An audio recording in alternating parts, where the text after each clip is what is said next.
Waheguru Ji Ka Khalsa, Waheguru Ji Ki Fateh. Welcome to day 4 of the United Sikh Summit 2026.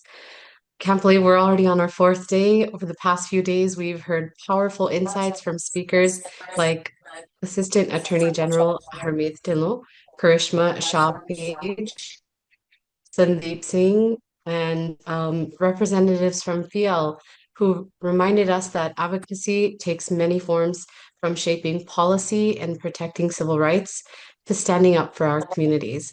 Today, we continue building on that foundation as we explore community rights, Sikh rights in the workplace, immigration, and criminal law, and the legal challenges affecting communities across the countries. These conversations are designed to help you equip with practical knowledge and inspire you to become advocates in your own community. So, thank you for continuing this with us. Stay engaged, ask questions, and let's make day 4 another inspiring day of learning, leadership, and seva. And I will turn it over to Wanda. So good morning. For those of you who are joining us today on our fourth day of the summit, my name is Wanda Sanchez Day. I am Chief Legal Officer and National Legal Director here at United Sikhs. I've been with United Sikhs since 2016 as at first as acting National Legal Director, and now in the position that I hold that I feel privileged to hold and sit in. Our first speaker is Eileen Ma. Eileen comes comes to us from the Asian Law Caucus, who has been a partner with us on various issues, including the CDL issues that the United States has been working on over the course of the last year. And then I'm just going to ask Eileen, please, Eileen, if you can just introduce yourself, tell us how you came to be or came to be at the Asian Law Caucus, what drives you as an attorney and as an advocate. Thank you. Lovely. Thank you for that question. And wonderful to be with you all. Congratulations to everyone on an amazing summit. And glad to be a part of it. My name is Eileen. I am based in Los Angeles. And you asked me my path to becoming attorney with Asian Law Caucus.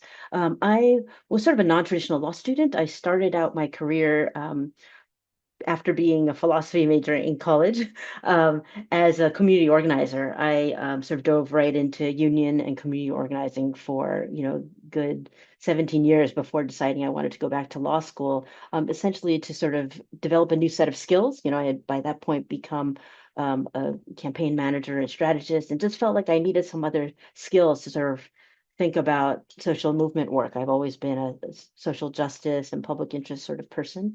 And by that point, I had worked with many lawyers who had supported campaigns in such important ways. And I thought, oh, maybe I could do that. And my parents, of course, had wanted me to go to law school since I was a tiny baby. So I, was late to it, but went to become a lawyer, going through an evening program, and then coming out of law school.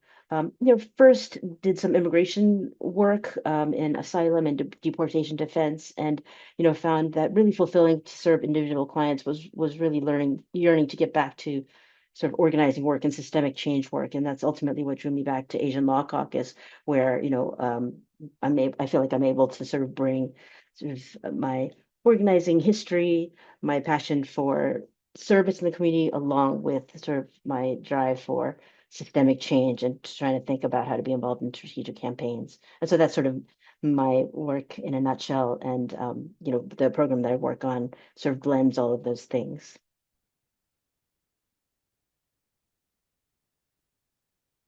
I know you're here today to talk to us about the community rights, right, and turning rapid response into democracy defense on ramps. What does that mean? Yeah. So the program that I work on is one that it started out in voting rights, and then sort of just in this current era, right? You can't address voting rights without thinking about democracy more broadly. And the way we entered into this work was really about trying to think about how to bring some of the models of work as Asian Law Caucus does it, as community lawyers who again blend sort of legal services with community empowerment, with impact litigation. This program was sort of designed to sort of work with community groups around the country and California on how to build that capacity to sort of do more strategic campaigns. And one component of our work is an Asian American Leaders Table, which is a coalition of 80 some leaders and organizations in the Asian American communities that came together in response to some of the worst incidents of hate, right, in our communities back in 2020, 2021. And in that moment, of course, people were responding to those dire situations in communities, but also trying to think about what is the longer term transformative change that needs to come into our community. And so that's sort of what in some ways is embedded in our model, right? That we're trying to respond to crises as they happen, as well as make sure that we're building in our community for sustained response. And in this moment, it's been about really defending as well, right? On all fronts, including immigration, fundamental questions of inclusion and exclusion, and certainly in democracy. And so I think that's what we mean, maybe readiness to respond in the moment, and then what is the longer term defense and building that we need to do as a community.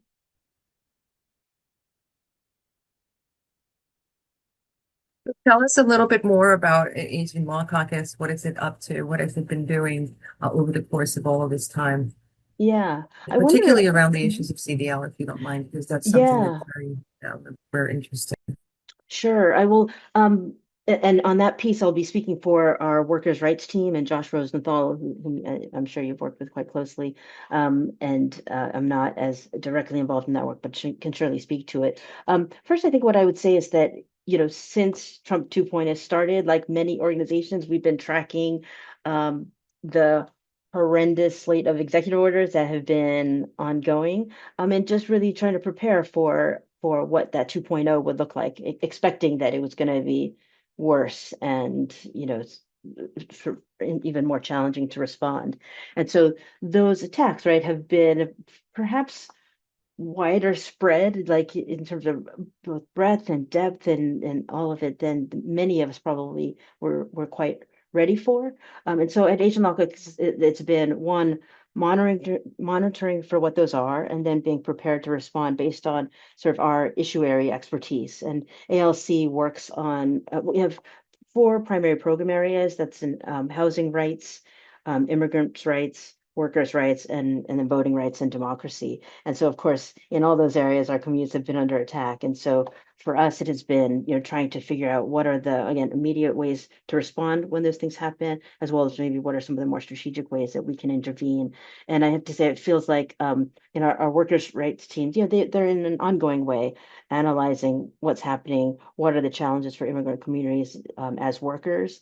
And so when this issue surfaced and they identified this, this federal government attack on non-domiciled commercial driver's license, I think they were really trying to find a way, well, how can we intervene, right? Because otherwise it felt like this was happening, obviously, in such a blatant way and in such an impactful way in communities. But I think it was perhaps unknown to the public at large, right? That there was this community of people being attacked by these administrative kinds of rule changes. And so I think that's one way in which we're positioned well to respond at Asian Law Caucus, right? To be able to say, okay, well, this is happening.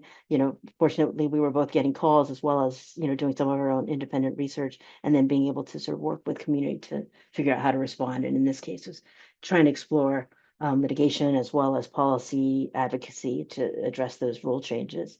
And at this moment, it's sort of like trying to hold off the worst of it. And this is the case, I think, across many issues. It's like, how do you hold off the worst of it, even as the administration persistently tries to attack our community? But how can we slow them down? How can we find some other angles to again slow down that rulemaking and or ultimately, change or reverse, if we can build some more power and build some different kind of political will to address the issue. Ooh, I think you're muted, or Yeah, I'm unable to hear. we have students that may want to ask questions, so I'll continue to ask questions until someone raises their hand. So please feel free to ask Eileen any questions that you may have related to the topic that we're talking about. So how do you find partnerships within the work that you do? I know you mentioned that there was the sort of a coalition of many Asian American organizations, but how do you create those coalitions? Yeah. How do you invite other organizations like, for example, United Sikhs to join you in some of the struggles and the Yeah. challenges? Right. I'll say for one that Asian Law Caucus, for those who don't know, we're one of the nation's first legal civil rights organization, established in 1972. And so in some ways there's some name recognition for Asian Law Caucus, that we're known for, well, we have a presence in the community. I'll say in that way. People have varying degrees of knowledge as to our history and the particular aspects of work. And so I think because of that long history and long history of working community, we do have sort of existing networks of relationships with community groups working across a range of different issues. And so I'd say, in part, it's just in an ongoing way maintaining those relationships and that history of collaboration that we have in many communities. We also have been proactively trying to reach out. I mentioned some of our national work, which is in started out in voting rights, but certainly in other program areas, people have done some federal and national work as well. But depending on the issue, I think we're pretty intentional about identifying potential community partners, right? So as an example, in the voting rights space, there are so many groups that do amazing voter registration and civic participation engagement work. And so, as we engaged in voting rights advocacy, those were among the first groups that we proactively reached out to say, hey, we know that you do GOTV and voter registration work. How can we support some further engagement in election administration work or sort of voter suppression, opposition advocacy, that kind of thing? And so I think that's one of the ways which we have done or facilitated network building and relationship building. It's like proactive outreach, introducing an issue, being available to do some basic training or awareness raising around an issue, and then inviting collaboration. And I think that's been a really fruitful kind of method for us. And I would love to say a little bit more about the birthright citizenship work that we've done as well, since that's somewhat topical, but I can touch on that a little bit later, because I think that's one example of some coalition building that we've done.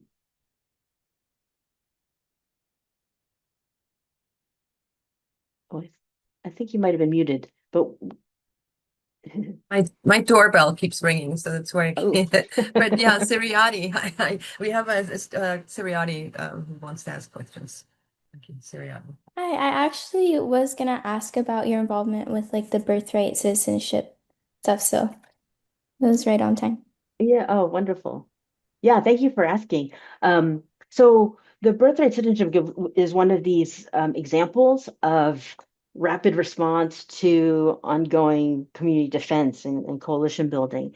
And so I imagine I'm in a space where people are somewhat aware of the issue as well, but I'll just, say quickly, in January 2025, on January 20th, one of the first things this administration did and Trump did was to issue an executive order seeking to reverse the access and right to birthright citizenship in an executive order. And in that moment, there had been rumors that this was going to happen. And so we were somewhat prepared and had relationships with the ACLU already and joined on the lawsuit. We were one of the first lawsuits to actually oppose. And so we were one of the co-counsel team who brought that initial case that eventually ended up being the Trump v. Barber case that was just decided at the Supreme Court. Our involvement included, in being on that litigation team, but also trying to build a community campaign. From the beginning, we recognized that birthright citizenship was an issue of great importance to so many in our community. And we recognized that this issue should not be fought only on the papers or in courtrooms, that really there needed to be a broader community response. And so we built out, in addition to engaging community groups to file amicus briefs and such, we also were building a community campaign that became this American Promise campaign. So we called it American Promise Defending Democracy, that included a comms and narrative campaign, as well as a community education and outreach campaign, all to accompany the litigation. And so while we had, team members who were, engaging with co-counsel day to day on the briefing and the filing, we were also building this community campaign. And, we were excited that ultimately we were able to sign on 200 over 200 community endorsers in the campaign. There were hundreds of amicus brief files. We were pretty strategic in trying to work on several of them to get what we felt to be the right supportive arguments on our behalf. And what a lovely community victory to be able to point to that ultimately was not just a legal victory. I think it was really an example of widespread and powerful community outcry. And I would say what we feel the most passionate about is the importance of that campaign as a foundation to build on as we head towards midterm elections. So we're in the midst of this pivot from sort of American promise defending birthright citizenship to American promise defending democracy, understanding the important connections between the attack on birthright citizenship and the ongoing attacks on our democracy and on our voting rights. For us, this administration is really fundamentally challenging us on questions of belonging and who gets to say and who gets to participate, and what better sort of on-ramp to sort of the midterm elections and a robust sort of movement sort of participation than this victory on birthright citizenship, where there was such a clear affirmance of the fact that we belong because the Constitution says we belong, right? Not because one person decided or an administration decided. And so I think we want to bring that same energy to democracy defense, to say, not only can you not mess with people's rights to their fundamental citizenship rights, you also cannot mess with people's rights to vote and participate in the democracy. So I know I talked maybe a lot in generalities, but I think that we can talk a little bit more about the details of the case if people are interested. But for us, in some ways, the bigger picture of how we participate as a community feels almost more important than some of the detail of the case. Thank you I so say that much. I want to say I say that with great respect for the litigators as well as the ruling itself. I No, remember when we saw the decision of the case, me and my mom were like jumping for joy. So I'm really Lovely. grateful to all the work that you've done to protect that right. And I think it's beautiful, the work you're doing. Thank you for that and for Ma, sharing that.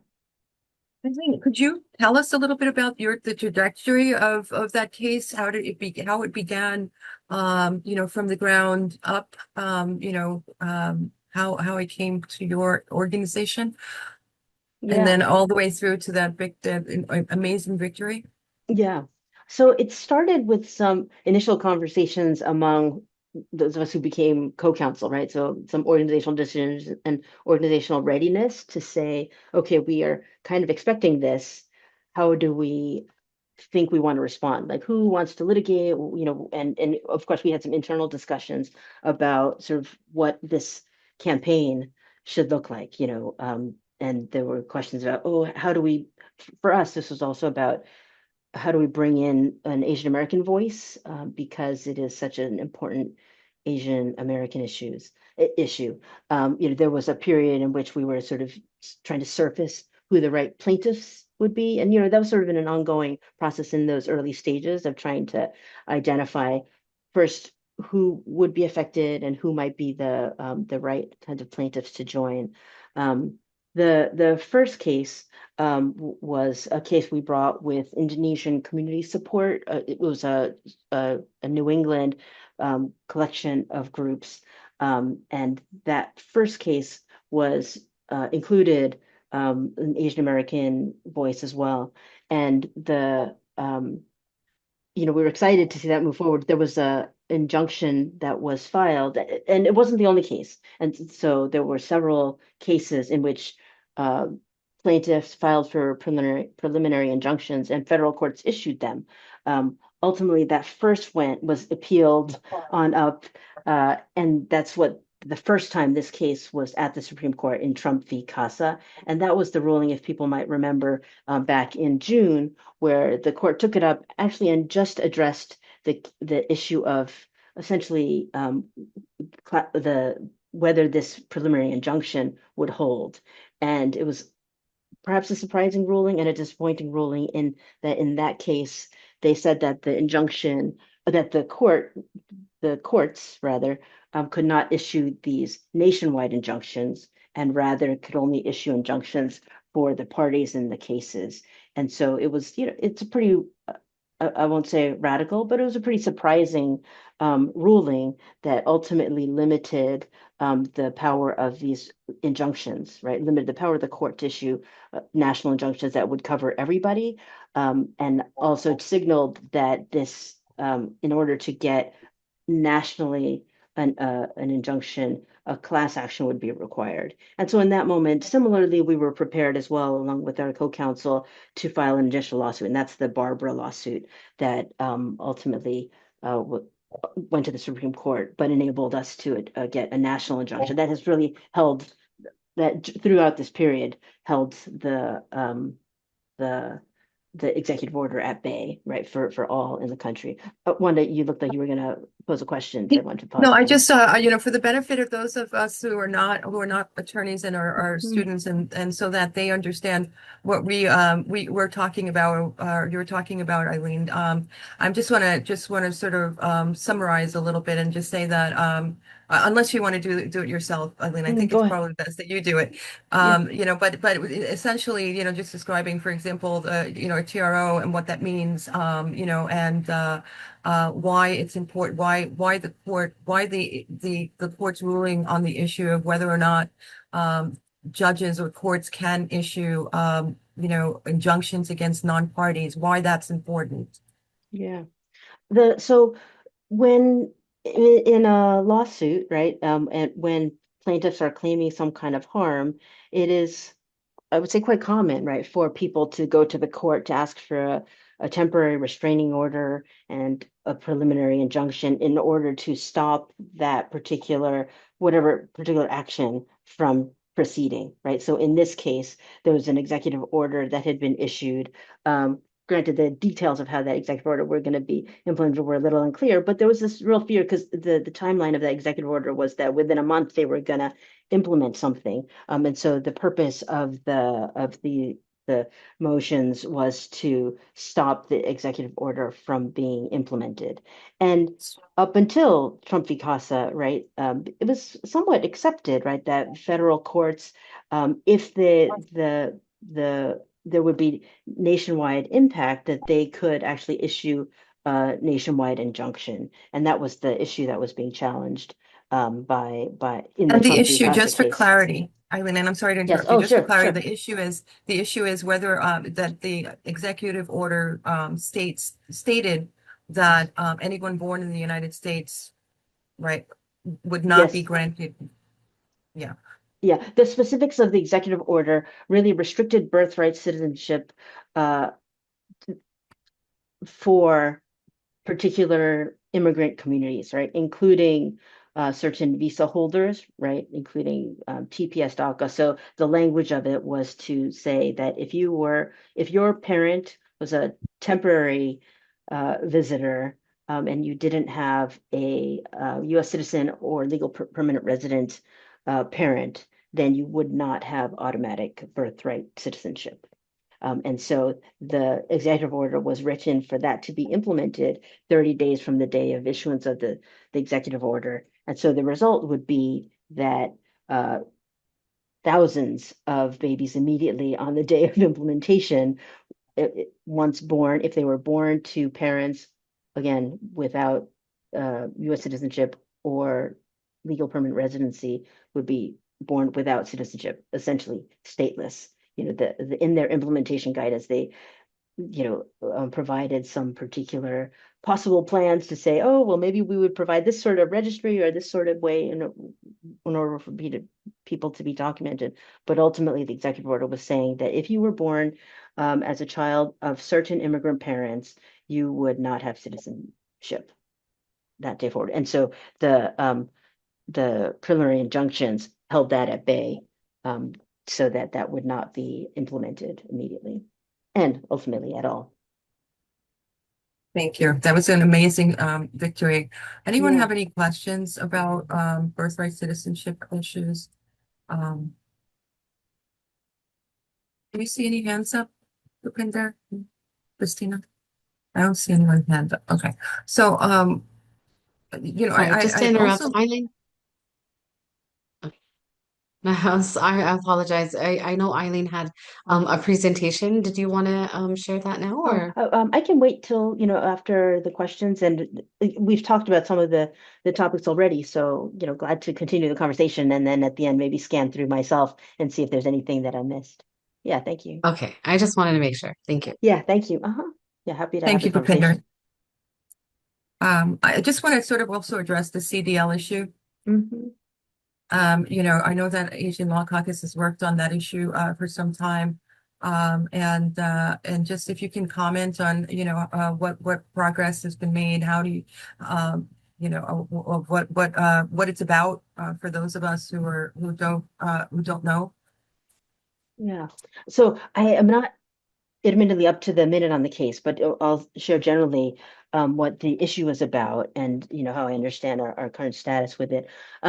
So the in part, I would say many of these issues that we're facing are about the federal government trying to find ways to um, interfere with the rights of immigrant communities however they can. That's what it feels like, right? That in reality, that there's their immigration laws, and we are seeing them try to change those. Or we're seeing their implementation of various immigration law enforcement and such. But they're also trying to find ways, like birthright citizenship. I would say, like attacks on TPS, asylum seekers. They're just trying to find ways where immigrant communities just have less access, right, to actually live and be in this community. And so the attacks on non-domiciled CDL drivers, CDLs, I think, and that community, I think, are along those lines. And so through the federal Department of Transportation, the federal government has been trying to apply pressure and coerce, I would say, states to limit access to driver's licenses for non-domiciled drivers. And so they're doing this by, in a aggressive way, sort of trying to enforce some compliance with federal rules and threatening the withdrawal of funding, right? Federal Department of Transportation funding if states don't adequately comply. They are, engaging in sort of compliance checks and enforcement with states. But the purpose of it ultimately is to try and make it harder for these drivers, these non-domiciled drivers, to actually obtain licenses in order to be able to drive. And so our approach here has been to try and see if there are ways to prevent some of the federal action, right? And to challenge whether they are appropriately following the Administrative Procedures Act in trying to implement their regulations. This is a domain where they have some powers to regulate, but are they following the right procedures to do so? And then are there opportunities for people to weigh in and provide public comment to inform those decisions? And so, I would say that this sort of advocacy related to proper administrative procedure is something that is relevant in other spaces as well. And I can touch on our work on voting rights in that case as well. In the current space, it seems like they are proceeding, right? That they are legitimately proceeding with this rulemaking. And so I don't know that, and it might vary state by state as to the stage of sort of federal investigation and compliance checks, as well as how people might be sort of responding to again at the state level to the threats.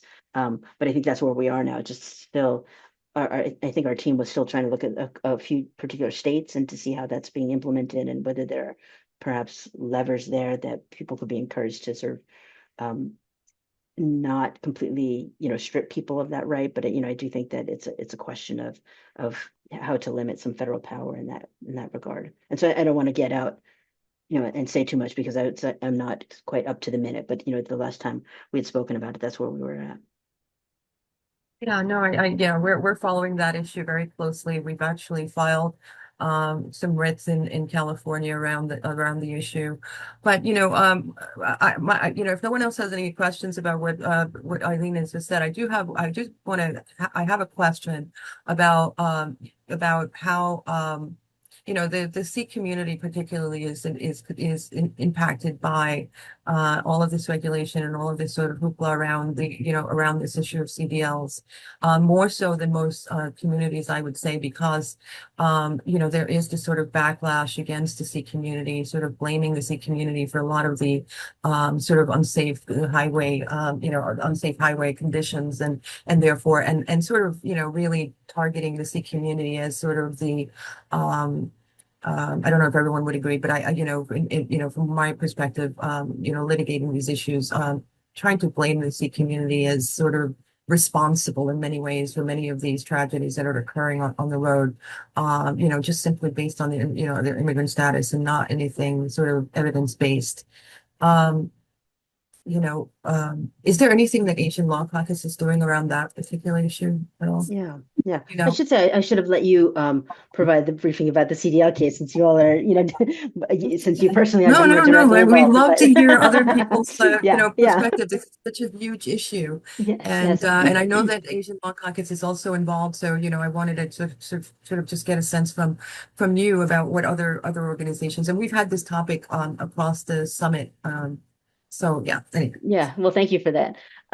So on this issue, a lot of this is perhaps about building the right narratives about our communities, right? Like we're so as a community, and perhaps especially the Sikh community, are so vulnerable to the kind of scapegoating and misinformation and disinformation that you've referred to here.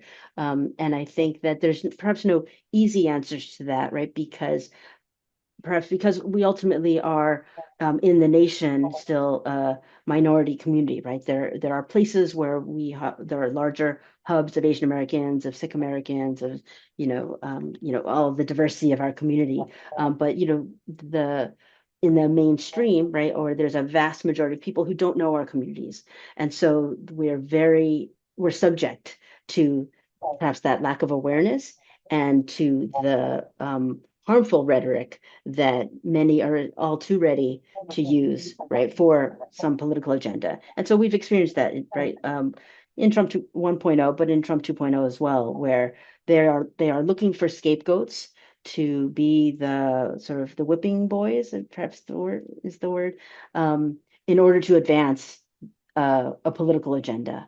And so, we think that part of that was, of course, our legal response, defense of our communities, our policy advocacy, all of that is important, but it also needs to be accompanied by sort of narrative and communications work. And so we include in that both sort of the right messaging to talk about the issues that we care about, right? And sometimes maybe it's not, the lawyers like ourselves are not always the best messengers, because sometimes we talk in legalese, right? So how do we create the talking points and messages that everybody can use to educate communities about the issues that are impacting us? And then at the same time, there's this narrative component, which is how do we uplift the right stories and experiences that people need to know about, of impact, perhaps of harm, of resilience, that can move people to understand that these attacks should not be happening, right? And so, as an example, I would say, part of our birthright citizenship work was about trying to uplift community groups and community members who care about citizenship.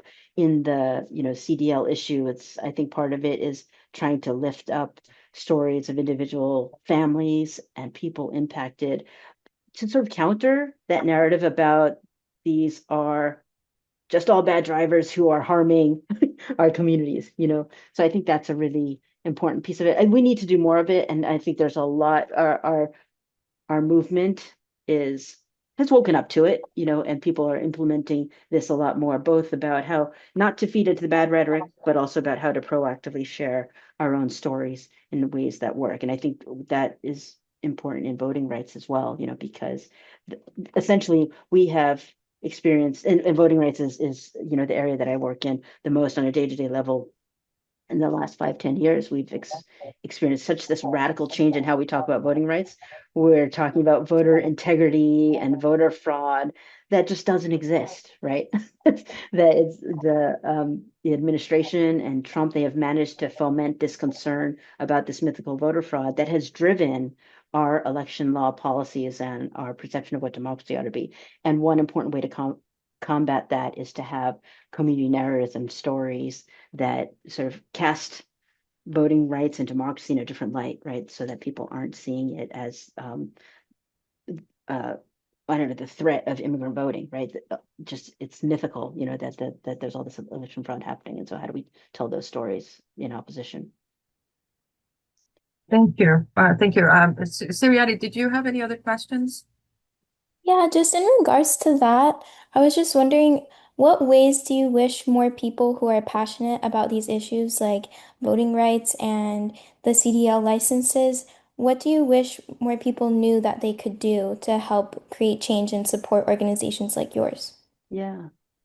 So definitely we need everybody to be doing more. I have talked a lot with family members who tend to somewhat feel a little discouraged, right? But they see all this is happening and they're like, they throw their hands up and they're like, I don't know what we can do. And people say, okay, well, I can vote. And I said, well, that is not the least you could do. It's not enough in this current environment, right? Voting, especially in an environment where hundreds of thousands of people, if not millions, are being disenfranchised by the kinds of policies that are being put in place, to purge voters from the list, to make it harder to vote by mail, to make it harder to stay registered. One vote is not quite enough. And so I would say what I hope people will do is to see themselves as community advocates a lot more, right? And that means getting independently educated about, all of these issues, right? Everything from immigration to voting rights, and then seeing yourself or seeing oneself as the community ambassador, right? To say, I'm going to be proselytizing to my neighbor or to my family members about what these threats are and what it is that we need to do. Because in truth, that's what we're going to need to counterbalance the real, I would say, kind of cheating of of of the of this MAGA agenda, right? Because what they're essentially doing is saying that we're going to make it harder and harder for people to participate at all levels of this democracy. We're going to make it harder and harder for people to just even live their lives, right? To get their driver's licenses, to hold on to their IDs, to get their work permits, all of these things. And so it really is going to take all of us to try and be that frontline defense. And in voting rights, we're in unprecedented times. I don't think we've ever had an election in this kind of environment where we have the federal government proactively trying to interfere, right? And so come, November, we are going to need everybody watching and everyone prepared to come out. And, I think as Asian Law Caucus, we're prepared to sort of help provide some guidance in what you should do. But ultimately, we know that our organization of 50 people is not going to stop it if there's real motivation to tamper with our elections. So we are going to need everybody who comes out to watch. And so, I don't know that was specific guidance, but I think that there are ways that people can be informed and then be involved in something with someone else so that it's a sort of a group effort that we're engaged in. What would Yeah, you, go go ahead. ahead. Go ahead. But let me just interject. I just want to point out to Aileen, is that the Sikh community sees voter rights impacted in two ways, as far as we could see from the cases that we handle. One of the ways in which we see the Sikh community impacted is that, for example, the Board of Elections will send out interpreters, right, and assume that someone who speaks Urdu or some other language, right, that's close or they consider to be close to Punjabi, is a sufficient or adequate sort of substitute for the translation in Punjabi, which was what the Sikh community for the most part speaks. That's one way that the Sikh community is seeing sort of sort of limited or at least in sort of impact, right, in terms of their ability to vote and to understand what they're voting for or voting about. Does anyone else have any other sort of ideas or of how else the Sikh community is impacted by, in terms of voting rights?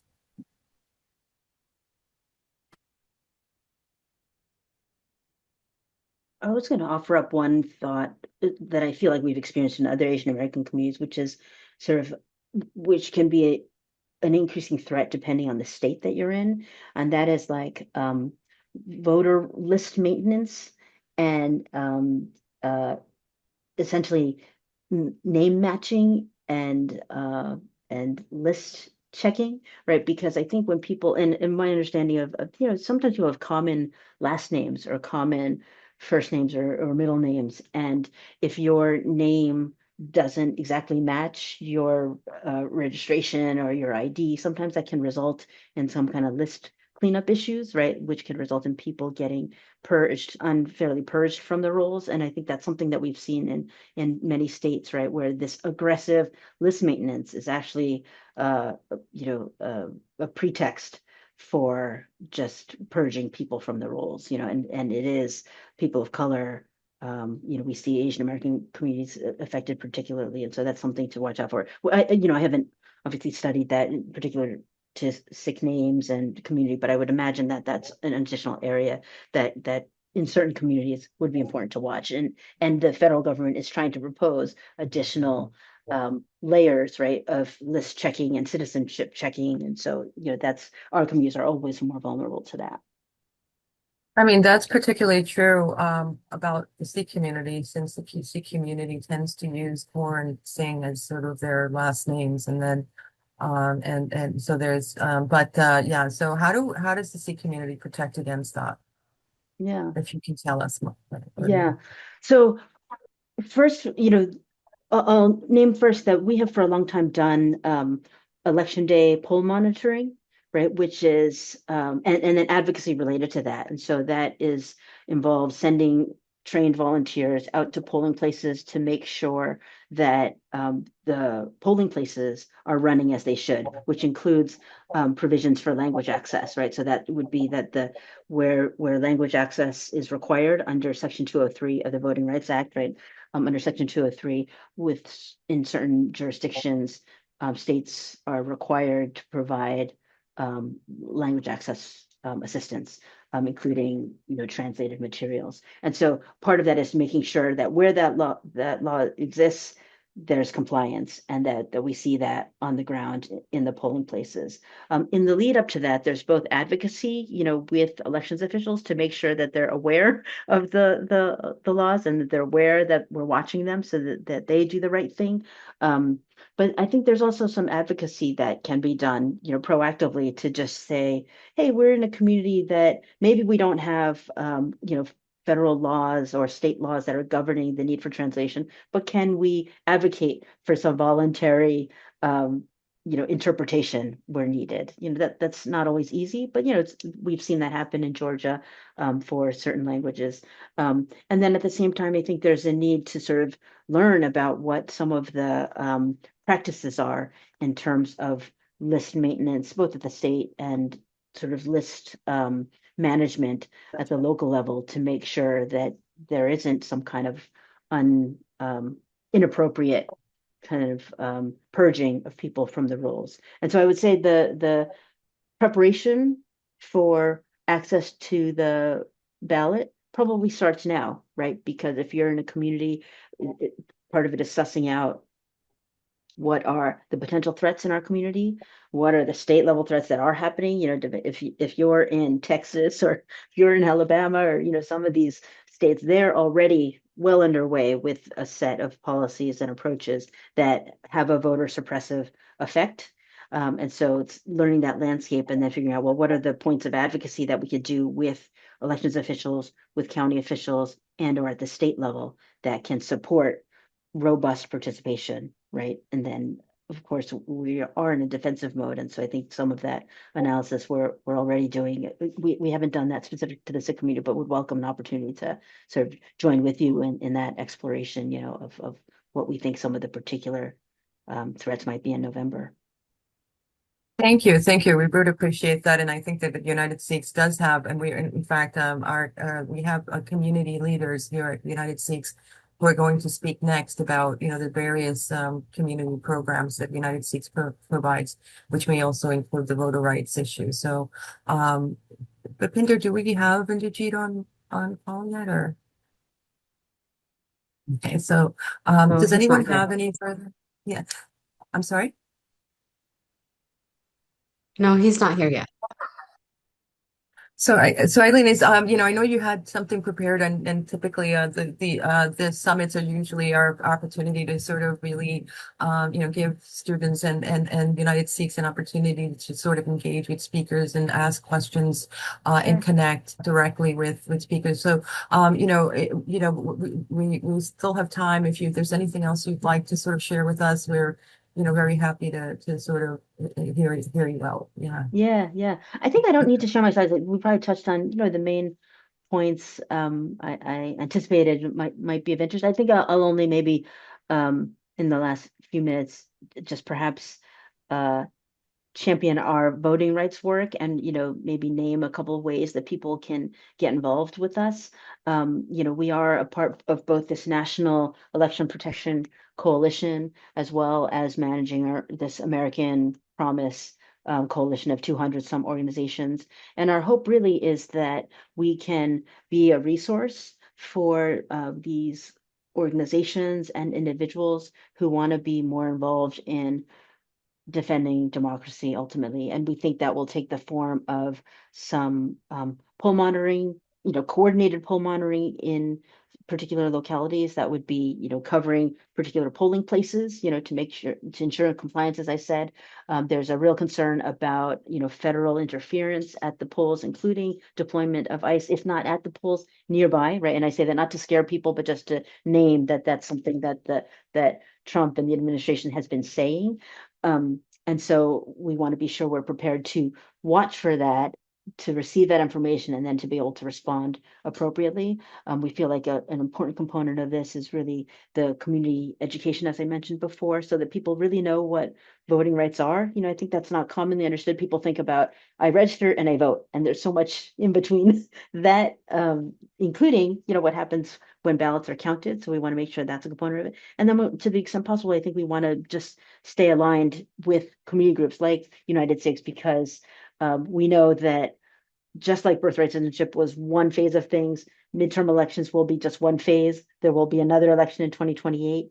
There will be census and the need to ensure a fair count under this administration or the next, because plans are already being put in place or limitations are already being put in place as to the census count. And then there will be reapportionment and redistricting. Again, huge ramifications for our community. And so I think that we're hoping that the relationships that we make now, Wanda, you asked us how we do our relationship building. We hope that even these connections that we're making to give a presentation, if that can lead to sustained work together beyond this year, into decades, I think that's what we welcome. I think that's what people in the opposition do really well, and we can do a lot better ourselves.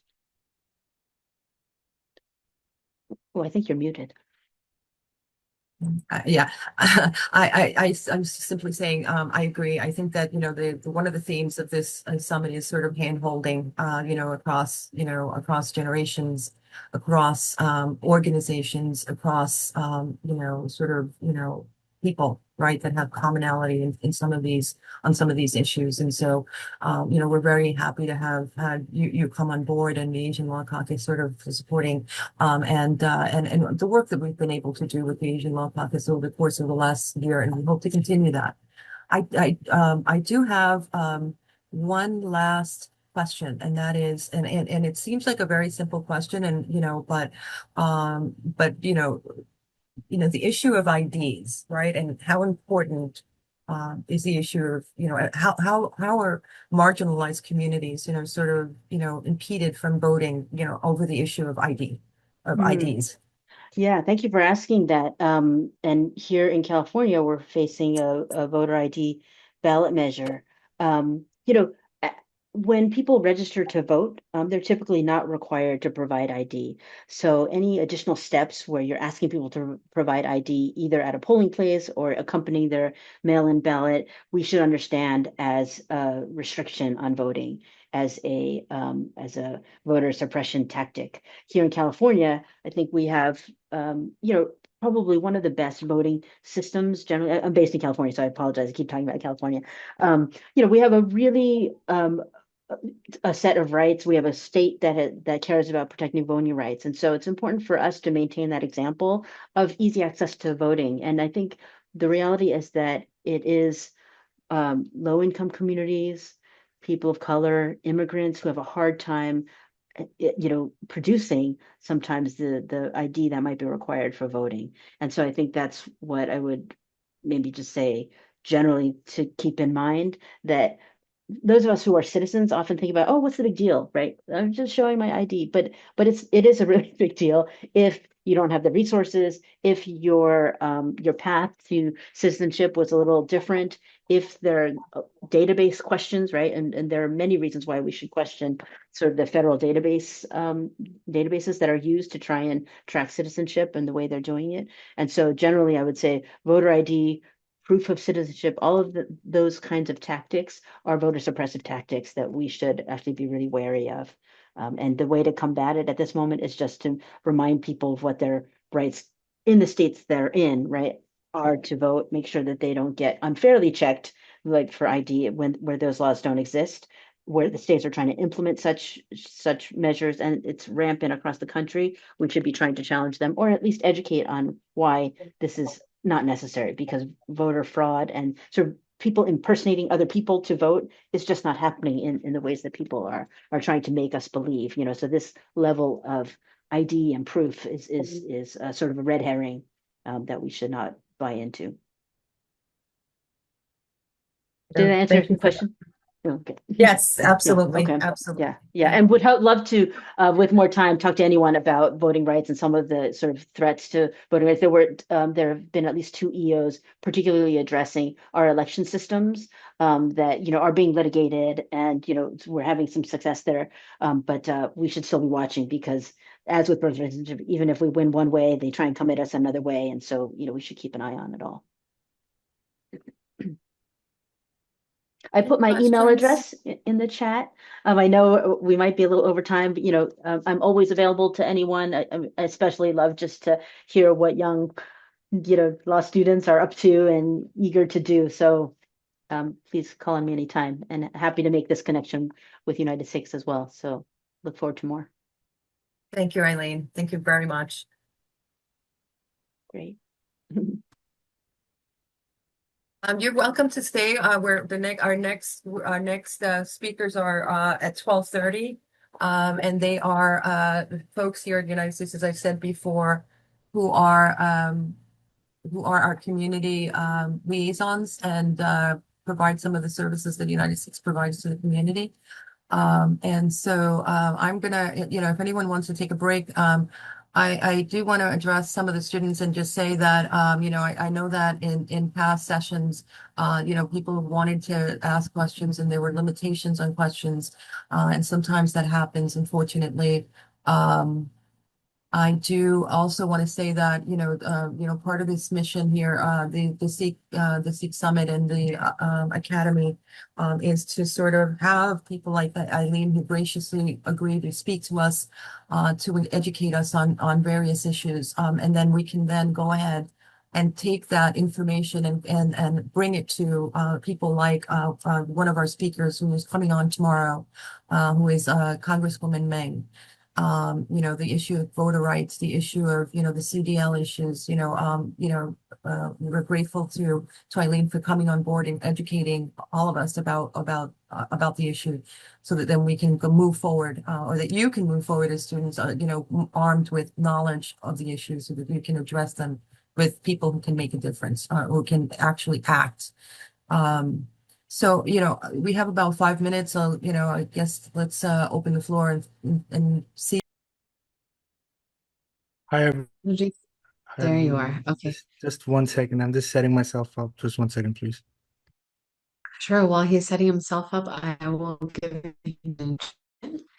And he is our community liaison who is based in New York. And some he does a lot of community activism. I've seen him do an amazing, phenomenal job at the food distributions that are done in Manhattan. He's led a lot of hepatitis B clinics. I'm sure he'll be talking about all of these projects, but really, really, he does an amazing job. And one thing that I'm really, really proud about is that he's always keeping an eye out on our messaging, meaning that, a lot of our posts are like Sikh centric, and he's always cognizant of making sure that we're saying the right things, being correct about certain issues and aspects, and also that bringing it to the attention of um, values that are near and dear to the Sikh faith, that we are bringing those topics up and we continue to speak about them. So thank you so much for being here in the G3G. If you would Yes. like, I will make you co-host and please take it away. Yes. Hi everyone. Waheguru Ji Ka Khalsa, Waheguru Ji Ki Fateh. Just want to confirm, Christina, you have the presentation. Do you want to play it?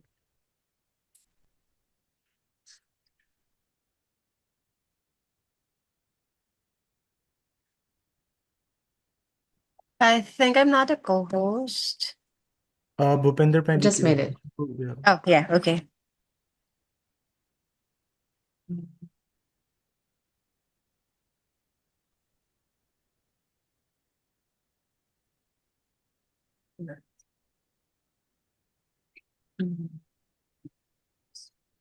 Can you see my screen? Yes. Thank you Oh, so much. yeah. Thank you. So, Waheguru Ji Ka Khalsa, Waheguru Ji Ki Fateh, everyone. My name is Indrajit Singh, and I'm the Community Relations Officer for United Sikhs in NYC. Today, I'm going to be presenting on a core part of the work we do here, and that United Sikhs does not only in New York City, but throughout the world, is SEED.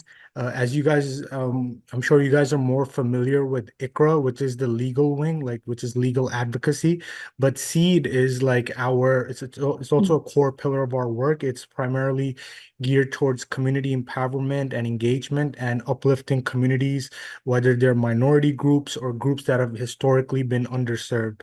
In New York City, I'm going to try to focus more on the SEED aspect that we do in New York City. So you could get a better understanding. And then Christina, you could just keep on playing the slides through. So the focus of SEED is exactly as you see in the title, is community empowerment. There's been historically there's been communities, minority groups that have not received access to resources that are there, but they have not been able to get like access to those resources. So like in my position as community relations officer, my like the goal of my position is to connect our community members to those resources that are there. So we have like ongoing engagement with city government and elected officials, but at the same time, the onus is on us to create programs where we feel the need is there to uplift our community members. Now it could extend from hot meals, langar seva, that's very popular in New York City, to like community health fairs, to resource fairs, to like job fairs, to all sorts of different outreach initiatives that we feel really have a positive impact on our community members, and we're able to bring those resources to our communities. Can you go on to, thank you, yeah. So for here, for example, like as you see, this is a health fair. So these health fairs, we do a lot, whether it's hepatitis B testing, whether it's blood drives, whether it's just just general health checkup. Like for example, like in this health fair, in particular, we partnered with medical students from Columbia University, and we were able to organize a health fair in Richmond Hill, Queens, which is a very heavy immigrant neighborhood. They say like whenever like in New York City. I'm sorry. Yeah, sorry. Yeah. Please go So ahead. yeah, so in New York City, like Richmond Hill, when they say Richmond Hill is like the main hub of the community. Whenever anyone first comes to New York City, if you're Punjabi, if you're Sikh, you usually first come to Richmond Hill. So the need in that community is we feel is the most, like in terms of, because the people that are the community members that are living there, and once again, this is not just for like Punjabis or Sikhs, this is for all community members. So like the community members that are based in Richmond Hill, they have the least knowledge of the resources that are available to them, because most of the times they're at the lowest ends of not only like the socioeconomic spectrum, but they're also like in terms of just having basic knowledge of the resources that are available via city agencies or like state agencies or federal agencies. They're usually the least aware of the resources that are available. So we do a lot of outreach in that community in particular to make sure that the resources like reach there. So here, as you see in this picture, we partnered up with students from Columbia Medical School, and we conducted this general health screening there. But it's the health fairs. They're not just limited to general health screenings. We've also partnered with the New York Blood Center to carry out, like blood drives. Oftentimes, the New York Blood Center declares like blood emergencies. So they reach out to UNITEDSIKHS that, hey, that, we really need like a lot of blood in a very short amount of time. So how can you help us? So we often organize these blood drives, like one donation. With one donation, you could save up to 3 lives. And we've had blood drives where we have impacted up to like 300 people. So, these are very like impactful work that we're doing that is directly going into saving lives of people that are not just, obviously the bloods that donated. It doesn't mean that, you're saving a Sikh life, you're just saving a life in general. Um, can you go to the next one, please? Yes, this is the example of the blood drives that we've organized. These are usually done at different gurdwaras throughout New York City. Um, yeah, so we organize them, like we usually have at least one blood drive per month. And then this is the hepatitis B screening that we do in once again in different like gurdwaras all over New York City. So hepatitis B is like, one of the highest rates that you'll find in hepatitis regarding hepatitis B is in South Asian populations. That's why we focus on hepatitis B, because because if it often has no symptoms, and if left untreated, it down the line it could lead to either liver cancer or cirrhosis. And in amongst South Asians, it's one of the highest percentages all over the world.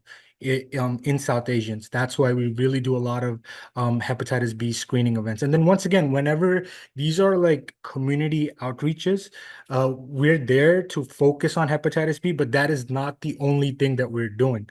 So if we're at these events, like, hepatitis B, for example, we're still informing community members about Umeed helpline, about legal aid, about, um, different various resources that we directly might not be able to help them with, but we can connect them to a city agency or to a city office that can directly assist them, whether it's the Human Rights Commission, whether it's the Mayor's Office of Immigrant Affairs, whether it's the Department of the Aging.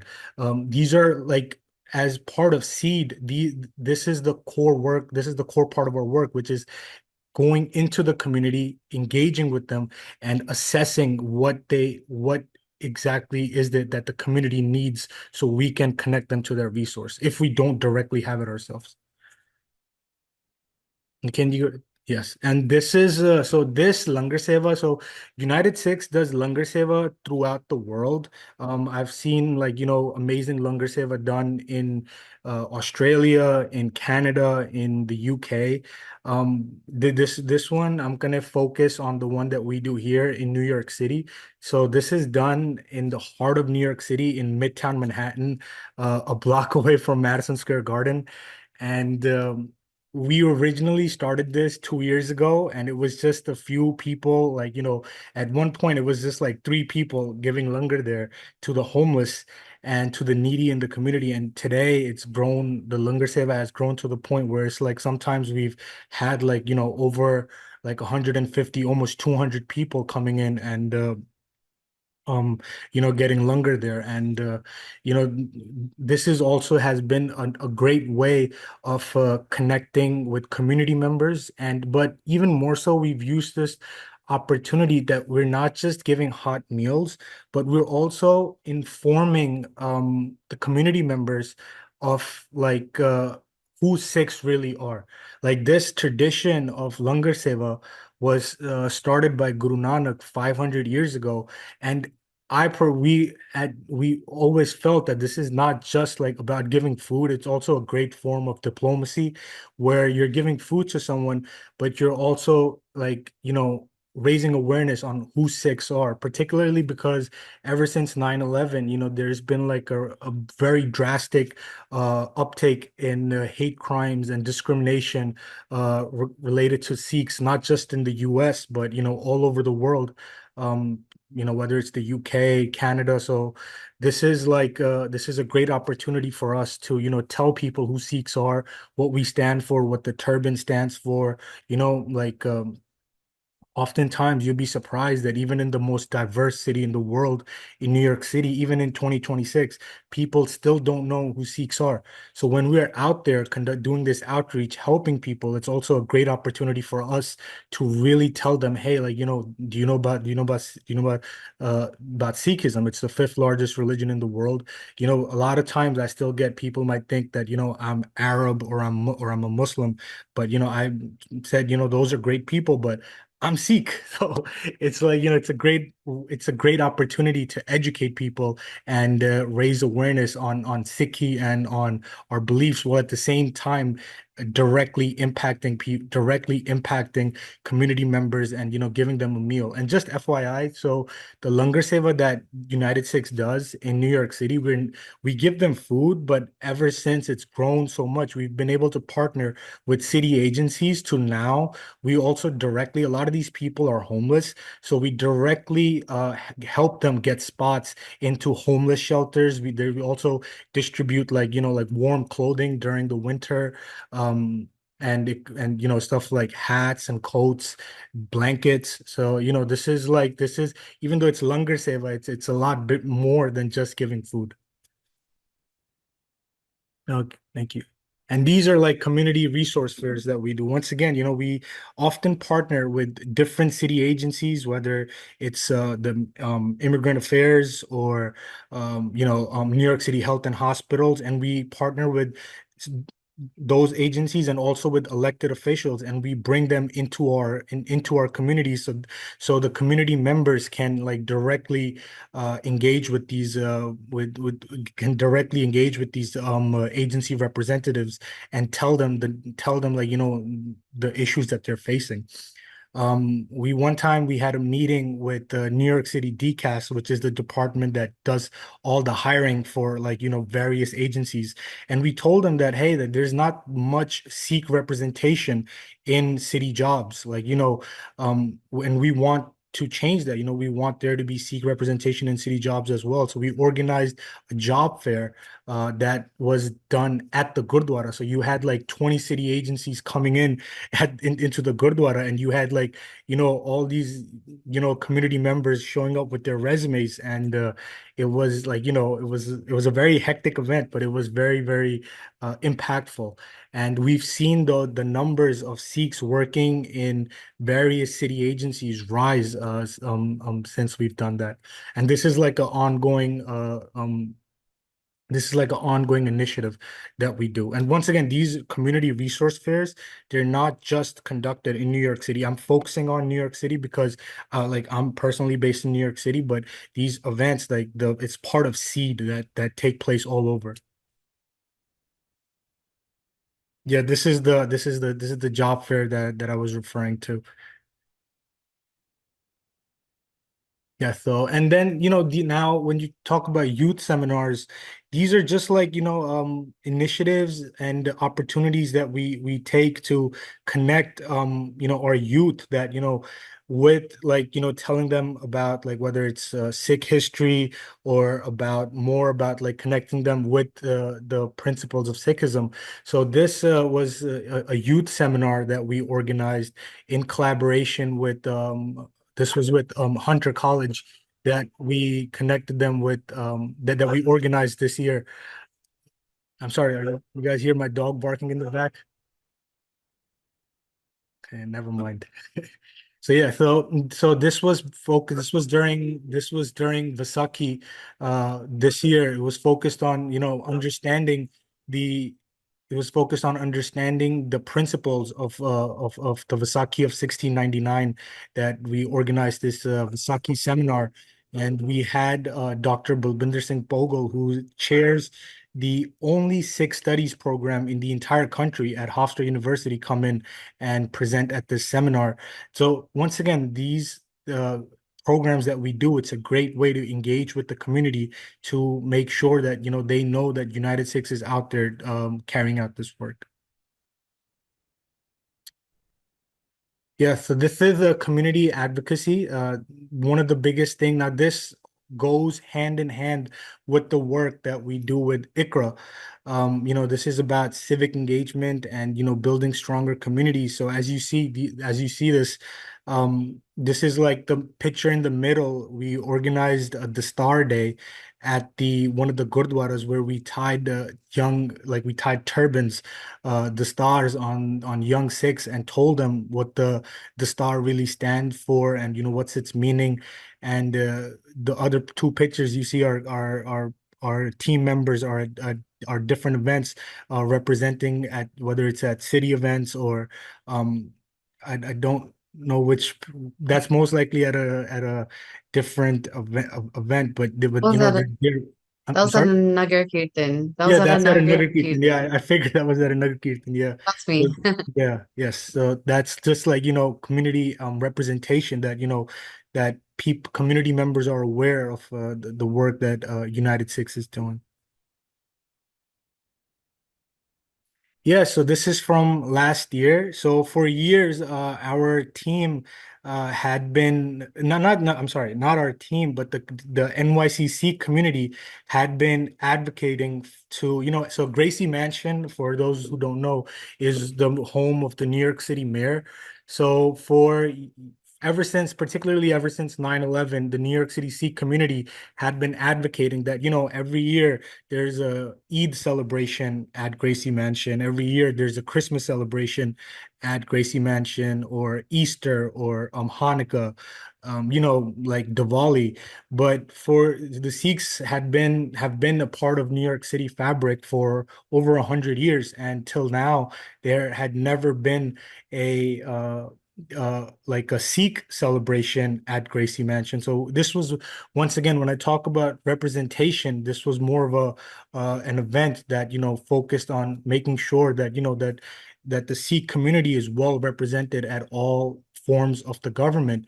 So this was organized last year at Gracie Mansion. This was the first Vaisakhi celebration that took place there. United Sikhs, as you see, was honored for the event. And this was the first time that wait, can you go back for a second here? This was the first time that the Sikh Heritage Month was celebrated in New York City. Yes, you could go to the next one now. And once again, this goes hand in hand with the work that ICRA does. So in 2024, we got the recognition for the 40th anniversary of the 1984 Sikh genocide. And though the 1984 Sikh genocide has been recognized all over the world. Um, Up until this point, especially in Canada, but in New York City, there was still no recognition for that. So, can you go to the next slide? Do we have the pitch? Oh no, you could go back. Sorry, you go back. Yeah, so we don't, unfortunately, we don't have the picture, but there's like, we were able to get the 1984 Sikh genocide recognized at the borough level in Queens, and that played an instrumental part in. This was in November of 2024, and that played an instrumental part when a few months later, around February, when the 1984 Sikh genocide was recognized at a state level. But the 84, but the when it was recognized at the borough level in 2024, that was the first time that the Sikh genocide was recognized by any public office in New York State.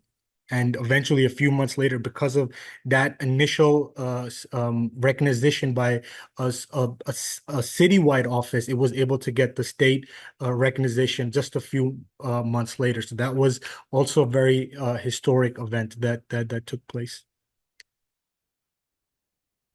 And this is just some of our partners that we work with: Mayor's Office of Immigrant Affairs, New York City Health and Hospitals, New York City Human Rights Commission, Department for the Aging. These are city agencies that we work with in New York City that, really are very close partners of ours. Yes, so this is from a meeting last month that took place with the Department of Aging. In the middle, the elderly, tall African American woman in the middle, that's the commissioner for the Department of Aging. That's Commissioner McKenzie.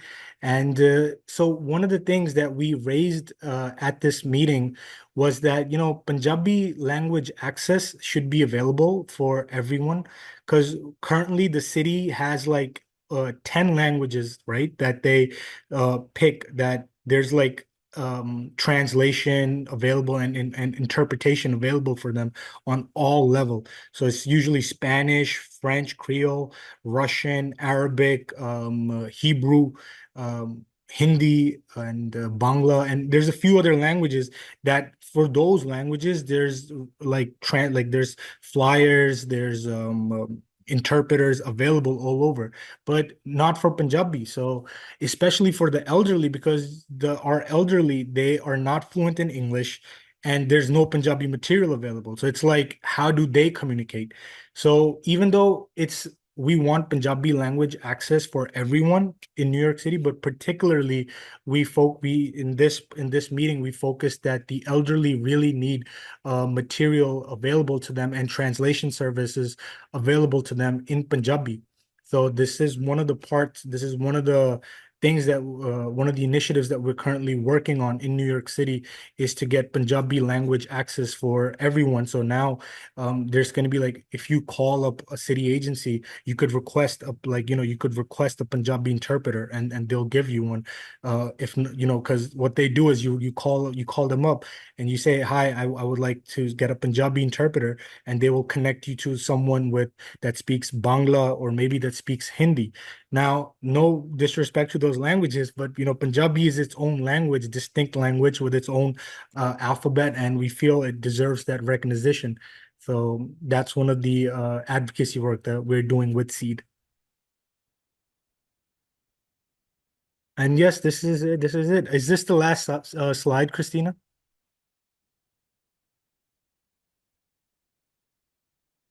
Here you go. So that's the work we do. Yes, you could go to the last slide now. Yeah, so this is the work that we do with SEED.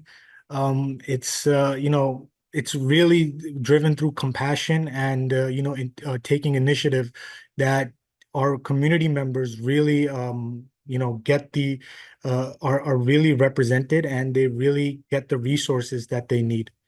And now I'm open for questions. Thank you, Christina. Thank you so much.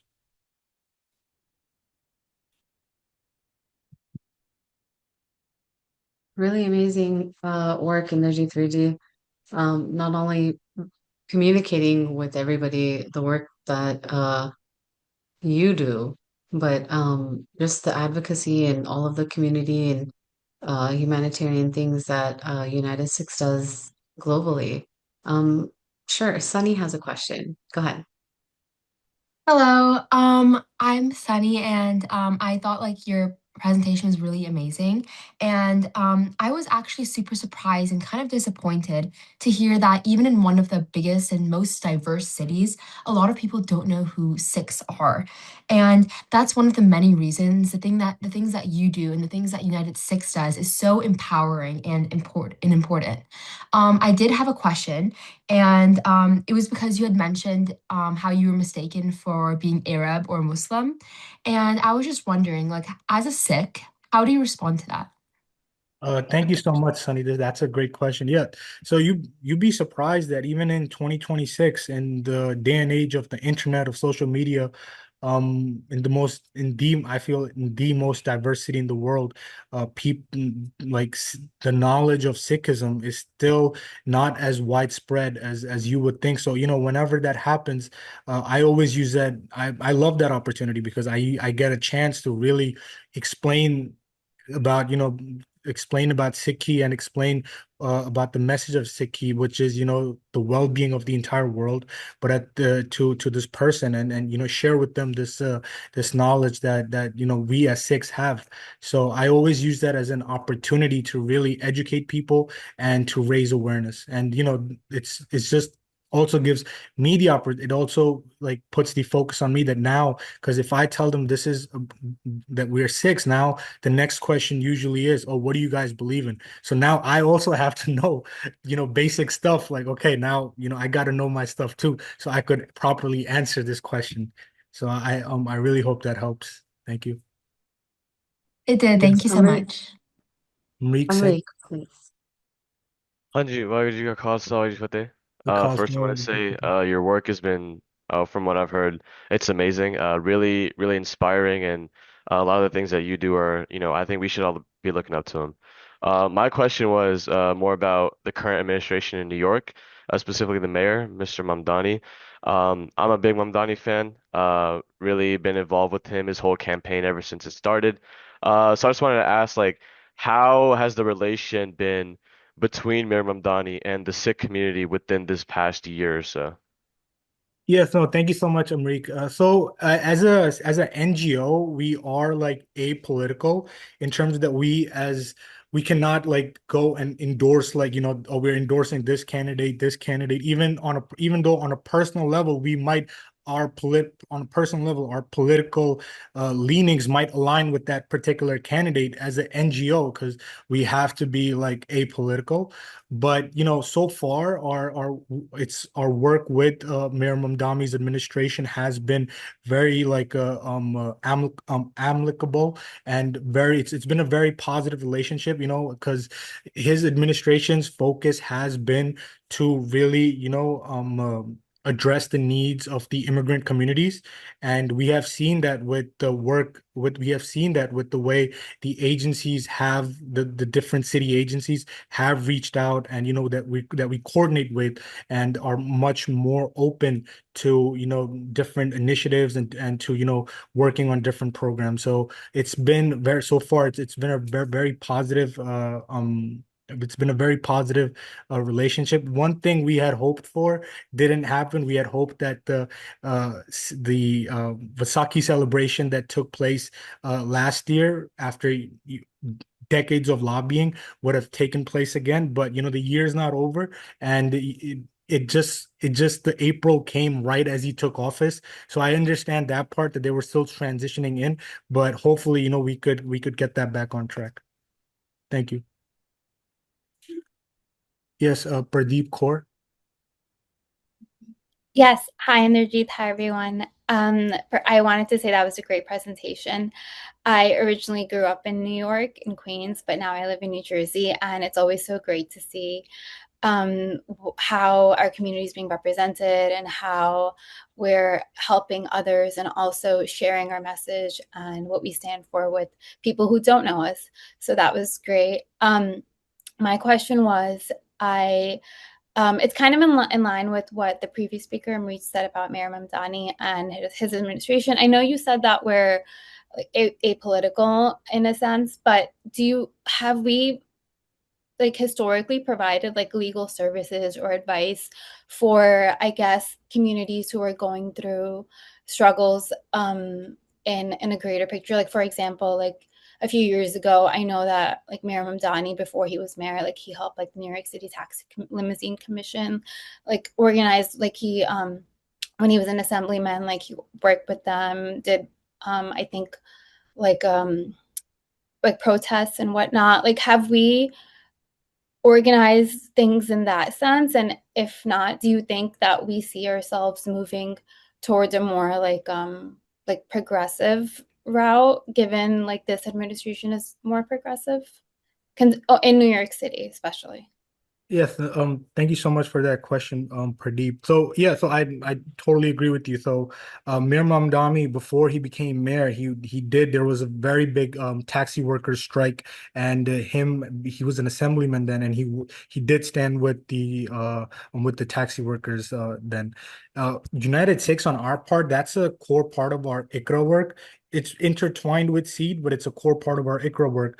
Like 2 years back, there was a taxi driver that was unjustly arrested at JFK Airport because he had a kirpan on him. He was not arrested by the NYPD. He was arrested by the airport police, which is the Port Authority Police. So we went with the taxi workers union, and we met with the Port Authority with the police with the police commission there, and we told them the whole history about the kirpan, and then we offered to train them. So that's one of the core when it comes to standing up for communities. That's one of the core work that United Sikhs does, and our legal center is growing, and it's really like becoming international, and I'm really excited to see it grow to the scale that's growing. But from its very core beginning, in 1999, when UNITEDSIKHS was founded, one of the reasons was because regarding the way that immigrant taxi drivers, the way they were treated unjustly by the city commissions during that time, was one of the reasons why UNITEDSIKHS was founded. So our organization, the advocacy work, has been there from the beginning. Thank you. We'll take Yes. one more question. Our next panelist is here, so please, Georgina, thank you. Hi, thank you so much for your presentation. I find it really nice how while doing the community fairs, you're also spreading awareness and educating people about Sikhi. My question was just that if you are also doing these community fairs in the Vancouver and Surrey area, I know there's other organizations that focus on these things, but does UNITEDSIKHS specifically do this in that area? Yes, I will. Thank you so much for that question, and I will forward that question to Bhupinder Kaur. Bhupinder Panji, she's our director of operations, and because she could connect you to our chapter in the Vancouver Surrey area. So I'm sure there's some sort of work in Vancouver and Surrey that's taking place. Bhupinder Panji, you want to connect Ms. Kaur with that? Absolutely. We'll definitely, we're in touch already. We'll continue to be in touch with everybody here. Okay. Yeah. Thank Thank you you so so much, much. everyone. Thank you. Waheguru Ji Ka Khalsa, Khalsa, Waheguru Ji Ki Fateh. Thank you so much to Inderjeet Singh. It was a really amazing project, and I feel like there's so many other things that we could just continue talking about. And but I look forward to continuing the conversation. And I think this is a really great opportunity for you guys to see how current projects are being organized, and hopefully it inspires you to do like-minded, seva in your communities. So our next speaker is here, Miss Valerie Daniel. I just want to make sure. Hi, thank you so much for being here. Hi, good afternoon. Welcome to the 2026 United Six Summit, Valerie. We're so happy to have you. And I will just let everybody know that Valerie is part of the New York State Division of Human Rights and serves as the Deputy Counsel for Prosecutions, and oversees a team of attorneys who represent the state's interest in litigating complaints of discrimination. So please take it away. Give us an introduction about yourself and welcome once again. Thank you so much. Would it be okay if I shared my screen? I have a slideshow presentation. Absolutely. You are co-host. Great. Can you see that now? Yes. Okay, great. So good afternoon, everyone, and thank you so much for having me. I am honored to be part of your presentation today, and thank you for including me among so many distinguished guests. I am Valerie Daniele. I am the Deputy General Counsel for Prosecutions for the New York State Division of Human Rights. And I'm pleased to speak to you today a little bit about the Division of Human Rights, what we do, and also how it may impact your work. So, okay. At the division, our work focuses on enforcing the New York State human rights law and ensuring that everyone in New York knows both their rights and obligations under the law.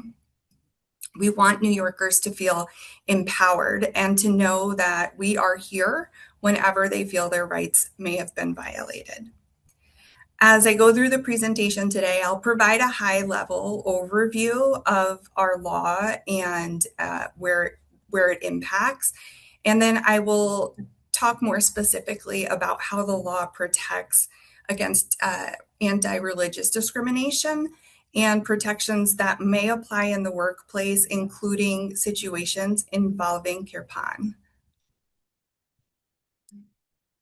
To begin, the basics. The division is the state agency for New York responsible for enforcing the human rights law, which is one of the oldest and strongest laws of its kind in the US.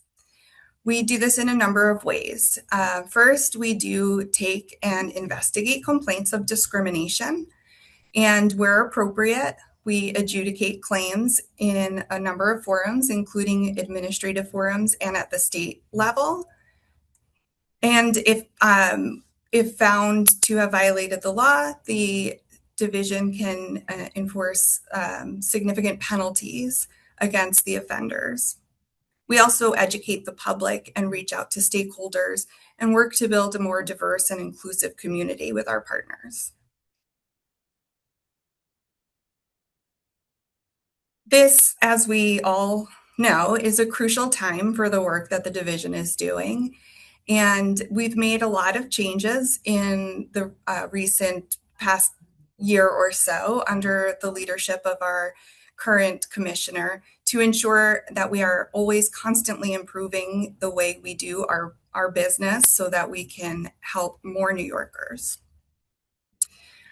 Under Governor Hochul's lead, we have been able to ensure that the division has all the resources it needs to continue protecting the civil rights of New Yorkers. Since taking office, Governor Hochul has more than doubled the division's funding, and it is a really exciting time to be here.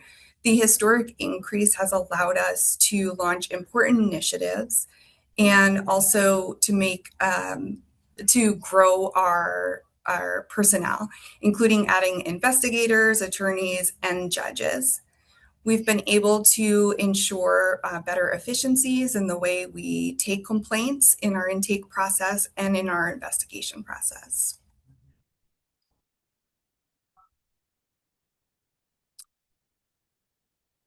Governor Hochul recently built on all of this progress we've been making by delivering a state budget that will lift up all New Yorkers, not just making the state more affordable, but also helping keep New Yorkers safe and protecting their fundamental rights.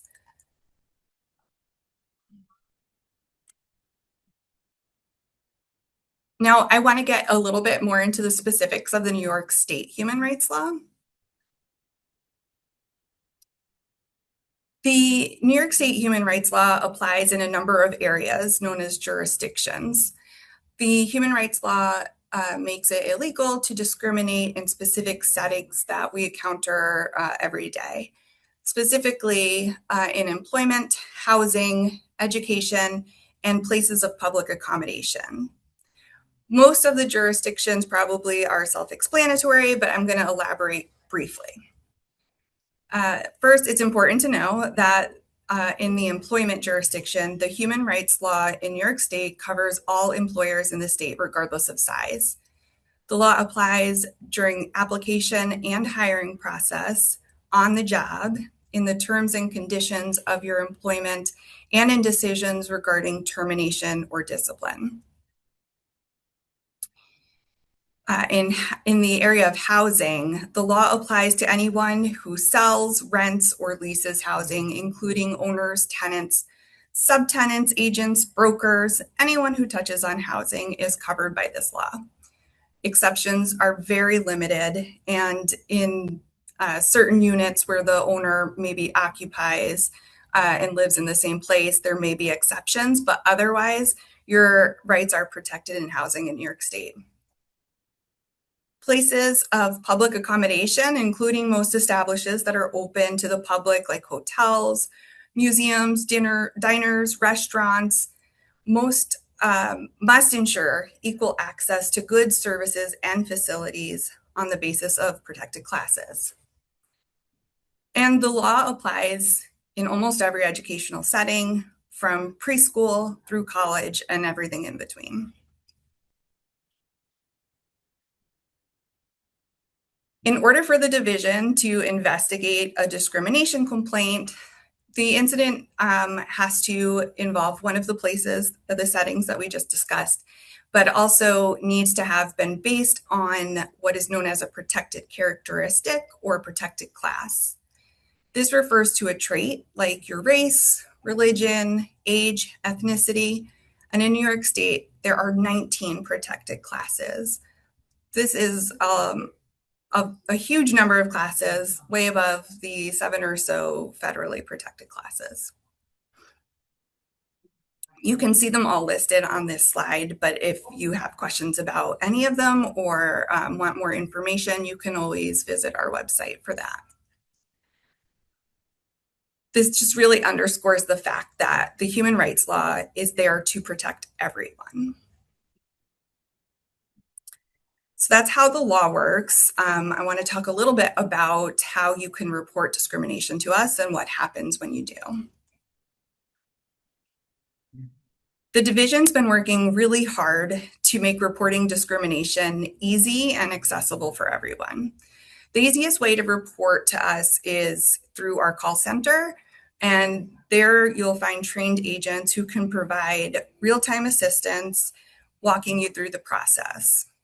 What's really important is that when you call the call center, we contract with a telephone service to provide on-demand telephonic interpretation services in any language that you speak. So you can always access assistance in the language you're most comfortable. And we also have an online form that folks can fill out themselves, available also on our website, which you can see there.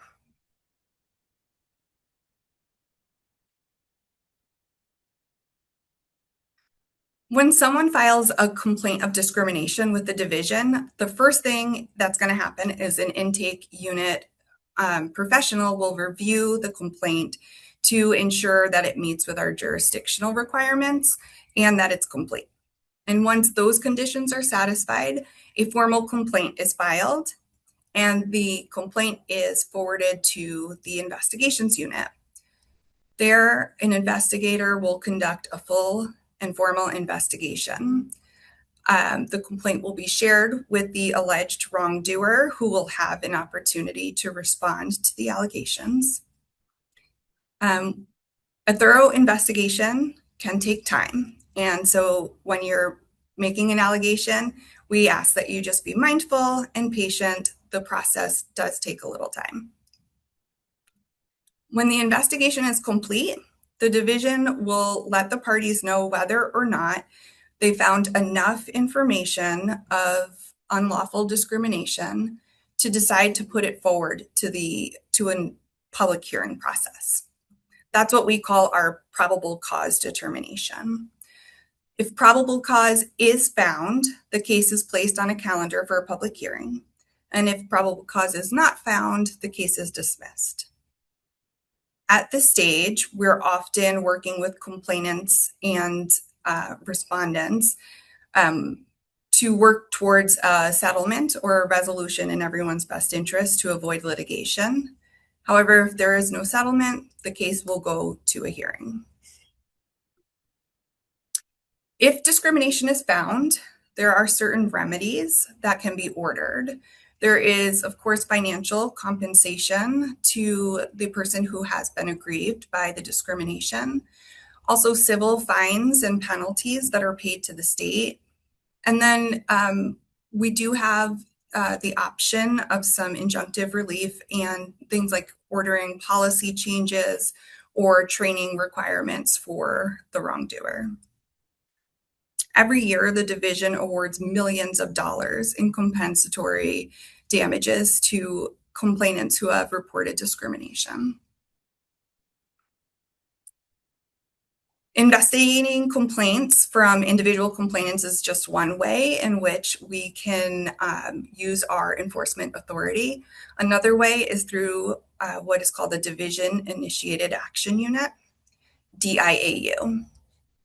This unit is empowered by the law to investigate systemic patterns of discrimination and file complaints on behalf of the division.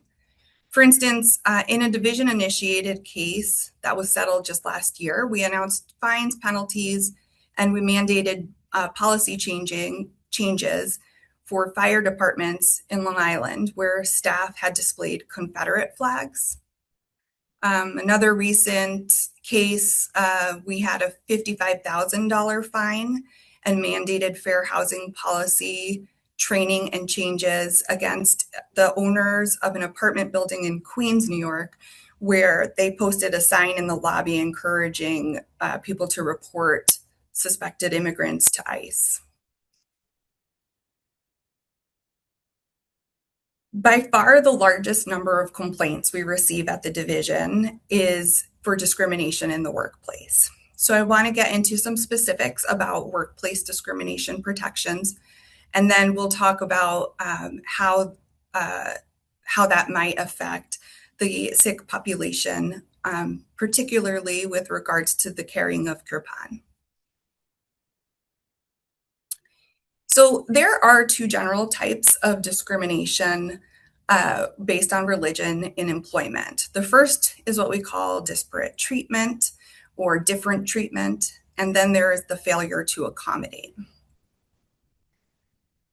Disparate treatment discrimination is found, it is generally unlawful for an employer to refuse to hire or to fire or to otherwise discriminate against an individual based on a sincerely held religious belief.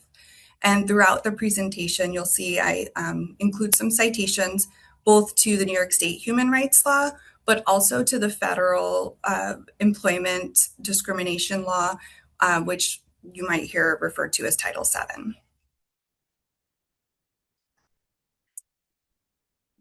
Generally speaking, an employer must accommodate an employee's sincerely held religious belief, including but not limited to the wearing of attire, clothing, or facial hair, unless doing so would cause an undue hardship to the employer. So how would one go about establishing a claim for failure to accommodate based on religion? Bringing a case against an employer for failure to accommodate requires that the complainant first establish the prima facie case of discrimination. Here, the complainant has to show that they hold a sincere religious belief that conflicts with an employment requirement, that they have informed the employer about the conflict, and that they were either discharged or disciplined for failing to comply with the employment requirement. One of the important things to remember is that there is this concept of constructive discharge, meaning the requirement that you choose either to follow your religious practice or to face being fired is not a real choice. And so if you choose to resign in lieu of violating your faith, That is called constructive discharge, and it is punishable exactly the same way as if you had been fired. In employment discrimination cases, the courts use what is called the burden shifting scheme. And here, once the complainant has established that prima facie case, the burden now is going to shift to the employer to show that, yes, we failed to give this accommodation, but that's because there was an undue hardship that would have been caused by giving this accommodation. So until recently, the federal courts have used a definition of undue hardship that was more than de minimis, meaning so long as it was more than just a tiny bit of a hardship, employers could use that to say we can't give an accommodation because of this. Obviously, that puts a great deal of benefit into the employer's hands. The New York State human rights law, in contrast, defines undue hardship and has defined undue hardship for quite some time as a significant expense or difficulty, including a significant interference with the safe or efficient operation of a workplace or violation of a bona fide seniority system. And I'm happy to report that in 2023, the federal case law is catching up with what New York's been doing for quite some time.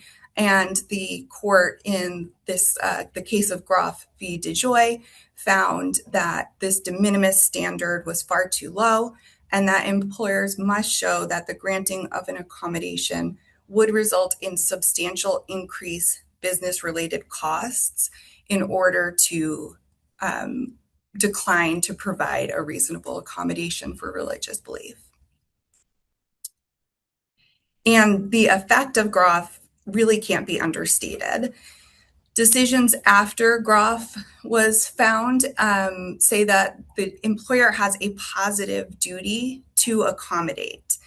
And if a requested accommodation poses an undue hardship, the employer must sua sponte consider other possible accommodations, meaning on their own, without putting the onus on the individual. They must think of other accommodations that may allow the person to exercise their religious freedom. Only after thorough consideration of other options may the employer deny an employee's request. A recent case out of the Fifth Circuit, Kincannon, said employers must consider all alternatives. It just can't be understated. This is a huge victory for the rights of everyone in the workplace to exercise their religious freedoms. I want to turn now to specifically discuss how these laws might interact with the carrying of Kirpan in the workplace. In researching this particular issue, I noticed that a lot of the early Kirpan cases involved children, particularly in elementary schools, up through high school, and in other areas of life. And I just thought we could celebrate a few of these children before we move on. The 1995 case of Chima v. Thompson involved 3 elementary school siblings who fought for the right to carry their kirpan to their elementary school. In 2005, there was a case, Amandeep Singh v. Greenberg Central School District. Amandeep is pictured here in the middle. I include this picture not just because this Greenberg is my neighbor, so I thought that was interesting, but also because their faces are just so adorable. And I thought you have to see these children trying just to exercise their rights to their religion, and it's heartwarming. And then there was a case in 2015, which a lot of people may have heard Virender Singh was walking to Temple carrying his kirpan when he was arrested by New York City police. The charges were ultimately dropped, but it was in the news quite a bit. Many workplaces have weapons bans or prohibitions and policies restricting items that are or may be dangerous. And for this reason, Sikhs may need to request a reasonable accommodation to carry a kirpan to the workplace. Some of the case law that is involved here comes out of government employees fighting for this right, and that's because government buildings are often more heavily regulated than you might see in the public sphere. One of the cases that is of note and was all over the news not too long ago is the case of Tagore v. US. And I have included a picture here. Our complainant, Ms. Tagore, here in the middle in the green, as you can see her situated with her counsel.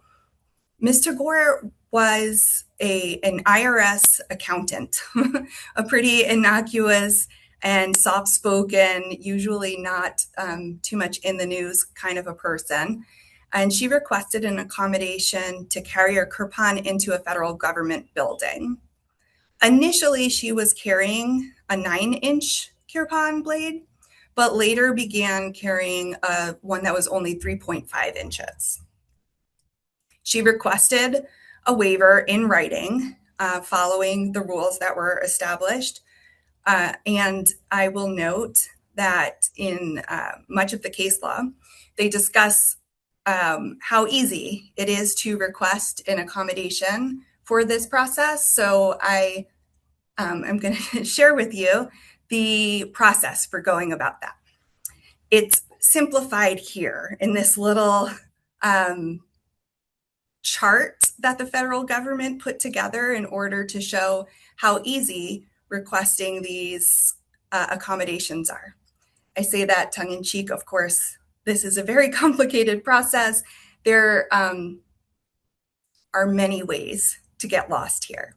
But Ms. Tagore continued and did exactly what was asked of her, filled out paperwork, and did everything that she was asked. And still, she was denied the opportunity to carry her kirpan with us. And the reason Federal Protective Services stated that she could not carry her kirpan was because there was a federal law defining a dangerous weapon as any weapon, device, instrument, material, or substance, animate or inanimate, that is used for or readily capable of causing death or serious bodily injury, except that such term does not include a pocket knife with a blade of less than 2.5 inches in length.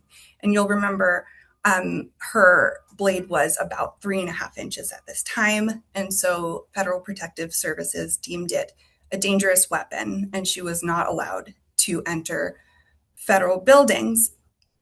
She was given the option of leaving her kirpan at home or being fired. Of course, that is not a real choice. Ultimately, the lower court found against Ms. Tagore, stating that her religious beliefs did not require her to carry a kirpan greater than 2.5 inches. And so she could have gotten a smaller kirpan. So the appellate court stated that that ruling cut the issue too thin, is how they stated it, and overturned the decision. It was then sent back to the lower courts to determine whether her sincerely held religious belief meant that she needed to be allowed to carry the kirpan that she wanted to carry. As happens often in these types of cases, this one settled on the eve of trial, and so the question remains open. Ms. Tagore was granted the accommodation herself.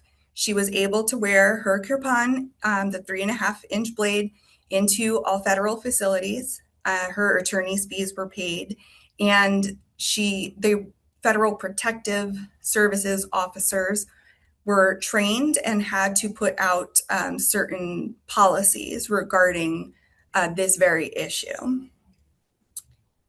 One of the documents that came out of this, I know it's small and it's hard to see, is some information that all Federal Protective Service officers receive now, which is specifically titled Accommodating Sikh Articles of Faith. And the main takeaway here with this slide is that if you are ever going to take a picture of yourself carrying your kirpan, do it in the pose this guy is doing, because it's really cool. It looks really awesome. I have been talking a lot and I want to encourage questions. I thought it might be an interesting exercise if we could think to ourselves, what would have happened had this case gone to trial? Would Ms. Tagore have been granted the accommodation?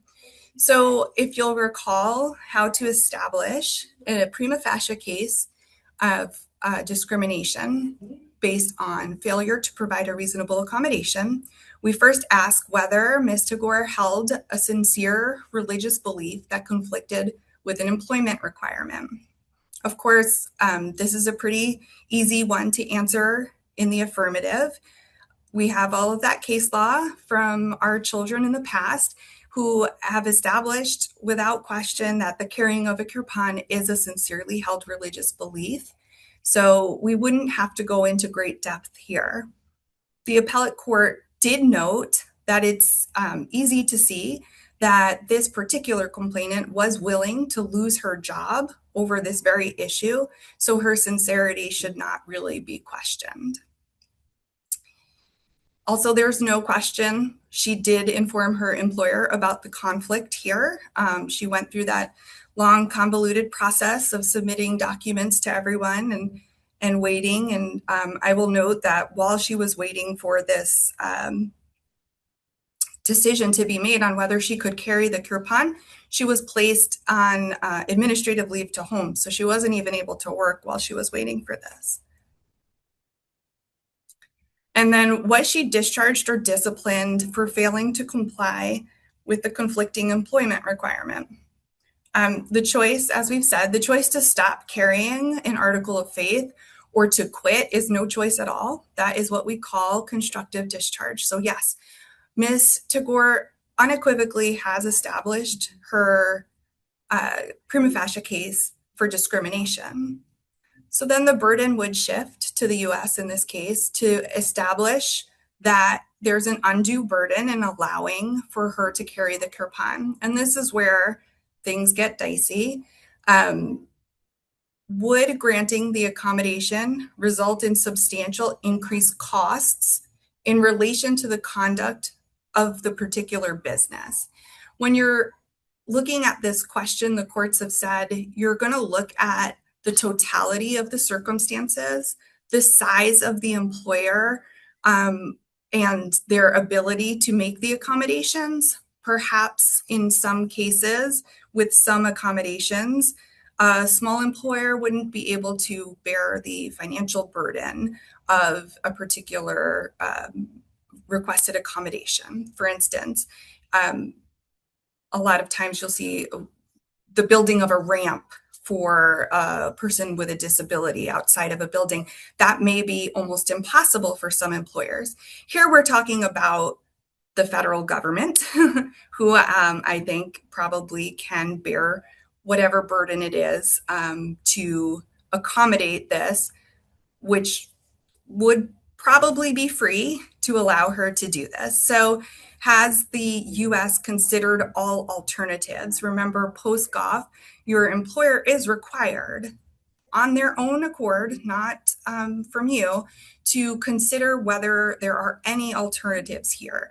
And the court, lower courts have established that there are many different alternatives when discussing kirpan. For instance, most courts have said in certain circumstances, there are times where kirpan might not be allowed. For instance, if you work in a mental health facility or if you work in a prison or a jail, and you want to carry a 9-inch sharpened blade, that might not be appropriate. But they are still required to discuss alternatives with you. So here it does not appear that the government considered any alternatives aside from just her leaving her Kirpan at home. So in my opinion, I think that the burden shift would have been in her favor, but it is still an open question. So that is 34 minutes of me talking about this. Is it possible to open the floor for questions? Absolutely. Actually, I had one quick question. Some of these Kirpan cases that you fought, I think you did mention that the blades themselves were 9 inches, or was it the entirety, including the handle and the cover? So that's interesting. In the case law, the lower court calls it a 9-inch blade. I did ask myself that question too. I couldn't find anything that really clarified. That sounded like a really long blade for a Yeah. very small woman to be carrying around. She's very slight, but it did say 9-inch blade. She did only carry that for a short time, so maybe that was part of the reason. Yeah, no, I typically, they're the entirety I can understand could be 9 inches, including the handle. So that's what my question was, is, which one is it? Okay, we have a question from Sunny. Hi, I had a question about the accommodations and stuff. So you had mentioned how it's like, and I'm this is kind of just like a educated guess. Like I don't think like it's like always possible like in every situation to like accommodate like the needs, because sometimes it can be difficult, like how you said, like if it's a smaller employer and they can't like take that financial burden, or if it's just not possible in the environment with the current resources that they have. So I just wanted to know, like, if this is like my own, like I'm just thinking about this, like, is this true? And if it is true, how can we work towards expanding these resources and helping out those employers so that not only that they're financially able, but they also have the resources to provide these accommodations, which once seemed to be impossible? Yeah, that's a really good question. Yes, there are times, like you said, where it's just not feasible for, I can't imagine there being any sort of economic reason for an employer not to allow this particular accommodation with the Kirpan, right? But you do see it come up in situations where you're looking for modifications to the physical space for employees with disabilities, particularly, altering bathrooms to accommodate a wheelchair or adding ramps, moving furniture, things of that nature, can be very difficult. In parts of New York City, the buildings are very old and you have walk-ups. It's almost impossible to put an elevator into a building, for instance. So yes, I think part of what we do at the division, which is build coalitions of stakeholders with the idea that if an employer wants to provide an accommodation, but maybe financially infeasible for them, to reach out to those nonprofits that exist or those organizations that are doing this work to see where they might be able to sort of leverage resources of others. I think it's a really great question, though. Thank you so much. Regina, please. Hello, thank you for your presentation. My question was that when courts uphold the right to wear a kirpan, how can institutions ensure those rulings actually translate into meaningful change in workplaces so there isn't still discrimination occurring? Yeah, that's a really good question. And I'm going to go back to the building of sort of a coalition of, individuals who do wear Kirpan and can bring these cases, but also for those of us in positions where we are employers to know what those our obligations are under the law and to know what the rights of our employees are, so that an employee is not always in the position of having to come and ask for the accommodation, but we as employers will know that it is important for us to make sure when we see that an employee may need an accommodation that we can approach them as well, and to just really build a sort of environment that is inclusive and open so that employees feel comfortable raising the question. Thank you. Okay, any other questions? Yeah, I just have a quick question, Bhupinder. Hi, Valerie. Yeah, you mentioned earlier that post-growth, there's a requirement that there's a need to consider for the employer to consider all alternatives. Now, do we have any specific set of requirements? How can we say that the employer indeed consider all the alternatives? Because definitely there would be so much alternatives to consider. Yeah. Yeah. So how would we know that the employer is there such a requirement, or how would we know? So that's new language. I don't, in what I've seen, it hasn't been tested, so it's open, right? But I think for for those of us who represent the complainants, it's interesting. How will this come up? And it actually came up for me in a different context this morning. I was in a hearing this morning in the housing context with a disabled tenant, and it occurred to me as I'm asking the questions, well, could this idea of all alternatives translate from employment to housing? I think it will. And hopefully I get to write it up and see if it does, but it hasn't been tested. I don't think the court will ever rule against someone and say, oh, you didn't consider all alternatives, unless there's something like a reasonable person could come up with in the moment, right? So if you're being asked as an employer, did you consider X, Y, Z, and you can't say yes to all of those, then clearly you haven't exhausted all of those. This is what we call the interactive process in employment law. The employer must interact with the employee on the question of what is the accommodation you need?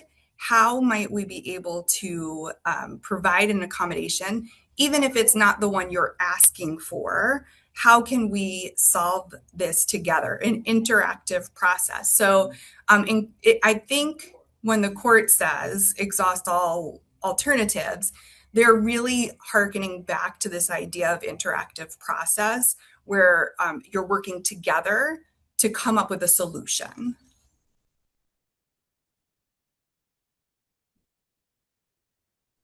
Pradeep, please go ahead. Hi, Danielle. Sorry, Valerie. That was great. Listening to you talk about people working in such as a prison or places where you really cannot accommodate certain items of articles of faith reminded me of that case. I think it was back in 2003. I was just doing quick research of that Sikh man who was working in a prison, and he wasn't allowed to wear, well, he was being discriminated against because he had a beard and he couldn't. They were saying that you have to wear a gas mask, and a beard kind of it constricts that. And they fought that case. It was widely publicized. Kamala Harris eventually spoke on it as well. She had kind of not supported that. So it was settled. Ideally, in a perfect world, when a discrimination case is brought, you would want it to follow the right course of action and just have faith that the justice system's on my side. But that necessarily doesn't happen. Do you think that in cases such as that, the sensationalization of and wide publicity that these cases receive sometimes helps them in a way, create new case law, or and really like bring people awareness and whatnot, or like, or do you think that you would just hope that things would pan out just as it's written in the law? Well, I've been doing this now for, I guess, 23 or so years. So I wish I could say I had faith that the law would just do what it's supposed to do. I don't, unfortunately. I do think that when there are people like Kamala Harris who can speak on a certain topic and bring light to an issue that many people wouldn't otherwise have thought of, because that's a blind spot we have, right? So I think it is important, and it does shed light on an issue, enlighten people who otherwise wouldn't, and maybe also a little bit shame those people who might otherwise be emboldened to deny certain rights to individuals, if not for the fact that they might get called out about it. I don't think that's such a bad thing either. So yeah, I think I would encourage anyone who has the platform to speak to speak.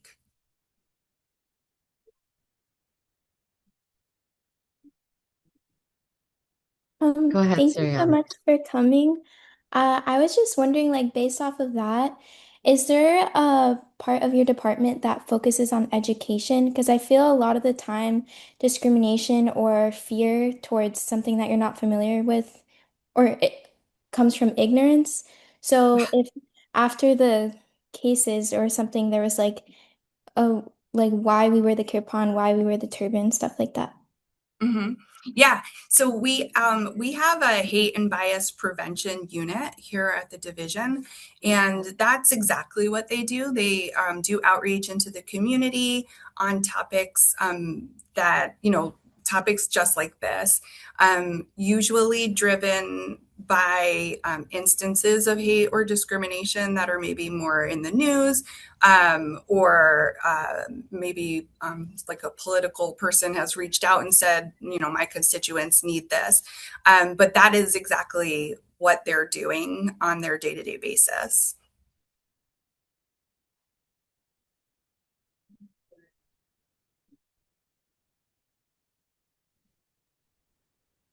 Anybody else have any other questions? Happy to take questions on other areas of our law or anything that you're wondering. Well, please do.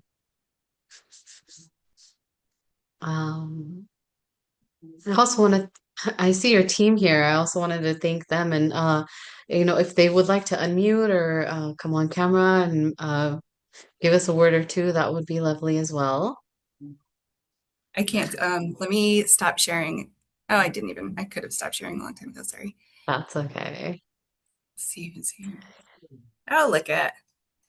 You have a nice support team with you. Yeah. How lovely. I'll give a shout out for a couple of these people, and just for anyone who is interested in this area of law.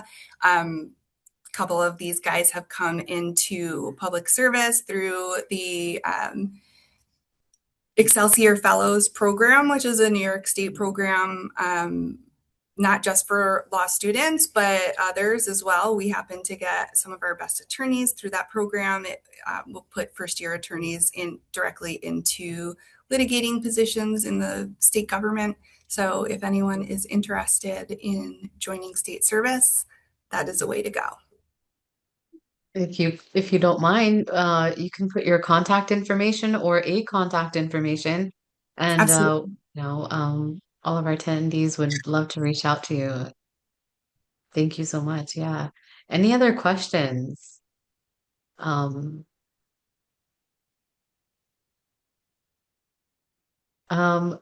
Actually, Valerie, how did you get into New York department? How did, Oh, from sure. your like career change, how did you get here? Yeah.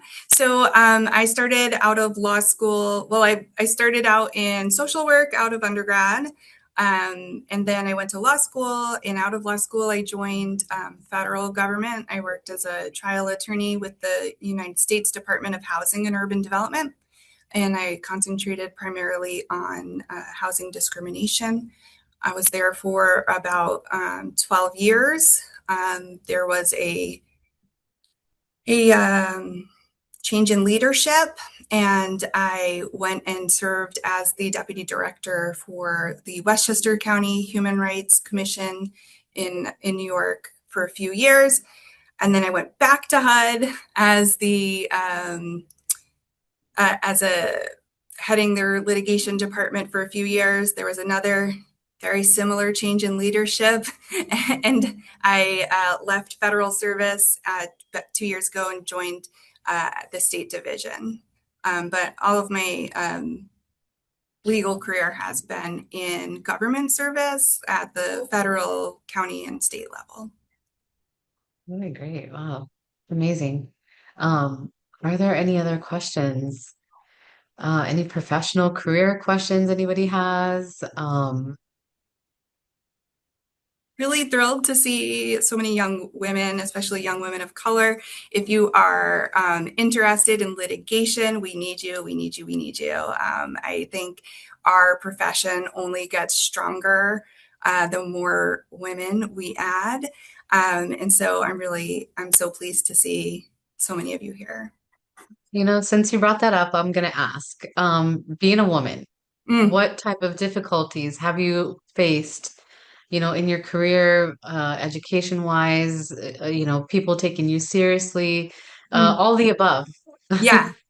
I was thinking about this question recently, and I don't know if it's that I just don't care as much, but I was thinking, is the culture shifting that I'm getting? Maybe it's just the more gray hair I get.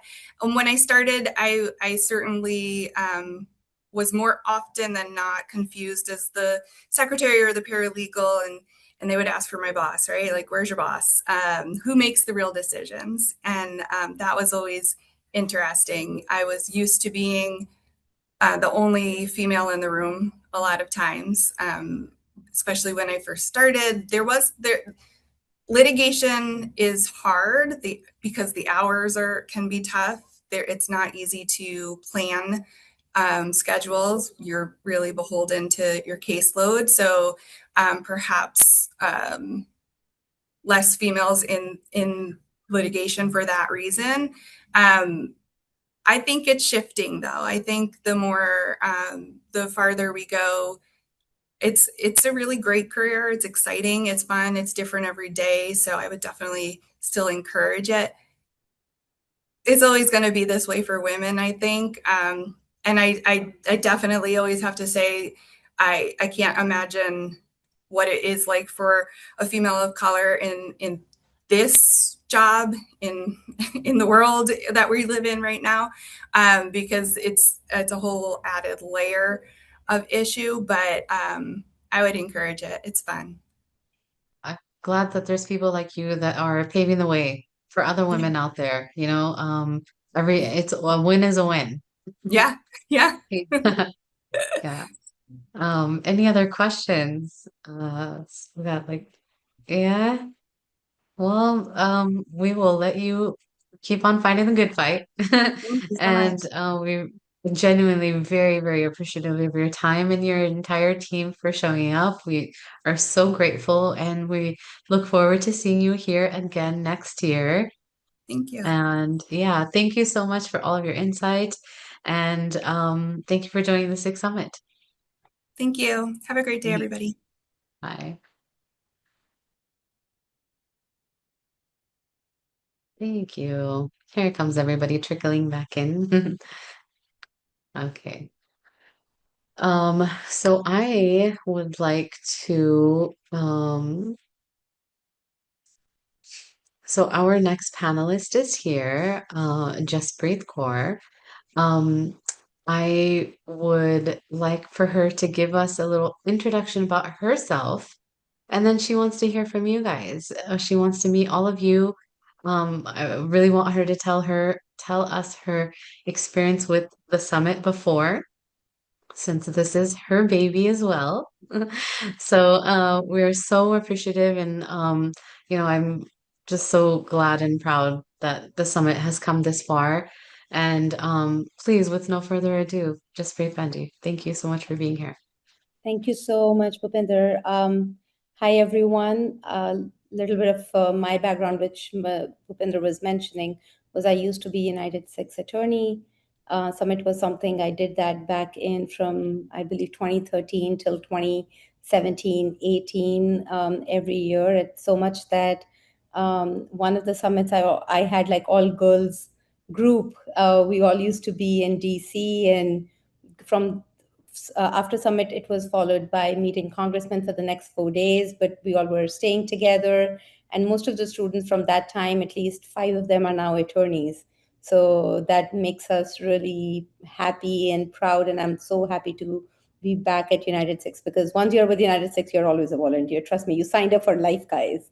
So, so this is not just a training you do and you go back. You will be in one way or the other. We have a way to just reel people in. So, other than after UNITEDSIKHS, I also do now practice immigration defense work along with my human rights research. So the work which I do now, and one of the work that we did with UNITEDSIKHS earlier was, so for example, right to wear turban while being at NYPD, introduction of Sikh textbooks while we were with UNITEDSIKHS. In fact, at that time, the procedure was for the truck drivers to give freshly cut hair as a part of their drug sample. So we try to ask them to not include that and have other variations for drug samples. So one of the advocacy program, which most of the students did at that time, were this. But this time I've seen the lineup for the teachers that you have or the speakers is phenomenal. So I believe Gurpreet and Bhupinder and Wanda did a wonderful, wonderful job getting so many. I saw the session with Arjun Sethi. I remember he had just started working for a Sikh organization, but he was working for ACLU a little while when we were back in the day. So it is so good to see everybody here and actually passing the baton on to the next generation. So who's going to go first to introduce themselves? Yeah. Well, I also want to recognize Christina, Siriadi, and Anunit, who also were really, really instrumental in getting this summit together. So kudos to you guys too. Oh, Yeah, guys, so it takes, I remember I didn't sleep the whole week. I didn't sleep a week before that, email setting up. So trust me, which panelist is going where, what are the kids doing? Like yeah. it was a thing. So kudos to you guys. The lineup this time is phenomenal. I think this is the best lineup we have had in like a very long time. So this is like really good. I'm so happy. Good job to all of you. And it doesn't happen without all of these summit attendees.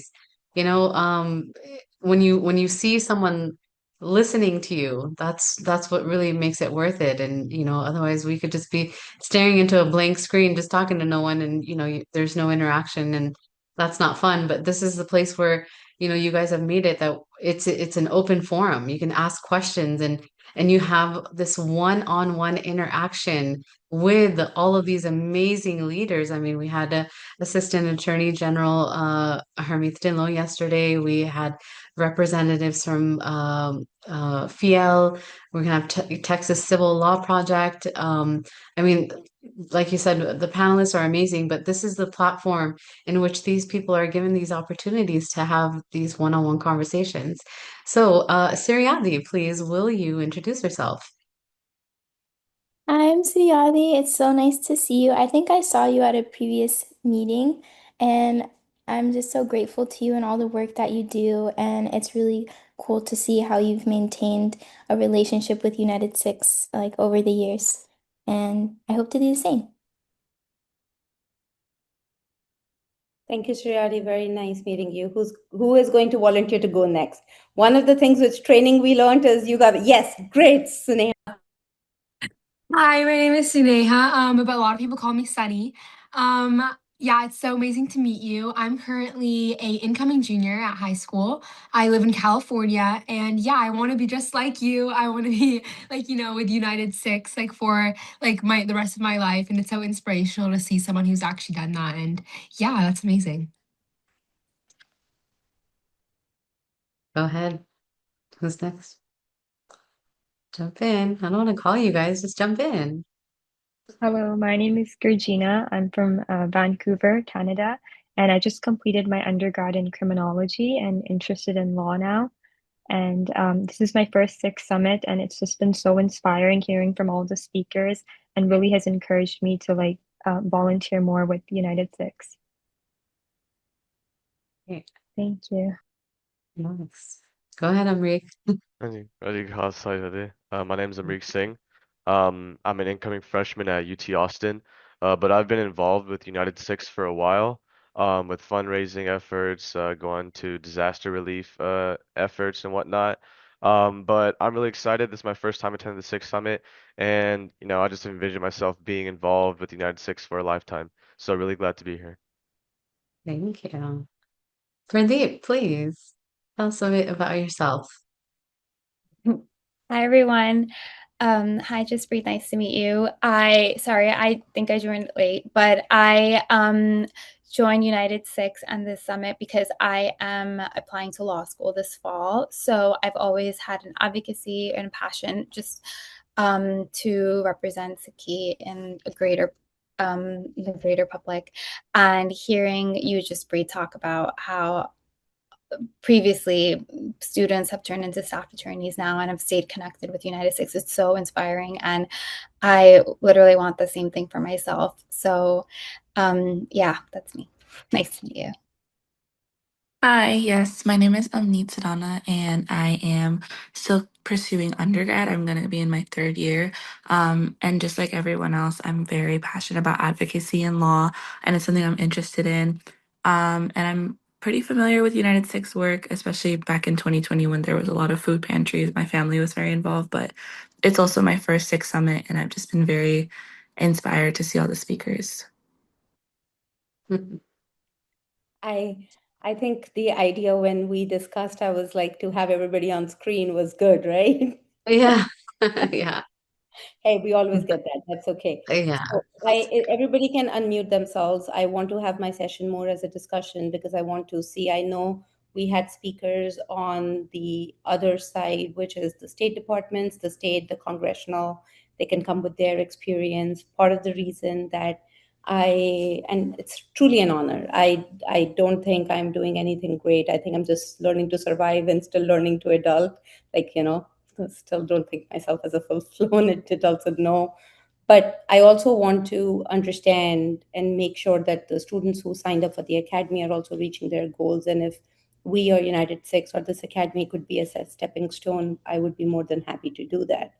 So I know that United Six talked about the work, the advocacy, and the work that they do.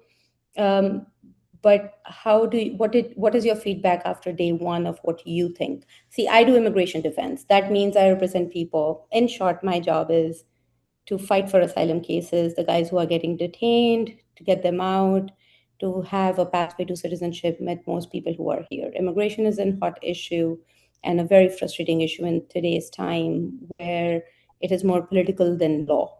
And community efforts are because of the administration, the way things are, the community efforts are actually not amounting to a lot except documenting of how people can have a support, how people can show up for somebody in the community to show up for a trial.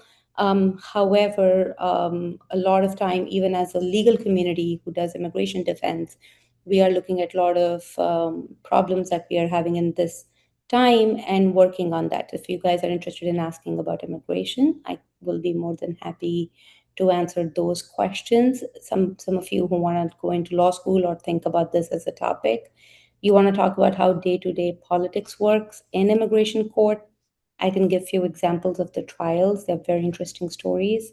Some of them are very, very unreasonable. Some of them are very reasonable. I also switched from United Six to immigration during Trump 1.0. So I can also do a comparison between 1.0 versus 2.0 to have that space for discussion for anyone.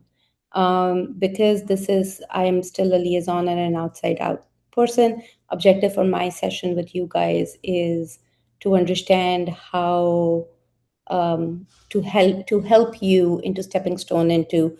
Right now, I believe the way Academy is that we have given, or the team has given you, that these are the things that you are doing. This is great, we do this. This is great, we do that. X person does Y thing. This is beneficial there. Up till now, what is your takeaway from so far, day 1 or 2 / tell me what's your takeaway so far. I'm best in putting people on spot, by the way. I can go first. Sure. Yeah, like I was just like, we have some homework to do, and we are just basically talking about like, so I just like basically thought of this like a couple hours ago. But yeah, like this summit, like I wasn't expecting to learn what I did. I got so much insight into like with advice, and I learned so much about like this community and like the religion and like everything. And I feel like this is like really like lifelong advice. It's not like something where it's like, oh, I that's cool. That's something that's like it's like really important and like life-changing to hear. And yeah, it's really changed like the way that I see things. And yeah, like I think this summit is amazing. I think everyone should join it. And yeah, like I've had an amazing experience so Spread the far. word. We'll do more summits.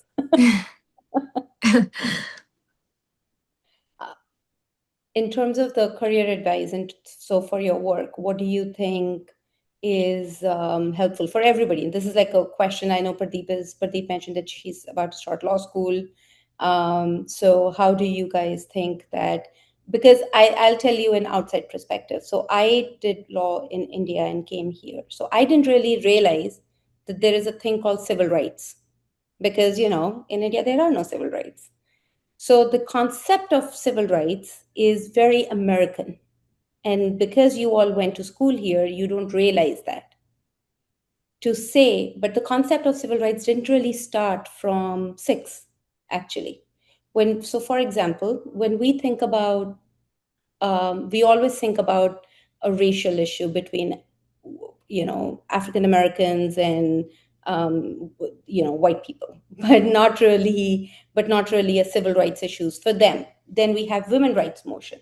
However, the individual concept of Sikh civil rights is something that started post 9/11, the way I see it. Hello? Okay, I saw that there was a disturbance. So the way I see it, so for example, when you talked about the religions, Suneha, and to see how it is done or how it is implemented, we also have to understand that the problems of Sikh community in general, and thank you for pointing that out, are not just people from India problem.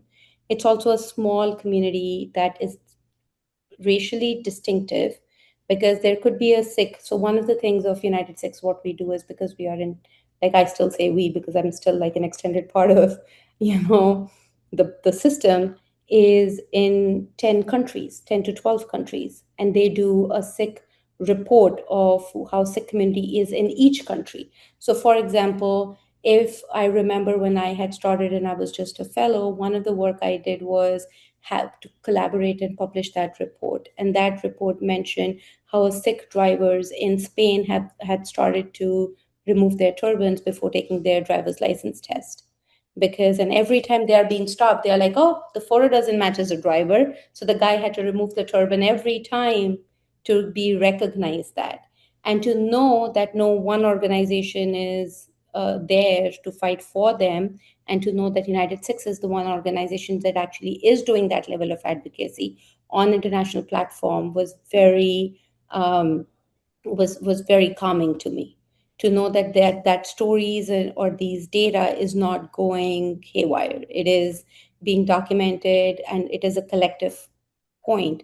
One of the issues that I don't know if anybody actually did talk about was also census, whether we should be marked as Asians, South Asians, how should we marked in census. So one of the issues in advocacy was that. Now, the role of most of the attorneys who work with the UNITEDSIKHS or work in certain policy work is not just to talk to congressmen is also to go back to the community and see what the regulations are available, whether they are implemented properly. In this particular time, one of the focus that I think we should be doing is hate crimes, or the rise of hate crimes, the rise of racial crimes or racial slurs. Given that you all are in different communities, different centers, different areas in US and Canada, same for Virginia, right? So if all of that is happening, how do you report it? And it is just not accounted as bullying. So, for example, FBI maintains the data that talks about marking if somebody beat up a Sikh man and says, "Go home, you Muslim," it's a hate crime towards a Muslim, and there is a box that it is a hate crime for a Sikh. However, if the person lives in New York and he makes a report of hate crime in the New York police database, they only have it as a Muslim mark. They don't even have a Sikh mark. So because then FBI, who's picking up the data, doesn't really have the accurate data because the local states have not marked it properly. So the job both as a defense attorney, so for us would be, okay, you know what, if they did a hate crime and the police didn't do investigation, what are you going to do as an activist, as a civil rights activist who's actually filing cases? How do you pick up the cases? If I remember, one of the projects I did was somebody was sleeping on an airplane between New York and California and LA, and somebody made a video, they're traveling with bin Laden. And the daughter actually had reached out to us and said that my dad's video is online, it's gone viral back in 2017. Now everything is viral, but 2017 was, it went viral. And it's his photo and that's him, and then we will have hate crime. So they were concerned. So it was not like a parent or a wife or an adult coming, it's actually the kid who was in school who said, "Oh, I'm worried my dad will be bullied." So because they were aware of all of these issues and they were rights, they knew that this is what you have to complain about and this is how you have to address it. So I thought that was very interesting, and that is why, like, I want to keep on doing the academy as much as possible, is because I believe that it goes both ways. Unfortunately, after sometimes we become the protectors for our parents. So, but in terms of addressing the issues and civil rights work, we become a bridge between the community and the organizations. Most of the speakers that you would be listening coming, like one of our intern actually now works for the government. She worked for, she got a state job. Sharon used to be an intern in 14, 15. She went through law school. Then we had Sarabjot, she's doing transactional work. But this kind of experience and exposure in terms of just issues. The second training, and I know Suhaina mentioned about the homework and to think about what to do, is also to build network. Most of the speakers that you have, and I know Bhupinder would be as a part of the closing remarks, but I'm just pressing on these issues. Reach out to the people that whom you have met during the academy that you feel like you could build a relationship with. Because unlike other communities, we guys don't really have a big brother, big sister program. So this academy is a way to have that, to reach out to the speakers that you meet, to reach out to if you want to be introduced to them. That was the objective for the academy, to have that, and also to reach out to each other.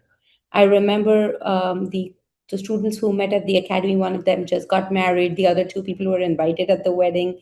You also form a long-term friendships. So I understand everything is digital right now, but maybe, have a WhatsApp group and talk shit about us. We'll be fine with that. We'll survive.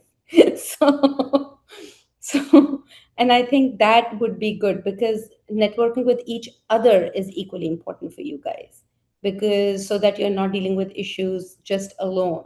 So whether it is, like, I remember one of the academy students, when she started college, she actually got involved in Sikh Student Association and ended up doing workshops, like community outreach workshops, or workshops with other communities where they would work with other communities, and we'll have people from, half of the students who are not, it's not just religious, just other communities in terms of cultural exchange issues. But then we discuss that, oh, we all are in this together. The problems are the same.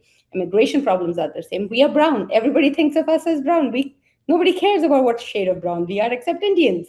So, and those programs are very good. So I think my role, when Bhupinder and Wanda asked me to come, I was like, I'll be more than happy to meet everybody here. Is not only just to, but I also want to help you navigate. How do you navigate future speakers? How do you navigate their conversations? And and just to understand how what you take away from that is, yes, you will be volunteers for us, you will be grassroots level, but what do you think your community needs and bring back to the organization? If you think your community needs more intercultural programs versus disaster relief, UNITEDSIKHS would be there to do that, because at the end of the day, it is helping you to outreach and actually to be your voice versus anything else. So that would be like my goal on that. Does anybody want to know what I do? It's very depressing though, but Yes. questions.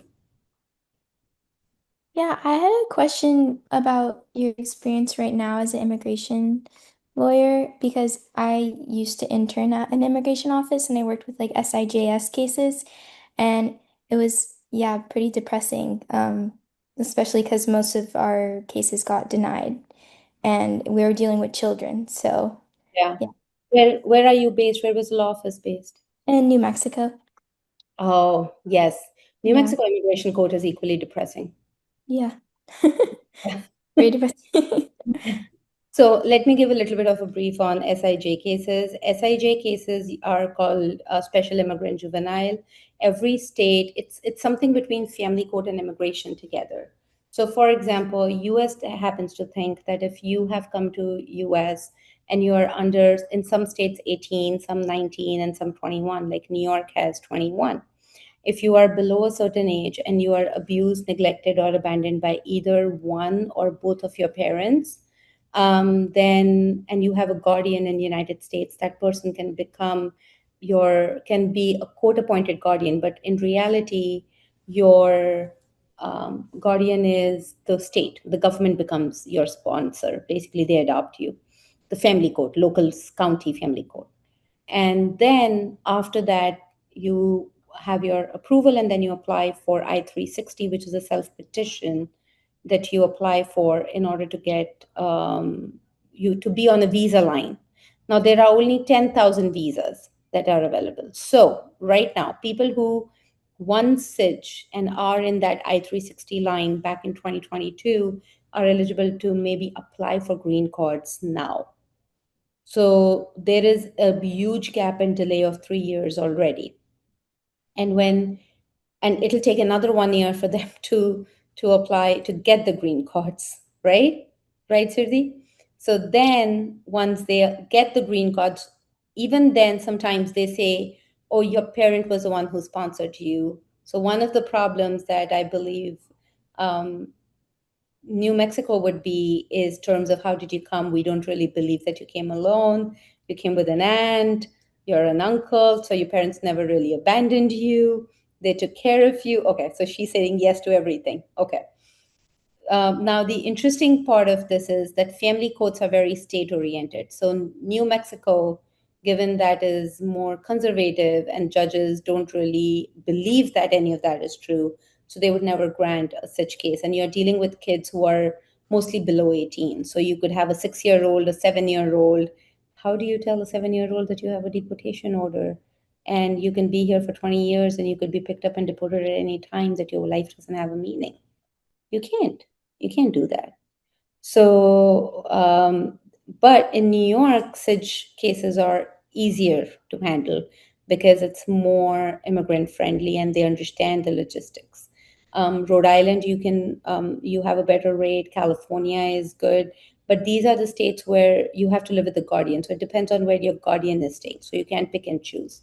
Michigan, I know people can win SIDGE, but they have to be of a certain age, and it really depends. So it's a very state oriented, because the underlying relief is with the state. I right now, it is interesting that you brought up SIDGE, is because right now the policy is sometimes who have come, like a lot of Punjabi kids who come at 17 years old, like Sikh kids who cross the border, come at 17 years old. They do SIDGE, but unfortunately they have to apply for asylum at the same time because of the visa numbers are so limited that it delays the whole process. So even after we do win cases in family court, in current administration, they can still have a removal order and can be deported at any time. And meanwhile, they have to pay taxes, they have to maintain good moral character. So but then there are certain days where you fight and you win. Like I had a trial every single day this entire week, but I had a worse week in my long time. But today I won a case. But this win tastes even sweeter because nobody's winning. So to do that, to have at this time, but to build a record. Most of you will be attorneys, some of you might be journalists, or anytime. Building record in law is the key. More record you build is better for you because you have to preserve every argument you can do in appellate court. After me, TJ is the speaker. TJ was another individual. I actually interned with him. So when they put me with TJ, I was like, what am I gonna talk? I learned everything from him, and he's been doing this. He has all his four daughters are lawyers, so he's a second generation attorney, and he practiced a lot more. He did everything. He's a phenomenal criminal attorney. He's very good in landlord tenant and phenomenal civil attorney, civil litigation attorney. So I'm also preparing the next speaker. But most of the work that we do in and out in court is studying in one, but building the record is the key when it comes to immigration, especially in this environment. Thank you for sharing your. Did you not enjoy immigration at all, right? I have to say, like, it was very depressing, but I enjoyed working with my clients. They gave me hope, just like from how resilient they were, but also just how kind they were and hearing their hopes and dreams. So I liked that part of the job for sure. And Yeah. I was just wondering, what does building the record really mean if you have time? Because I haven't heard of that before. Sorry, building the record? Like you said, building record is important. Yes. So, for example, more paperwork. So whenever we are doing a trial, we have to, our paperwork has to be perfect. The questions that we ask is supposed to be important. The way we do examination, direct examination. When you mention about SIDGE, right? So all the paperwork that we submit, one of the issues is if we have affidavits from the family, if there are text messages that he tried to reach out or the kid tried to reach out and the parents never responded, that is building the record. So we have gone over and beyond to show that the parents actually don't care.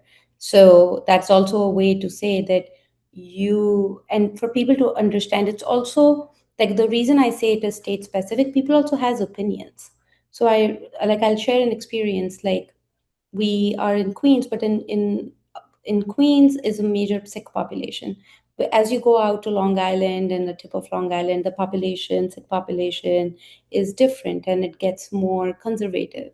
But what happens during that time is if you go to court, some judges are like, oh, I don't think South Asian people leave their kids or they bother their kids. However, that's a problem because there are expectations. If you're the oldest kid, you're a second kid, you're the only kid who's out of the family, you're the only one you have. It's an unspoken responsibility of making money and sending back home. So no, your parents didn't send you because they want to protect you. They sent you because you were the money making machine. Yeah, we call that as grunt work and helping your family, but in terms of the law, that's not correct. So when I said building the record is also to challenge those point of views at some times. So I was like, Judge, you know what? The law says that the parents have to be the caretaker. They are not the caretaker, he's the caretaker. So that explains the idea behind when I said building the record. I initially said that is because I feel whenever any one of you will become attorneys, you'll be like, anytime you're in court, you'll be like, I need to build a record. I remember this sentence. Thank you so much. No problem. I also think I have crossed my limit. Is TJ the next speaker coming? Has not got here yet. Okay, Let me follow up with that. sure. Does anybody else have any questions?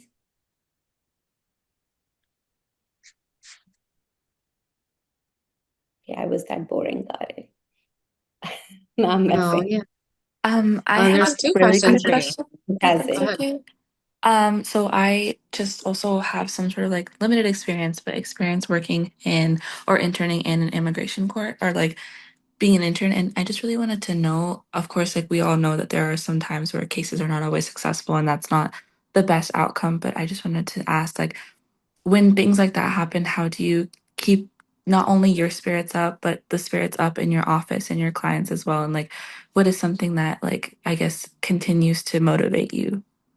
Oh, that is a very interesting question. Thank you. As I learn it more from clients. I think when you tell, like, I'll give an example of my case today, right? My case yesterday was not very good. We did a 5-hour trial, so I was really pretty beat. So today's guy, he had a hearing back in 2024 with a very good judge, and the judge retired.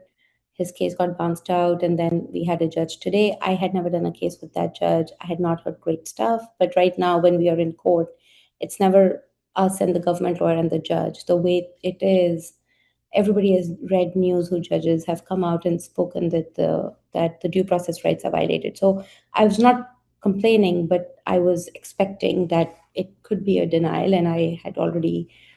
I'm not really the most optimistic person, to be honest. So I had started to be like, hey, even if it goes bad, you have 4 years. Don't worry about it.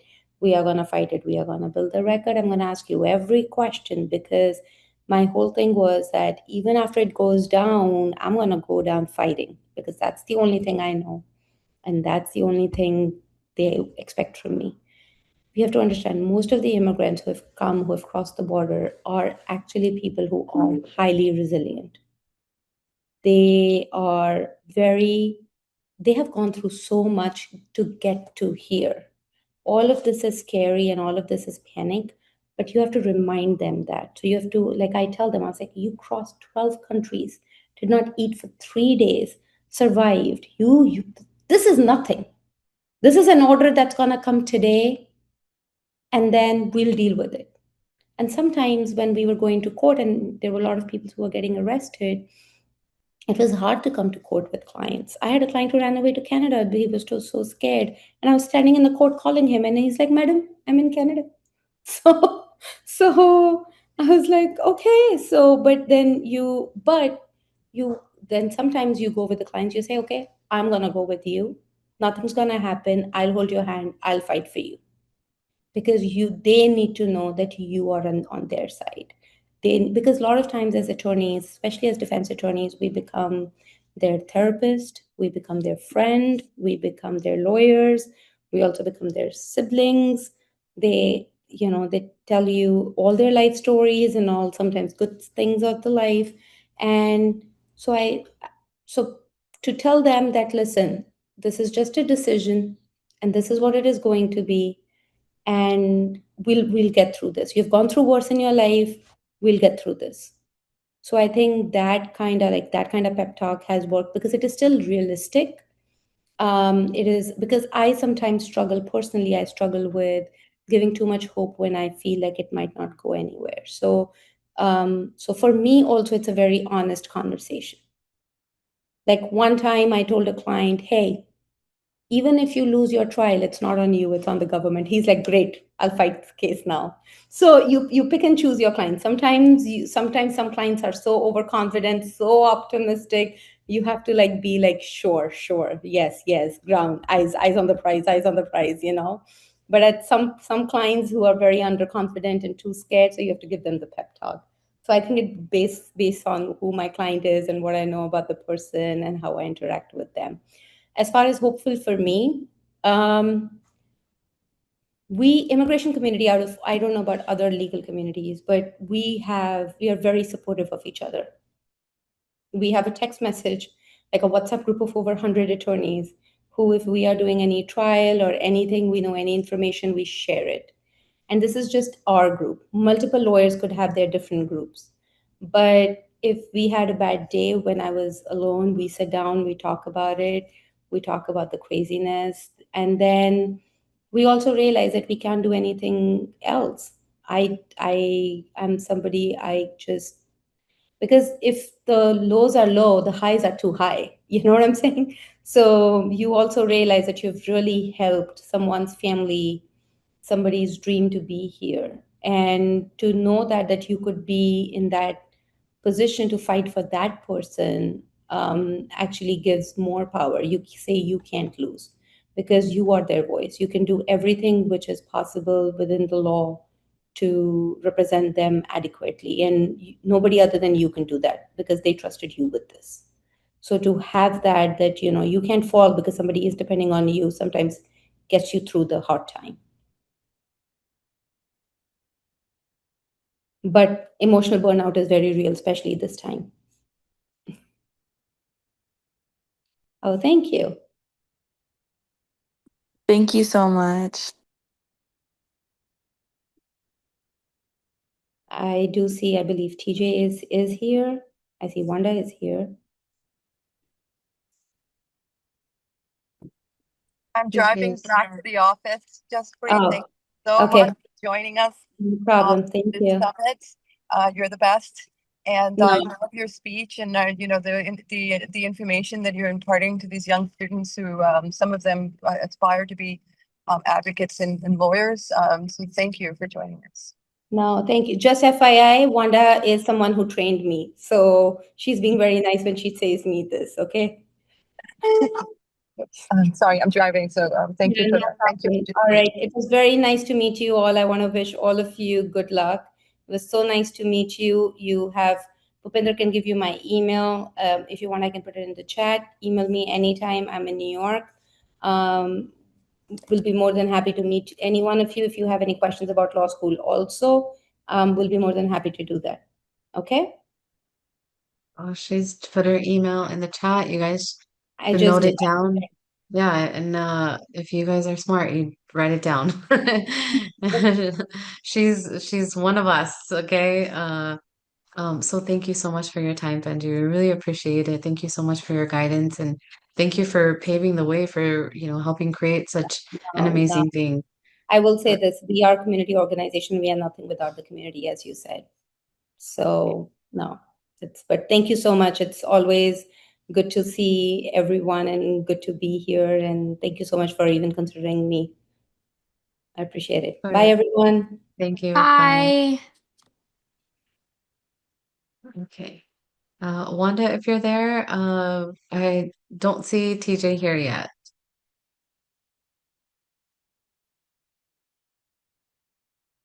He may have joined and got locked out or something. I don't know.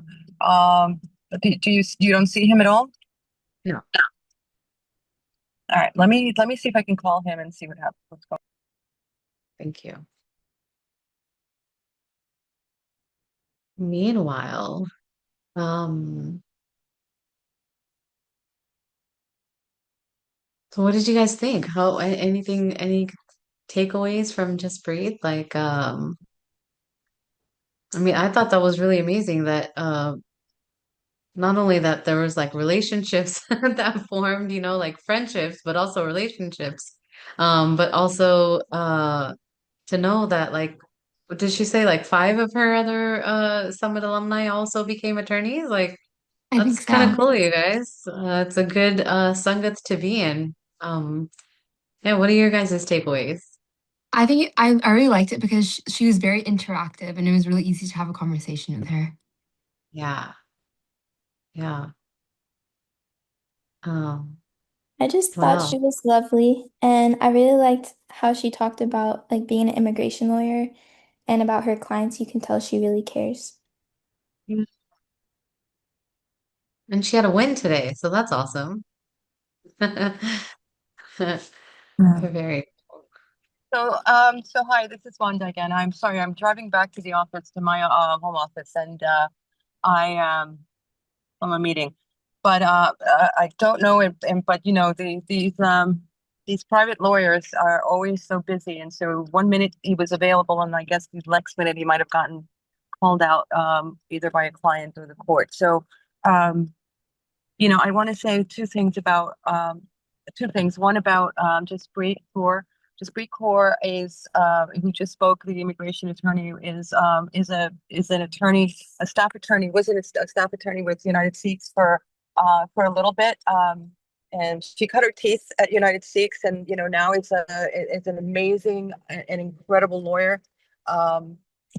Just hearing her speak is sort of an attest, sort of attest to the level of professional growth that she underwent. Not just at United States, of course, but I think the United States was her first sort of legal job. So as an attorney, with that, I just want to encourage you all to to use United Sikhs, use our experience, use our resources, use our availability and our willingness to sort of, guide you and help you, not just and not just United Sikhs, but the folks who come onto this summit, the reasons why they are invited in the first place. At least from my perspective, I invited most of these folks just because I understand that they're folks that are willing to sort of give back to the community and engage young people and do those things. So, reach out to her. Tajinder Bains is a United Sikhs advisor. He's been a United Sikhs advisor for a really long time. We do have, as you know, the organization has a board, right, composed of folks that run the organization, just generally as any nonprofit board organization has. But we also have a committee, I guess we can call it an advisory committee, composed of lawyers that are practicing and experienced attorneys, and judges and advocates who advise the organization on legal matters and on other, and so, we're trying to build that, from the ground. We've always had advisors, but with the creation of the legal center that we're working on now, which is something I was doing in the last hour, meeting with some of our advisors on that issue. We hope to grow our advisors and grow the people that you all have access to. So thank you again for joining the summit. I'm gonna mute myself and try and call TJ one more time. But if he's unavailable for whatever reason, I guess our next speaker is our two attorneys who are committed and have been our partners over the course of the last year. They are from the Texas Civil Rights Project, and I got to know them through the work that I do on CDL issues. We've been in Texas doing sort of organizing with FIEL, which are the people that we met. I believe it was yesterday. The nonprofit organization, grassroots organization. So they'll meet us later on. But if TJ can't come on, I guess you can decide how the group uses that time. But let me just go ahead and try and reach him one more time. Okay, one moment. Let us see. Yeah, because I've met TJ and is a very, very busy fellow, very, very busy person. Um, so I'm like, I don't want to send you guys out to break and then him be available and then and then no one would be here. But man, Siriali, we should have came up with a like a Kahoot game or something to, that's okay. Um, Last minute things. Go ahead, Manmeet, please. Interject. Hi, I just have a quick update. I think that we can assume that TJ is not going to be able to make it. He's probably either got called in by the court, by some judge or a client. So I guess you have free time now, or Deepinder, you can decide, and Christina, you can decide how you go ahead and use this time until our next speaker. Okay, thank you. Okay, well, maybe we should take a break then. What time is our next speaker scheduled at? Sorry, I don't have it in front immediately. Lupinder, I hi. I think our media team also has a request for our participants if they could answer. I think we have posted something yesterday. Yeah. So if you could use this time to answer the question or give your submissions. Oh yeah. Okay, so we have about 45 minutes until the next speaker, right? Um, I would really appreciate you guys if you could uh, put some type of comment on that post that we just put in the WhatsApp group. If you guys aren't already in that WhatsApp group, let us know. Maybe Anonit Banji, can you post that WhatsApp group link in this chat here? So in case they aren't already there. Oh, actually, look, I see TJ's here. See, I knew it was gonna happen. Okay. Hi, can you hear me? We're here. I can hear you. You're here. There you are. Right. So nice to see you, Viji Wargajika Same Khalsa here. How are Wargajika you? Fateh. Great. Thank you so much for being here. Sure. Um, Do you want me to Wanda, start with a presentation? I really don't know what the format here is. format is whatever you like, Viji. No problem. Let me briefly tell you who I am. I'm an attorney in New York. I've been an attorney for 34 years. My background is I spent 6 years with the Legal Aid Society as a civil attorney doing matrimonials, landlord-tenant, family court work. And then I went to criminal defense for 15 years, where I was certified both on death penalty cases, homicides, and everything else. I left in 2007, when I went into private practice. And since then, I've done just about every type of case conceivable. I've also worked with UNITEDSIKHS from about 2002 on in various capacities. The main thing that I really did was we monitored hate crimes against Sikhs.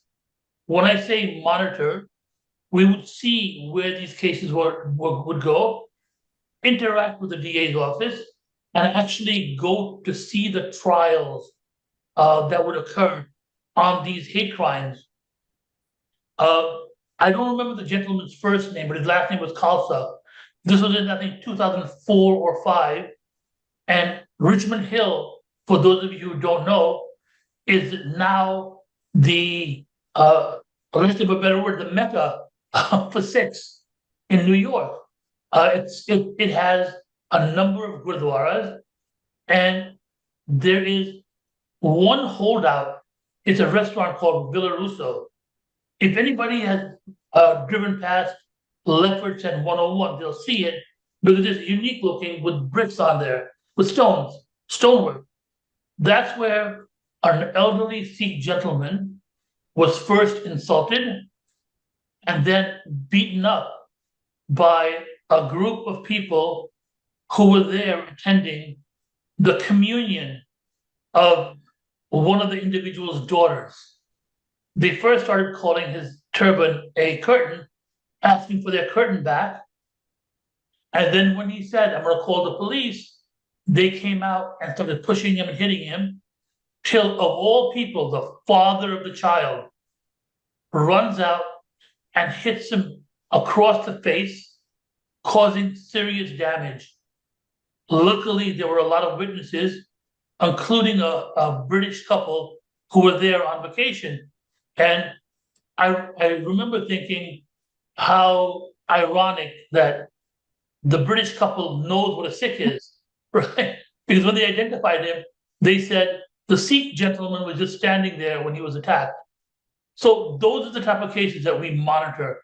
On that case, we contacted the DA's office.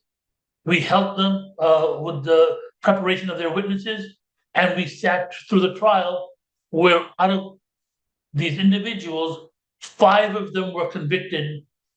3 of them did over 2 years in jail, I believe. I think the other 2 did some jail, but not a lot. But that's what we do at UNITEDSIKHS as it comes to hate crimes. We monitor hate crimes and we help in the prosecution of hate crimes. Now, I was speaking to Wanda earlier today, and she said that the issue of Harjinder Singh came up earlier with another panelist.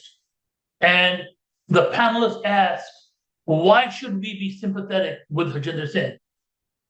I don't disagree with her.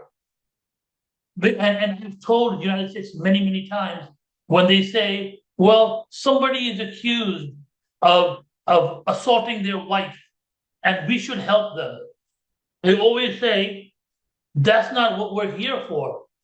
We are here to ensure that nobody is targeted differently because the person's a Sikh. And when we first heard about Harjinder Singh, we didn't get involved because Harjinder Singh was stopped.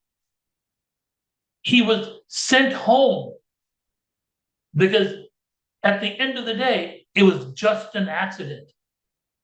It's only after they found out that he's an immigrant and that he wears a turban, that's when they started treating him differently.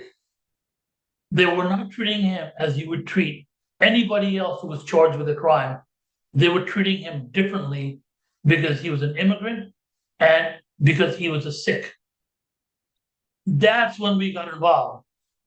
We don't get involved to help people who are involved in violent crimes circumvent the US judicial system.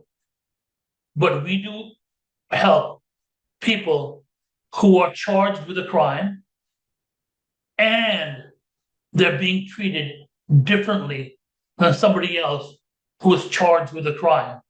Now, when the politicians were talking about this case, they were talking about 45 years in jail. That's what they were saying they wanted. I've been an attorney for, as I said, for 34 years. Even on cases where somebody walks up, shoots someone in the head, they don't get 45 years, meaning an intentional homicide. What they're saying here, their allegation is that Harjinder Singh made a left-hand turn, and in making that left-hand turn across traffic, he was negligent. I've never seen the government treat crimes of negligence as harshly as they do crimes of intent. And it's not the fact that 3 people die. People die in traffic accidents every single day. But the reason we're involved and the reason the Sikh community is involved is because we really do feel that he's not being treated as somebody would be treated who's charged with this crime alone. He now has to answer for him being here in the United States, for him being a Sikh, and for him being an immigrant. Now, the word illegal immigrant has been thrown around. That's a very inaccurate term. If somebody comes to the United States sneaking across the border and they're working here, yes, you can say they're an illegal immigrant. But Harjinder Singh came across the border at a point of entry, and the law provides that people who do that can say, I am afraid to go back to my home country, and I'm applying for political asylum. He is not an illegal alien. Yes, he is an alien, but he is an alien that came here in a manner that American law anticipated. How else are you going to apply for political asylum if you're not knocking at the door of America saying your law says that you will take refugees and you will take asylees and you will allow us to present our case? While he is presenting his case and while they're evaluating it, the law allows him, if he applies for it, to get a work permit and to work. And he did just that. He worked, he passed an English proficiency exam, and he had a commercial license. But they're making it seem as because he's now an illegal immigrant, that all those things were fraudulent. But at the end of the day, all this has to be litigated in court, and a jury of his peers will have to decide the facts of the case. Our only issue, and as I said, it wasn't our issue initially, because we just assumed, look, it's a criminal matter. We have the best judicial system in the world, and for the most part, it's independent, except when President Trump and the governor of Florida decide to get involved and give their opinion on a criminal matter. That is just so inappropriate as to what should happen. So that's why we got involved, because we are UNITEDSIKHS, and we want to make sure that if a Sikh is being treated unfairly here, we bring it to the government's attention and we try to help him. If we had not thought that that was one of the primary reasons why he was arrested and charged with a crime, we would not have gotten involved. And remember, he hasn't been convicted of anything. Right now, he is as innocent as you and I. There's been no trial. The trial hasn't even been scheduled yet. But our goal is to make sure we can get him the best defense, because that's what our system promises. Everybody will get a vigorous defense. And that's why we are involved in this case where 3 people, they weren't murdered. Let's make that clear. They died. They were killed. Our position is it was in a traffic accident. And these are the type of cases that we work on at the UNITEDSIKHS. Now, I will just give you a brief primer on how the legal system and the criminal defense system works. This will be a very New York-centric view, because 90% of my practice is in New York. We have multiple levels of courts in the United States. The courts that are least used are the federal courts. That's why whenever you go to federal court, you never have to wait. The courtroom is almost empty. There are 5 attorneys in there. Federal courts only deal with federal matters and crimes that are federal crimes, meaning crimes against the post office, crimes against federal marshals, or crimes which the Constitution or federal law say are a crime. And the example I will give is, if you remember George Floyd, which I'm sure all of you do, George Floyd's, the person who killed George Floyd was tried in federal court for violating his human rights, his civil rights. He was convicted and sentenced to 22, 23 years in jail. At the same time, he was also tried by the state of Minnesota on homicide charges. And he was convicted and sentenced to 26 years in jail. Remember, there was some talk about Donald Trump, what's the word, Donald Trump, Donald Trump pardoning the police officer, Derek Chauvin, who had killed George Floyd. Because of the split in our systems, the president does not have the power to pardon someone for a state crime. So even if he had decided, and I'm surprised he didn't, knowing him, I'm surprised he didn't pardon Derek Chauvin. But even if he had, Derek Chauvin must still do the state charges, which were, I think, 26 or 28 years. Only the state governor can do that.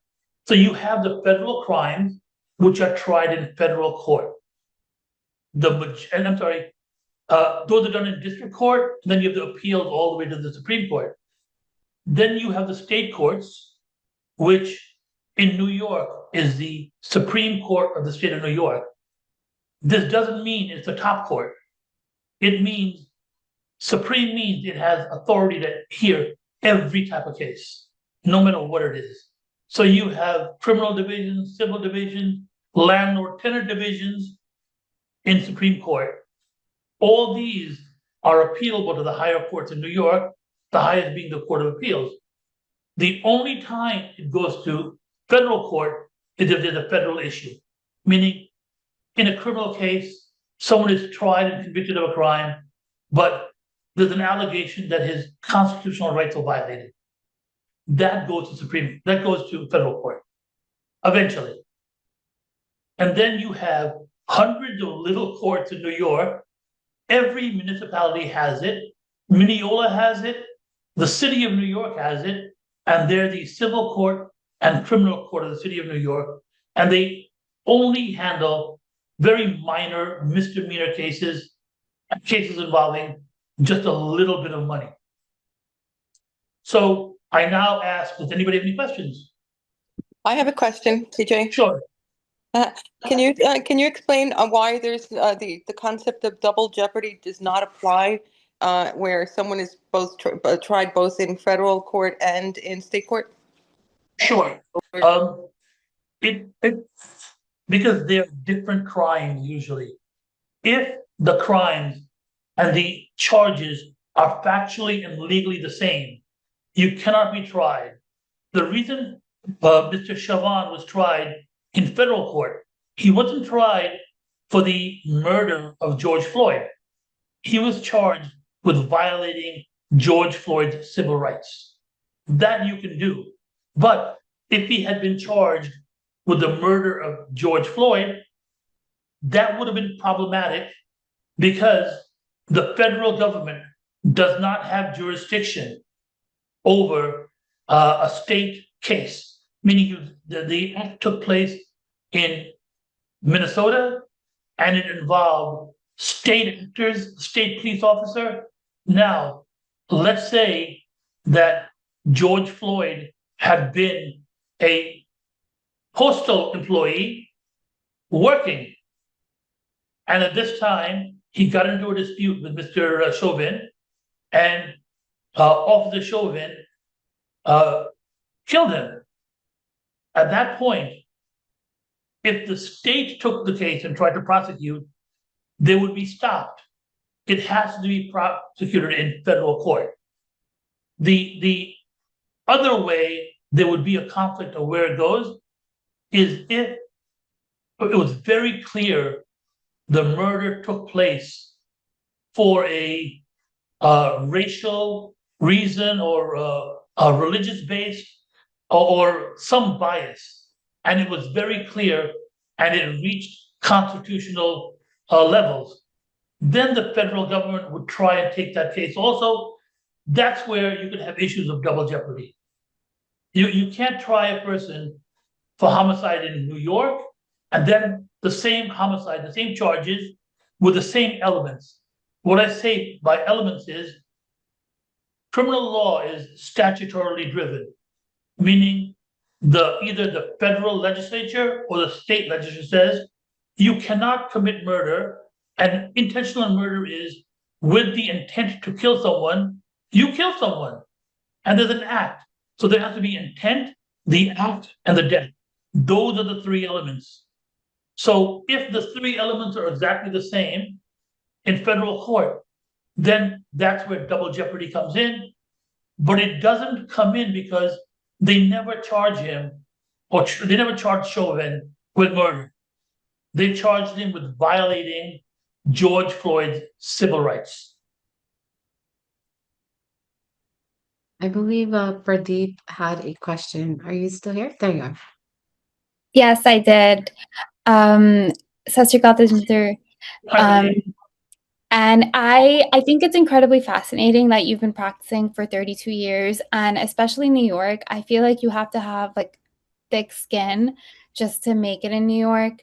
And being in the legal field and handling difficult cases, I can't even imagine.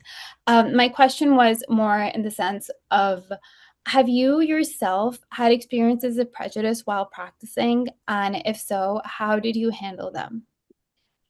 That's a very good question. And I'll tell you, One of the benefits that I've had is that I came to the United States when I was 5 years old. And I was educated here, so I don't have much of any of an accent, and I communicate very well, and so that really does take a lot of it off. But I do find when not so much now, but initially when you go to a courtroom that you haven't been in before, people don't know you. There is that feeling that, this person, he doesn't know what he's doing. And I don't know, I won't make this comment about all Sikhs, but I can tell you, Sikh men who wear turbans and a beard, we have to go the extra yard to prove ourselves every time. And that just makes us better attorneys because we have to try harder. We have to prove ourselves. And I can remember on one hand, I can remember the times that I had issues because of who I am. The first 3 times that I appeared in criminal court, because I went from civil court over to criminal court. And the first 3 times that I appeared in court, when I stood up next to a defendant as his attorney, and each time the defendant was Latino, the judge asked me if I was the interpreter. but the irony of it all is, after they got to know me, we had a wonderful, wonderful relationship. Otherwise, I have never had a problem. But my sister, who's also an attorney, she did have a problem. Her client, it was a matrimonial. Her client was a Sardar, had a full dadi and a pug, and his wife was also a Sikh. And so they were in the middle of a divorce, and the attorney for the wife says to my sister, not knowing that her brother also wears a pug and has a beard, said to her when she goes, well, the parties can negotiate. He thought it was funny. He goes, oh, we don't negotiate with terrorists.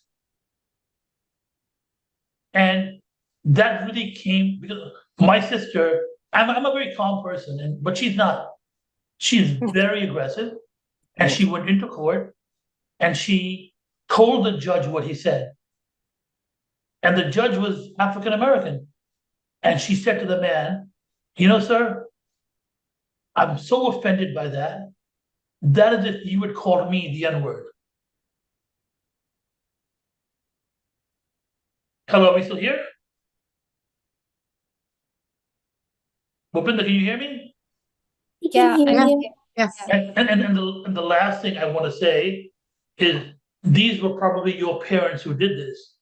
But after 9/11, there was a massive campaign by the Sikh community to educate people on who we are. Because prior to that, they didn't know who we were. They said, they're Muslim. There's no Sikh. No distinction drawn. And about 2 or 3 years after 9/11, I went to see a client of mine in what they call the pens. This is a holding area behind criminal court. And there were about 6 people there. And I'm trying to talk to my client and have a conversation, but another individual keeps asking me questions. So I answer all of his questions, but I tell him, listen, I gotta go, I have to talk to my client. And he gets very angry and he goes, you're an Arab, a Muslim Arab, and they shouldn't let people like you be lawyers. Normally, I don't respond to anything like that. But what was very unique is the other defendants who were not my clients were there. And they go, wait a minute. He's not an Arab. Yeah, he's from India. But yeah, he's not a Muslim. He's a Sikh. So it's very shocked that these people who basically commit crimes, right? They knew the distinction after 9/11. But besides that, I've never had any problems. Wow. Thank you. Now, Thank you for sharing those Sure. stories. I just want to share 2 other things, which is I've had I've taken close to 60 jury trials, and I've actually had Sikhs on my jury, right? Which is the most pleasant thing in the world. And when I see them, I try to pick them out if I can to get on my jury. And I remember jurors asking me after a trial, they weren't interested because my client was acquitted. They weren't interested in the case, but they said, you know, Mr. Baines, all of us wait in the morning to see when you're going to come in, to see what color tie and turban you wear. Because that trial, I always make them match. Any other questions?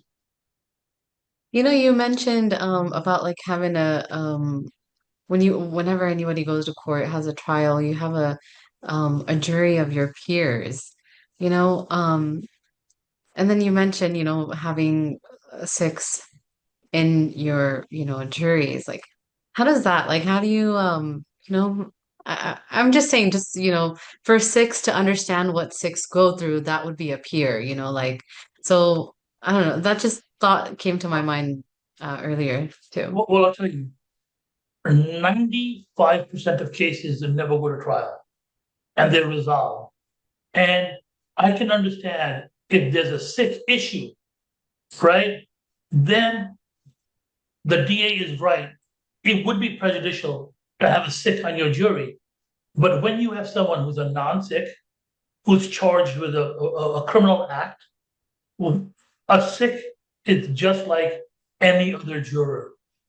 You know, he's part of the community, and he is there to guarantee that it's not the government that decides what happened, because it's easy for a judge to get jaded after many years of being on the bench.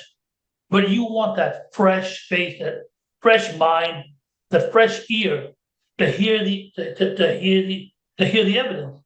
Now, I should have mentioned this earlier. There have been Sikh issues that have come up, and we worked on them through UNITEDSIKHS. The issue of the Kirpan. Oh, I know this also came up with the prior panelist about Mr. Novak, the man who was killed in London. That was horrible. It was a horrible criminal act, and it should have been punished. Because if we are given the right to carry a Kirpan, we're not given the right to use it. Here in the United States, carrying a knife is a minor offense, but using it is a felony. And so I don't see why it's an issue for us to support, Sikhs to support, not this person who committed the violent act, but the right that we have peacefully used for the past 30 years in England, the right to carry a Kirpan. It's even in New York, you're allowed to carry some knives, but you can't use them unlawfully. Even, as I say, a pen could be a weapon if it's used unlawfully. The legal language is anything used unlawfully is a weapon. So if I hit you with a pen, or I stab you with a pen, that's illegally possessing a weapon and using a weapon. And the same is in New York. There was a case in New York, about 20 years ago, where somebody used a Kirpan and stabbed somebody in the chest with a Kirpan. He went to trial, he was convicted, he did his jail time. But at the end of the day, that doesn't really affect the right to carry a Kirpan. I can tell you what the government does here in New York and in most of the states where knives are illegal to carry. They will charge you with the offense of carrying a weapon, which is a misdemeanor, which is a lower offense. But the DA's office will recognize the religious obligation, and in the interest of justice, they will simply dismiss the case. That's why these cases never go to trial in New York, simply possessing a Kirpan. But they will go to trial if you use it. Any other questions, you guys?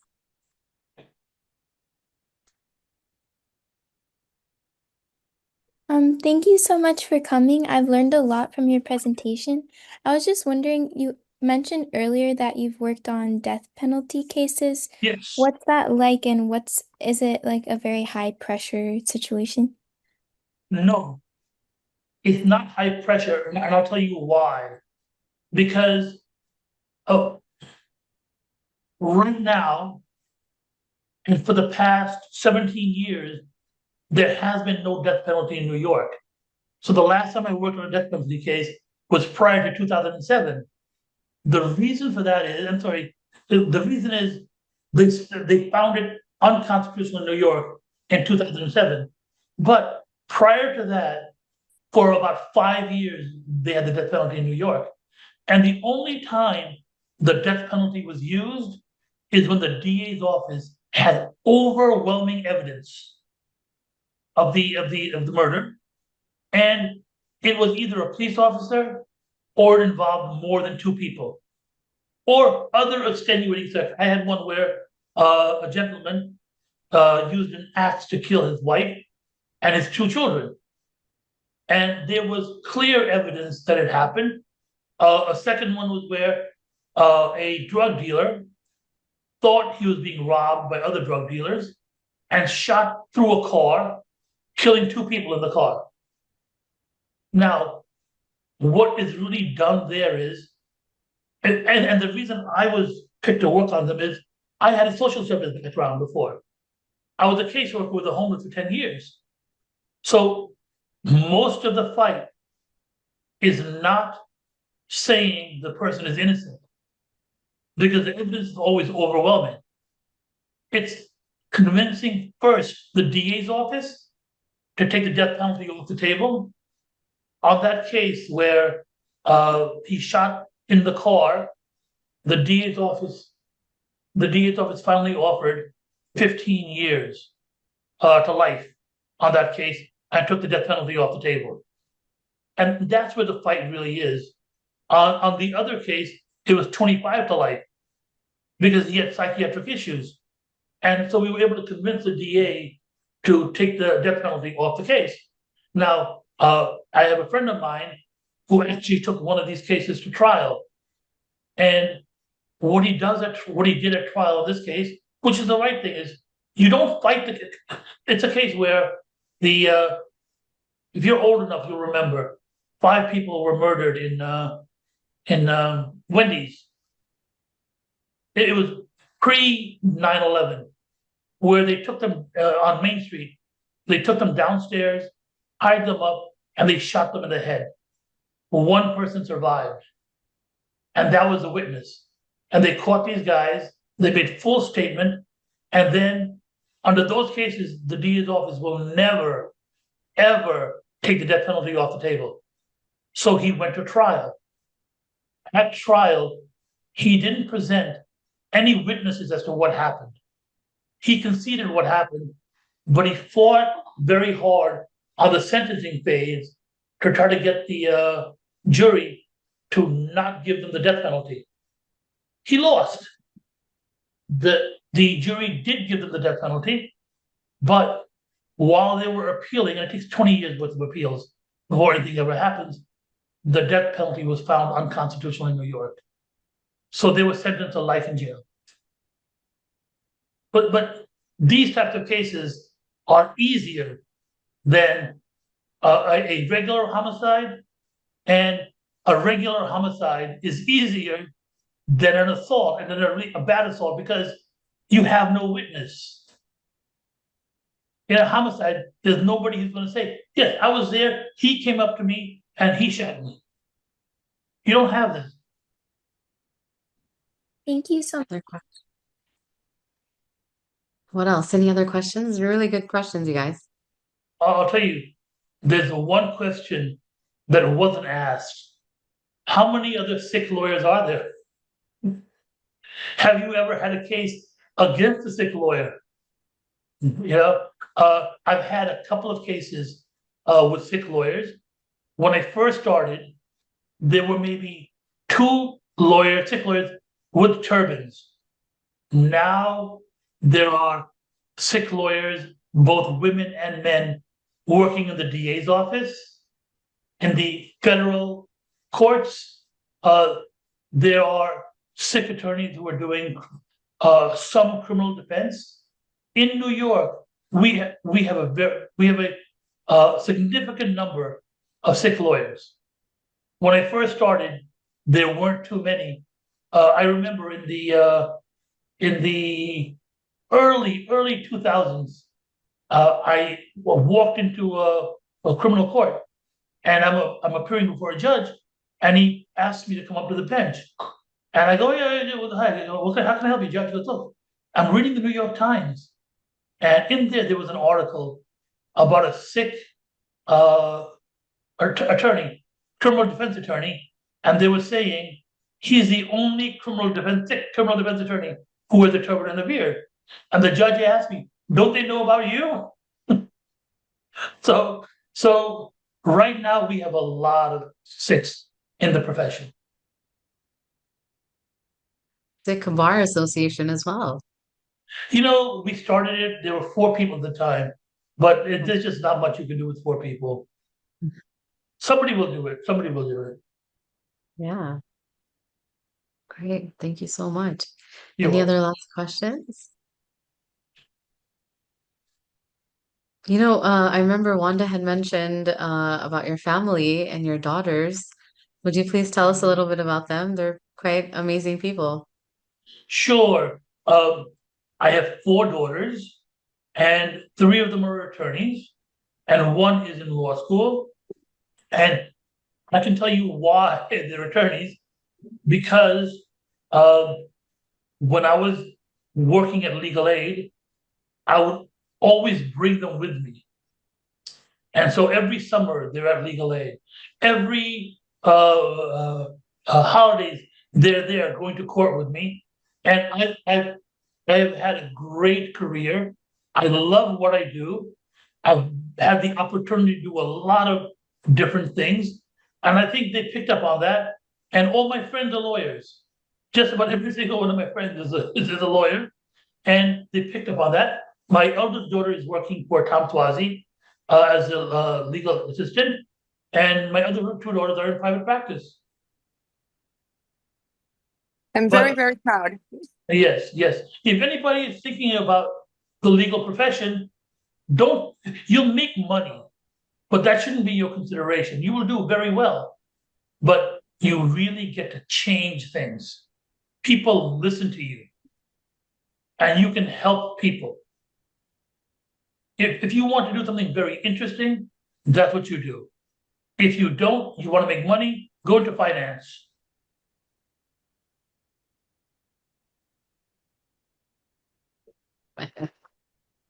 Love it. Okay. Any other questions, comments? Yeah, I think Teji, who was with us on day 1 or day 2, I forget which day it was, so many days now. That's his daughter Yes, who my eldest daughter. works for Tom Swazi's office. Yeah. So thank you so much. We're so grateful for you. Thank you for all your time, and thank you for all the amazing advocacy you do. And yeah, thank you guys. Any other last words? Somebody has a hand up. Go ahead, Sunny. Hi, sorry, I had one question, and it was just like on what you like just said. It was like if you want to make money, like go into finance. And I find that to be very true, like in like fields like this, where it's like centered around helping people, like people who are just like going into the career because of the salary or like the financial benefit. It kind of would you say that it like shows on like their worth ethic and like their success, whether or not someone goes into it for the money or if they go into it for better reasons? I think work ethic is separate and apart from why you go into something. I can tell you this, both in criminal and in my civil practice, I've heard the most awesome stories from people. I mean, my God, you cannot make this stuff up. And I've heard people get on the stand and lie so eloquently, and then I get the chance to cross-examine them. There's nothing more enjoyable than tearing a liar. If someone is telling the truth, there's not much you can do to them. But people who are making things up, for the most part, unless they're police officers, they're not good liars, right? So if you want to enjoy yourself and have a good, if you're a people person, then you want to think about law school, think about criminal defense, think about macro. If you like gossip, if you like gossip, if you like getting in the middle Okay. of two people Don't fighting. encourage gossip. No gossip. No gossip. No gossip. No, but if you like it, right? If you want to hear it, the things you'll hear in matrimonials, in criminal cases, even civil cases with family members. I cannot say I've had a dull day in my legal career. I definitely did not think of it like that, and I'm very interested now. Yeah. Yeah. Thank you so And, much. and also, I will tell you, as a woman, where in society, less so now than before, people don't really listen. You will get the power of forcing people to listen to you. That's true. Thank you so much. You're welcome.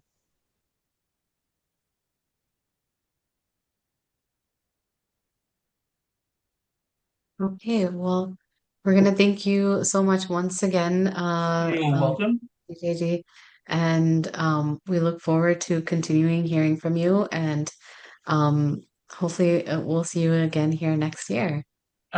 Yes, just one closing remark, which is don't let anybody tell you that you should not support Sikhs in need, because nobody else is going to help us. We have to help ourselves, and we have to help people in our community who are suffering or in trouble, because that is simply who we are. We help the whole world. We serve longer. We do emergency relief, disaster relief. Whenever there's something wrong, we go there and we help. Why should we not be helping our own people also? Last words. Thank you so much, Virgie. Good. Thank you very for much, being everybody, here. and good luck. I'm going to leave Thank now. you. Bye, Wanda. Bye. Thank you, Tiffany.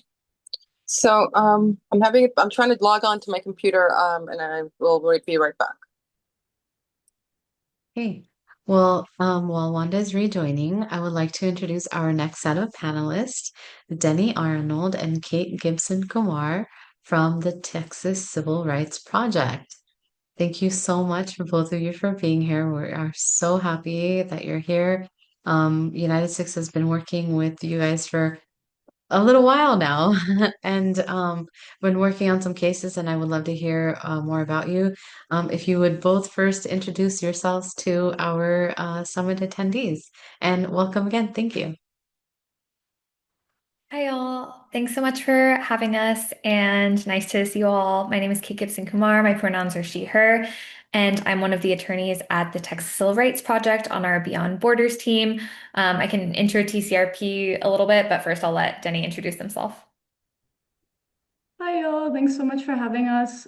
I'm Denny Arnold, they, them, also an attorney on the Beyond Borders team at Texas Civil Rights Project based out of Laredo, Texas. And I'll pass it back over to Kate to introduce our organization. Yeah, so the Texas Civil Rights Project is a nonprofit organization here in Texas. As I'm based in Austin, Denny's based in Laredo. We have staff all over the state of Texas, so we really are a statewide organization. We're actually born out of the farm workers movement in South Texas about 35 years ago. And since then, we've grown into a civil rights organization that does a lot of sort of intersectional work spanning different issues, but our primary focuses are immigration civil rights, which is our Beyond Borders team that Denny and I are on. And then we also have a voting rights team as well as a criminal legal program. But we also have, like a reproductive justice fellow. And so we have, other areas of interest. And generally, we're just interested in the civil rights movement in general across Texas and advocating for all Texans. We also do our work in different ways. So though Denny and I are, on the legal team, we're primarily litigators, but we also do our work in a lot of sort of cross collaborative ways. We have a policy team and an advocacy team as well. And so when we're not like in the courts fighting for change, we're in the Texas Capitol advocating with legislators, or we're in communities, doing community education or mobilizing communities to advocate for themselves and their communities. So we really are a holistic organization in that way. And today our plan is to talk with y'all about two specific anti-immigrant state laws that, communities and litigators have been trying to challenge, specifically here in Texas. And so, well, I guess not exactly a state law. It's a little bit complicated, but we'll kind of get into that. So we're going to start by talking about the commercial driver's license issue. And we're going to do this kind of just in like a casual Q&A format. So I will ask Denny the questions to talk about the CDL issue, and then Denny will ask me the questions when we're talking about our SB4 case. So that's sort of our plan. And to the extent that anybody has questions while we're talking, like feel free to just raise your hand or like put them in the chat. We definitely want this to be like an open community conversation. So y'all are welcome to chime in or ask questions or add whatever y'all have to add. But with that, yeah, anything to add, Denny, before we kick it off? No, I think we'll also try to leave some time for questions at the end. So feel free to also take things down as we're going along, and we'll definitely welcome audience questions. Yeah, absolutely. Okay, so Denny, many of us have seen in the news that state agencies such as Texas's DPS, the Department of Public Safety, have revoked commercial driver's license from immigrant drivers. How did that come to be? So the original impetus for this was actually a federal anti-immigrant initiative. So there were a couple high-profile commercial truck accidents involving non-citizens, and this was just a tiny fraction of course, all the vehicle accidents involving commercial vehicles. But in September of last year, the head of the federal agency in charge of transportation put in an emergency interim final rule, basically trying to strip commercial driver's licenses from almost every single classification of immigrant who didn't have lawful permanent residence. And the way that he did this was very abrupt. So normally when a federal agency is going to issue a new regulation, it has to do so in an orderly manner and give an opportunity for the public to comment, and then adjust the rule depending on the comments it receives. But because he did this kind of on an emergency basis, based on a handful of incidents, it went into effect pretty much immediately around September 29th, 2025. So that was the original impetus, but the Texas state government acted very swiftly in response to that, and even in the absence of that interim final rule, as we'll get into. So was there any litigation that challenged this interim final rule? Yeah, so obviously, the people with commercial driver's licenses hold their licenses, they use them to work, they rely on their licenses. And this was kind of an immediate action to try to take that all away without any sort of notice or process, and also kind of arbitrarily. So pretty soon after, a group called Public Citizens sued in the DC Circuit Court of Appeals on behalf of impacted drivers and also unions and other economic entities that were going to be affected by this rule, by losing out on all of these non-citizen commercial drivers because of this abrupt and not well-reasoned decision to put this regulation directly into place. So that was called Lujan versus FMCSA, and it actually got basically a pause on this interim final rule, I believe around November 2025. So that meant that it was no longer in effect. Immigrant drivers could keep on using their commercial driver's licenses as normal, but Texas was still kind of keeping up with this anti-immigrant push, as we'll talk about a bit. And what happened after that in the Lujan case after the interim final rule was stayed? So, as I explained at the beginning with how rulemaking is supposed to work, normally agencies are supposed to give the opportunity for public comment and incorporate changes and also make well-reasoned decisions, like try to tailor their regulations and their restrictions on people to the actual situation. So while this litigation was going on and the rule that they put in so suddenly was paused, the federal agency actually did issue it with notice and comment. So it gave the opportunity for the public to comment on it, and then it incorporated, and I'm using scare quotes because the final rule looked very, very similar to the interim final rule, but it kind of shifted away from saying like, oh, immigrant drivers are a danger, based on, I think, literally fewer than 20 incidents where, again, the rate of vehicle accidents is pretty high generally for citizen and non-citizens. But they were saying that, oh, we can't necessarily check people's foreign driving records. So that's why we're reasoning this out. But the actual substance of the rule remained the same. And of course, for people who have been here since childhood, like DACA recipients or people who have lived and worked as truck drivers here for 20, 30 years, that rationale also is something that doesn't hold a lot of weight on closer inspection. But because they actually went through the process, that final rule went into effect in March of this year, March 2026. So there was a gap between the interim final rule being paused and the final rule going into effect. And so what is the current posture of the Lujan case? Where are we now that the final rule has gone into effect? So because this affects so many people, Public Citizen brought another similar lawsuit to try to challenge the final rule.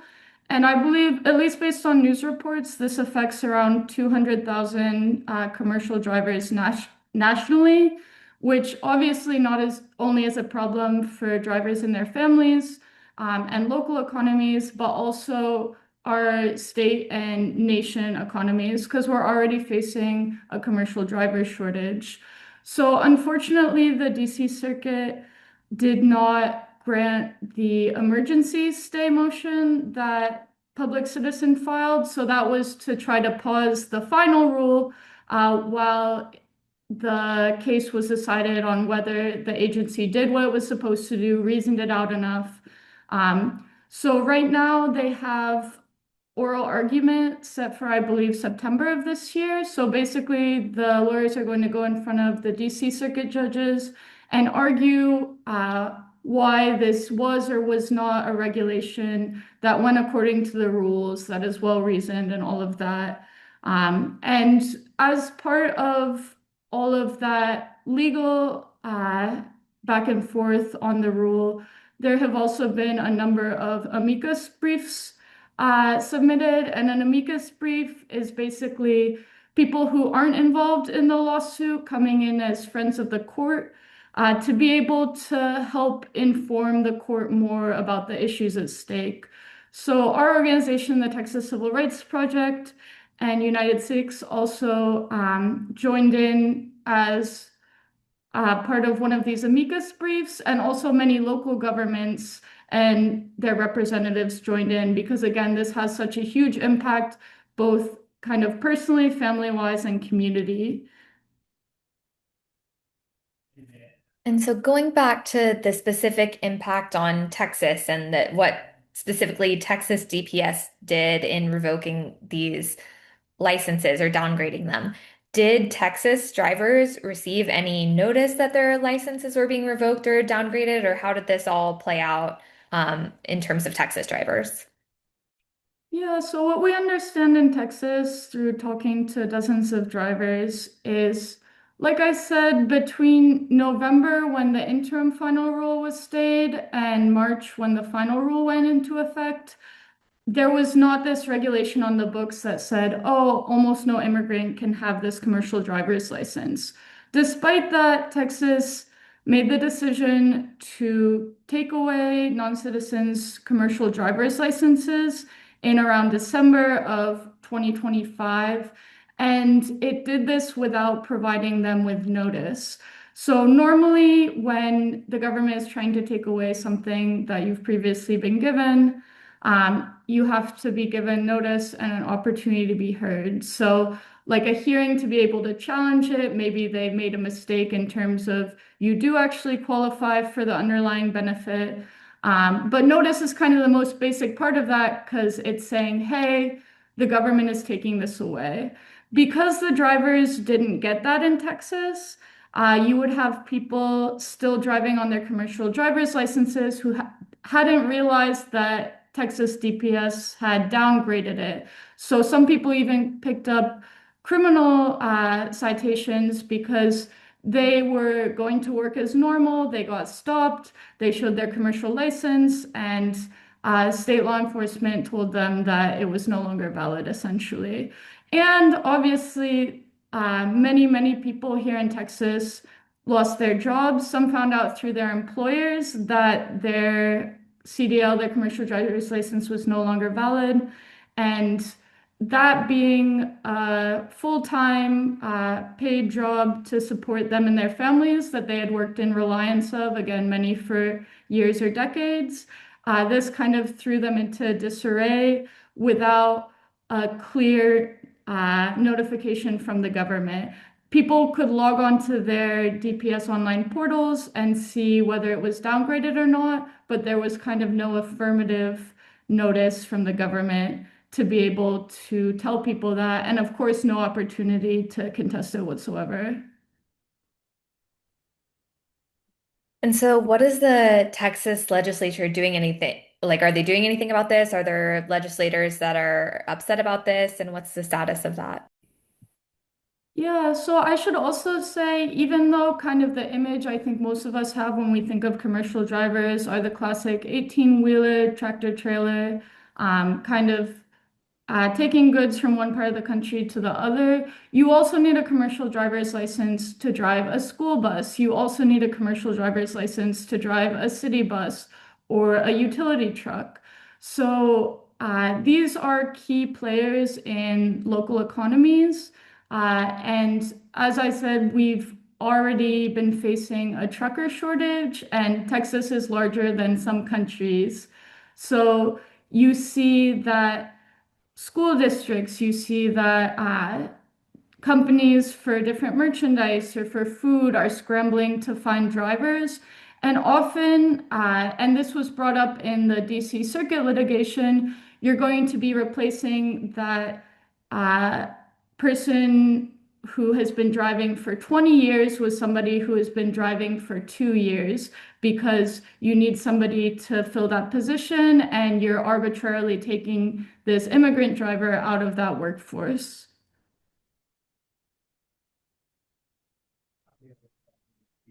And so, are there any like upcoming, like, has the Texas legislature tried to do anything about this or like hold any hearings or?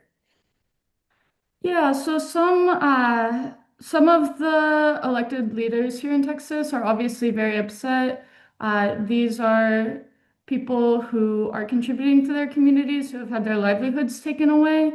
The issue is that normally the federal rules are kind of above the state rules. So right now, with the final federal rule in effect, it would prevent Texas from kind of correcting that mistake it made when none of these regulations were in effect and giving these drivers back their commercial driver's licenses. But the Texas legislature is trying to gather more information on these different policies or these different impacts on non-citizen drivers. So they're actually holding a public hearing, I believe on August 25th at the Capitol in Austin, to be able to consider what all the underlying impacts have been of this and also other anti-immigrant policies that have affected drivers registration, and we believe that there'll also be an opportunity for public comment. So trying to make sure that those legislators are able to hear the voices of the people who have been so deeply impacted by this through no fault of their own. And what have been the impacts on the drivers more broadly and their families, and where can people like read more about what that experience has been like? Yeah, so obviously people were living their lives in reliance on kind of this form of work. So there's one person in particular, a school bus driver for a school district, who wrote an op-ed in the Texas Tribune. And she kind of goes through some of the different impacts on her and her family and on her community from this abrupt shift in policy. So that's one place you can look. But I think also in terms of tuning into the public testimony, or as Texas legislators get closer to the hearing date and are meeting with impacted folks, places like Telemundo are also reporting on drivers' stories. So it's really heartbreaking when you have somebody who's the principal or the only breadwinner providing for minor US citizen children, and all of a sudden their income stream is completely cut off, because it's not like, oh, I don't have my commercial driver's license anymore, let me still work for this company, because they were employed based on them holding a valid commercial driver's license. So it has that impact on the families, and people are starting to speak out about this, and the press is starting to pay attention. And just to the extent that folks are interested in reading more about these individual experiences, I shared those op-eds that Denny mentioned from the Texas Observer and the Texas Tribune. Those are in the chat. So please feel free to check those out and read about what these folks' individual experiences have been. And so, when we're thinking about these workers who've been so impacted by this policy, is there anything that people have been doing in the meantime that the drivers have been doing while we're waiting for this decision from the DC Circuit? Yeah, so the lawsuit in the DC Circuit is trying to fix this issue nationally and trying to make sure that the federal government actually justifies its policies and doesn't just do it based on anti-immigrant or arbitrary reasons. But one kind of out-of-the-box solution that a commercial driver did that we saw recently was a request for an exemption from this final rule. So saying, oh, I'm a DACA recipient for XYZ reason. This regulation shouldn't be applied to me because the rationale that you're using isn't applicable to my situation. And because everything's a process with the federal agencies, that request was kept open for public comment for a period. I believe the public commented ended on that in early July, but we expect to see other requests for exemptions or other out-of-the-box solutions as drivers try to maintain their dignity and figure out other ways to provide for their families in this interim time between when they got their licenses downgraded with no opportunity to fight that, and between when the DC Circuit decides on the underlying policy. So, what can those of us who want to do something to support these drivers, what can we do to stand up for them? Yeah, so I think one thing is just raising awareness. Obviously, we're bombarded with really violent and constant news of these anti-immigrant attacks, whether physical or policy-wise. But I think this really goes to the heart of the rhetoric of trying to just make sure that somebody can have a job and provide for their family, and in so doing, contribute so critically to the local economy, contribute so critically to the local community. So I think sharing these stories when you see them in the news, or even just sharing more awareness of it in your circles, that, oh, these commercial drivers had their licenses taken away de la noche a la mañana, like from one day to the next, and are stuck without their licenses for the foreseeable future because of this policy choice of the federal government and without the data to back that up. I think something else is also staying tuned on opportunities for public comment in terms of these individual requests for exemption. So that's something where even if the final rule is in effect, like it is now or remains in effect, individual drivers can try to request for the federal government not to apply that rule for them, to still allow them to keep their commercial driver's license. And as part of that process, it'll open up for public comment. So kind of flooding those channels with comments of support to show again that the rationale, the policy reasons are all on the driver's side. And then to the extent that you live in Texas or you have loved ones in Texas, really when that final rule is hopefully overturned, urging the Texas Department of Public Safety to reinstate the commercial driver's license of these folks. And also just trying to uplift and make these drivers' voices heard at the August 25th interim hearing to really have the legislators hear from the people. And even if you're not a Texas resident, kind of sharing some of those stories, sharing some of that testimony. So again, we're keeping this issue alive and having people be able to express themselves with dignity on this issue that's critical to them and their families and our economies. Until kind of the legal avenues and the legal options open up again. Awesome. Thank you, Denny. And we are doing pretty much perfectly on time. So maybe it makes sense. That was sort of our last discussion point. If folks have questions on this topic before we kind of shift gears into the SB4 conversation, maybe just, yeah, go ahead, Taneha.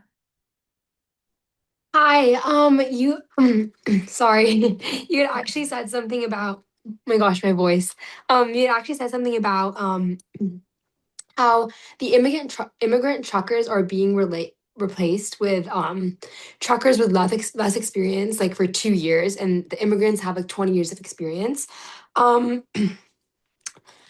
I was wondering, like, do you think the efficiency of the transportation of goods is like declining? And do you think that creates like a bigger issue in like the supply chain? And I mean like manufacturer, store, and then customer. Like, do you think that creates bigger issues?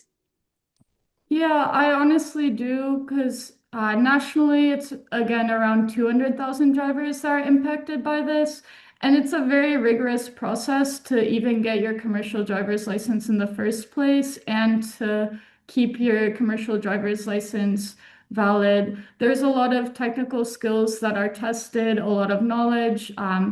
You have to be able to parse the road signs, communicate in English. So the folks who have been in this field for like 20, 30 years are extremely valuable because they're safe and they're efficient at their job. They've been able to do it for this long. So if you're already in a shortage and then you're either not finding somebody to replace that driver or you're finding somebody who maybe is just at the beginning of their career, which we already know from regular driving that that's when you're more susceptible to accidents. So it's perversely kind of creating the opposite effect that the federal government said it would, of it's making our roads less safe, and then it's also, like you alluded to, disrupting the supply chain, and everything's more expensive right now anyway, so that kind of has ripple effects. Okay, thank you. And then you had said that to get your commercial's driver's license, you have to know how to like read the road signs and everything. And then like that's like really interesting to hear because like I've seen a lot of media saying that like a lot of them didn't know how to read. And I was like, I don't know about that. So Yeah, I think there's a lot of racist rhetoric and xenophobic rhetoric around immigrant workers generally and also immigrant drivers. And we see this also federally and at the state level here in Texas in terms of calling on the government to enforce the English requirement, well, that's already part of what's tested to be able to get a commercial driver's license.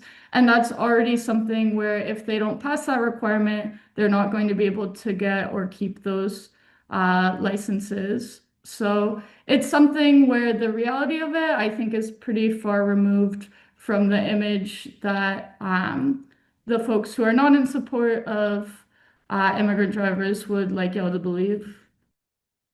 Thank you so much.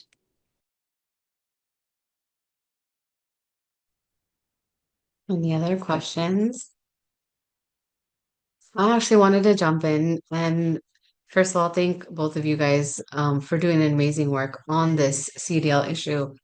Since United Six got involved and we're just been able to work hand in hand together, and especially doing our workshop in Texas with almost 100 truckers we met at at a restaurant that we were able to have everyone gather. We ensured first and foremost their safety as much as possible because those ICE raids during that time were like at a really high. And we were able to find a community restaurant that like allowed actually fed us, right? Not only us, but like every every trucker that attended, completely free. And that's like the amazing power of community and just, speaking on Seva.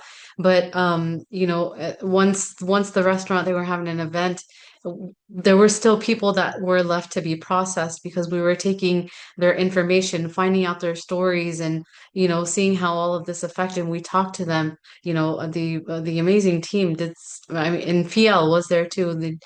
We got all their stories, but the restaurant had an event and they needed us to vacate. And we were like, where are we going to go? There was a gurdwara literally around the corner. They were like, you guys come over here. We took all of these Hispanic truckers to the Gurdwara with, they covered their heads and took off their shoes. The langar was there for them. We were able to feed them hot tea and we kept on pushing. We continued taking on their affidavits and getting all this information in. And, it's just really nice to see how we could all just come together and make it work. And, we're still continuing to work together. And, your participation in getting all of these things together, especially with the Capitol building visit. Yeah, you guys are an amazing team.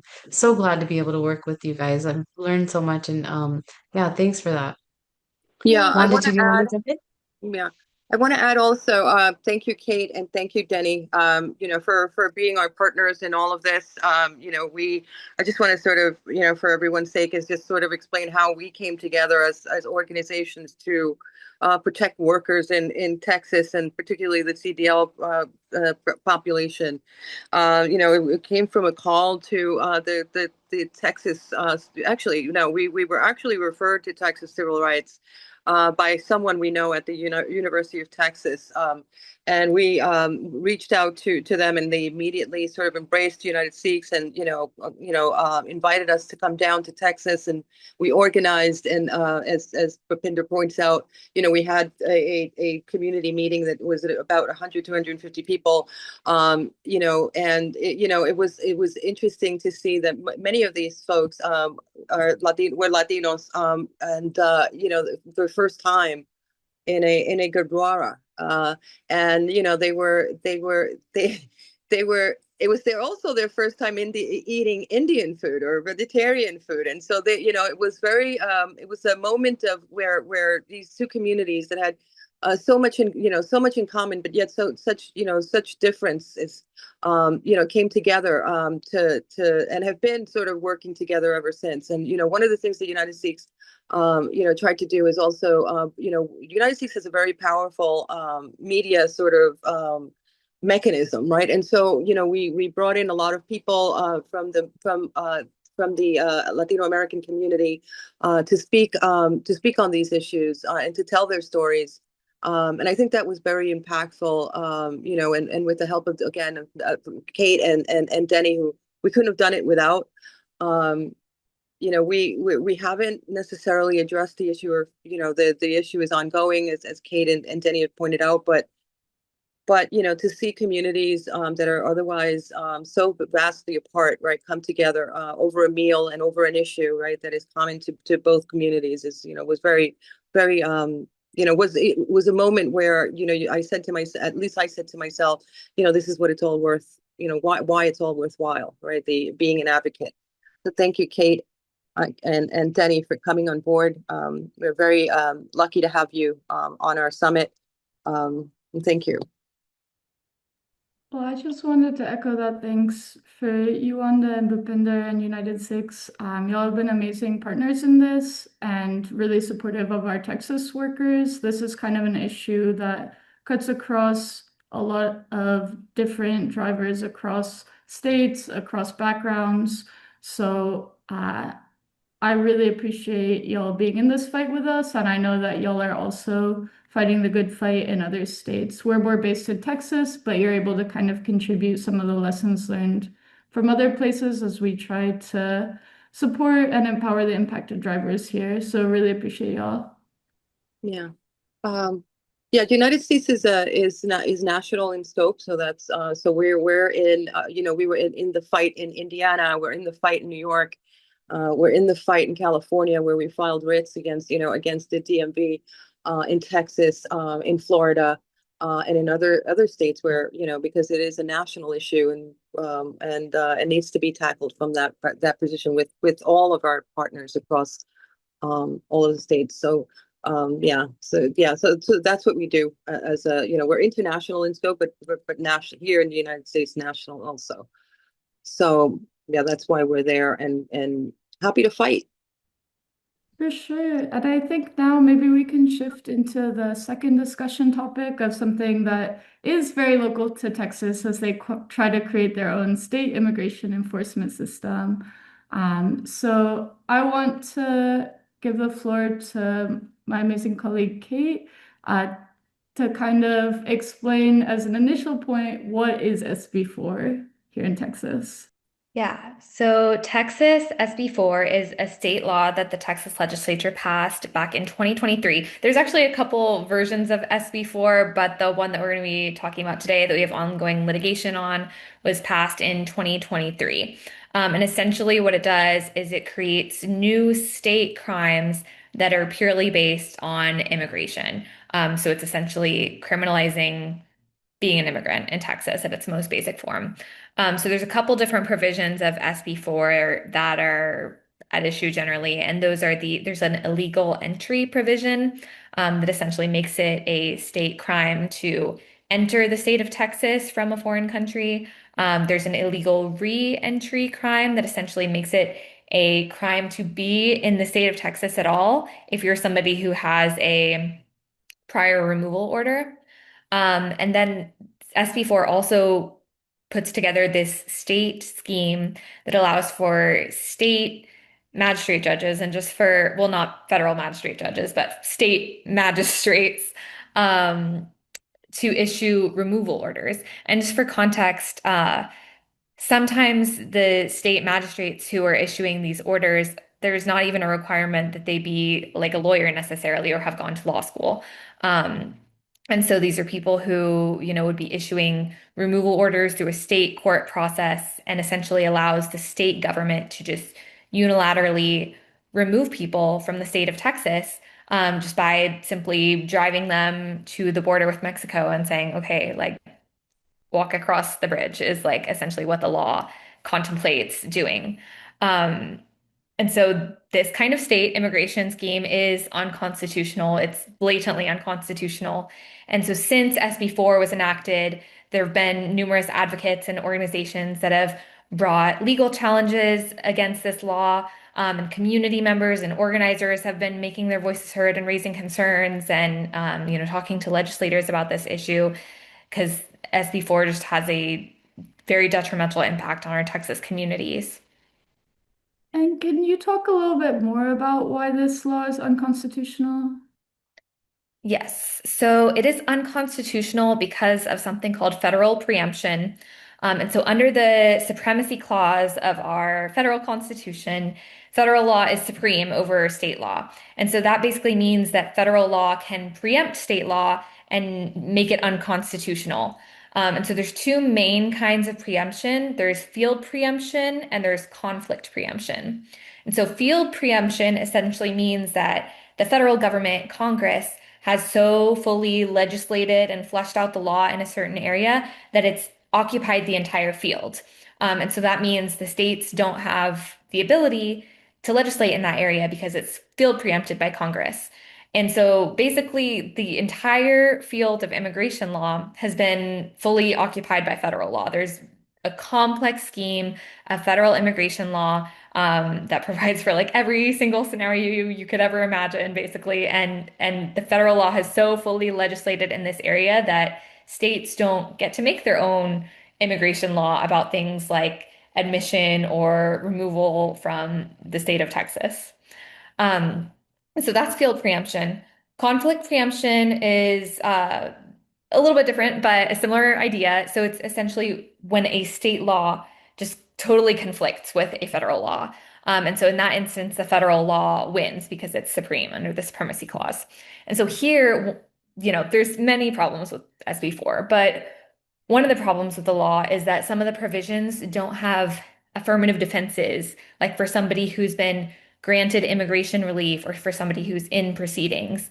So just like as an example, the illegal re-entry provision, it just makes it a crime to be in the state of Texas at any time if you have a prior removal order.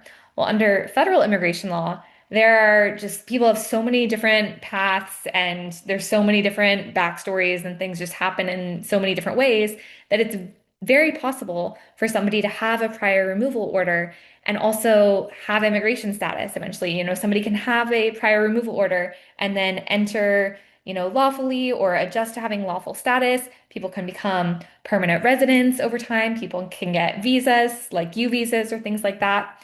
And so under federal immigration law, having a removal order doesn't mean that you can never get immigration status in this country. But at the state level, with SB4, what they've tried to do is they said it's a crime to be in the state of Texas if you have a prior removal order. And because of that, Texas can just unilaterally remove you, and there's no affirmative defenses. So that's like a stark conflict with federal law in that instance, because somebody who's a lawful permanent resident, who has a prior removal order, the state of Texas is just saying that they could remove that person. So yeah, that's just one of the many reasons that SB4 is unconstitutional. Thanks for giving us a bit of a primer on that. Getting more to kind of the impact, how does this kind of law impact immigrant communities here in Texas? So another one of the problems with this law is that it creates really punitive impacts, and the penalties for violation can be really severe and include a lot of jail time. And it creates this really coercive scheme where people are essentially forced to choose between jail time or just accepting a state removal order, and just accepting that they can be forced to leave the country. And so it creates this coercive system to put pressure on people to accept state removal orders, even if they have federal immigration relief, even if they have a federal immigration case in process, they could just be kind of forced to accept the state removal order because they don't want to sit in jail away from their family and away from their community. And so in that sense, it has a hugely detrimental impact. And another really big concern is the fact that it causes a lot of fear in our communities. We get questions from people who are like, does this mean that the state police can just arrest anybody who they think may look like an immigrant? And people are just really concerned about, is there no more probable cause for arrests and things like that? And it's really just been a law that has used our state resource to kind of sow fear and harm our communities rather than protect and empower our communities, because even people who have lawful status or even people who are not immigrants are scared and have concerns about SB4. And so it has an impact on all of us just because of the harm that this kind of law has on our community. It's not just impacting immigrants. It's not just impacting immigrants without status necessarily, because overall the law makes our communities less safe. And is this something that Texas is going off and being a maverick about, or are other states contemplating similar laws? So Texas was the first state to pass a law of this nature. Not definitely a terrible thing to be known for the first of, but there are a few other states that have passed identical laws, just to name a few off the top of my head, like Florida, Iowa, and Oklahoma have passed similar laws. And there's litigation in a number of different states on this issue that has gone in various different postures. Many of those are being litigated by like the nationwide ACLU and the state ACLUs of those states as well. And so this is something that, Texas is really kind of a bellwether for a lot of the rest of the country in this way. And so just as this litigation plays out in Texas, but also like across the country, it will really have a monumental impact. Yeah, and can you explain a little bit how we got to the current legal posture? I believe you said that SB4 was passed in 2023 and we're now in 2026. So can you catch us up? So the first lawsuit against SB4 was brought in 2023, shortly after the law was passed, and TCRP was a part of that litigation, as well as the ACLU nationwide and the ACLU of Texas. And so there were also a couple other lawsuits filed by different groups like NILC and MALDEF. And there was also a lawsuit filed in 2024, which TCRP and the ACLU and the ACLU of Texas were on, where the federal, like the US government, was also a plaintiff. They were on the same side of the V as us, suing Texas as well. And they were also, at that time, calling the law unconstitutional and saying that this is federally preempted and we as the federal government need to sue the state of Texas because they can't do that.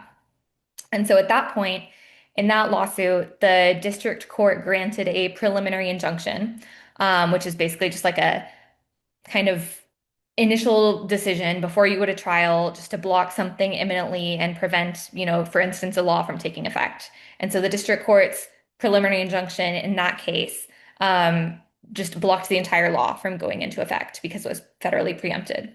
And so then the state of Texas, because there were two government parties, so the Texas government appealed the case to the Fifth Circuit, appealed that preliminary injunction that blocked the law.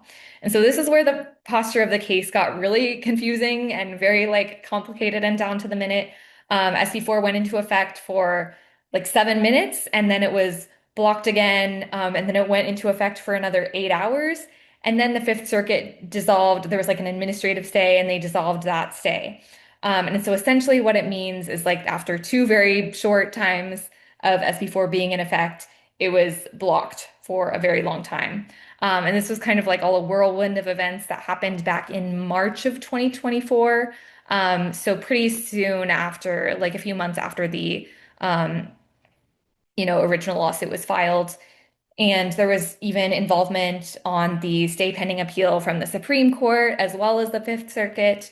And so after that, sort of the ultimate resolution of all of that for quite some time was that the law was blocked in its entirety and SB4 couldn't go into effect. And that was all during the Biden administration. So then the Trump administration began. In March of 2025, so about 2 months after the new administration began, the US government, unsurprisingly, withdrew from the lawsuit and they said, we're dismissing this. We no longer want to sue the state of Texas for creating its own immigration crimes. And so at that point, it was only private parties remaining in the lawsuit. And so the plaintiffs that the ACLU and ACLU of Texas and we, TCRP, the plaintiffs that we were representing, our clients, were just legal service organizations, were the only parties in the case. Specifically, Las Americas and American Gateways are like immigration legal services organizations here in Texas. So at that point, a couple months later, in July 2025, we got a good decision, shockingly, from the Fifth Circuit, from a 3-judge panel of the Fifth Circuit, finding in our favor, finding that, our plaintiffs had standing to challenge SB4 and that it was preempted. And so we got a favorable decision on that, and SB4 remained blocked at that point in July of 2025. So then at that point, the Fifth Circuit decided, this is like such a confusing and long backstory, so bear with me, but we're almost up to present time. The Fifth Circuit decided to hear the case en banc, which means that essentially the whole Fifth Circuit, a whole panel of 17 judges, decided to hear argument on the case, and that was in January of this year. And so in late April, a couple months later, they issued their decision, and they reversed the panel of the Fifth Circuit and found that the legal service organizations did not have standing to bring the suit, which basically means like under Article 3, when you're bringing a lawsuit, you have to be able to show that you have been harmed in some way if you're going to bring a lawsuit and sue somebody else. And so they said like the legal service organizations are not the right person to bring this lawsuit, essentially. But very importantly, they did not rule on the merits of the case. And so there was not a merits decision. They didn't say that SB4 was not preempted. They just found that the legal service organizations were not the right plaintiffs to bring the case.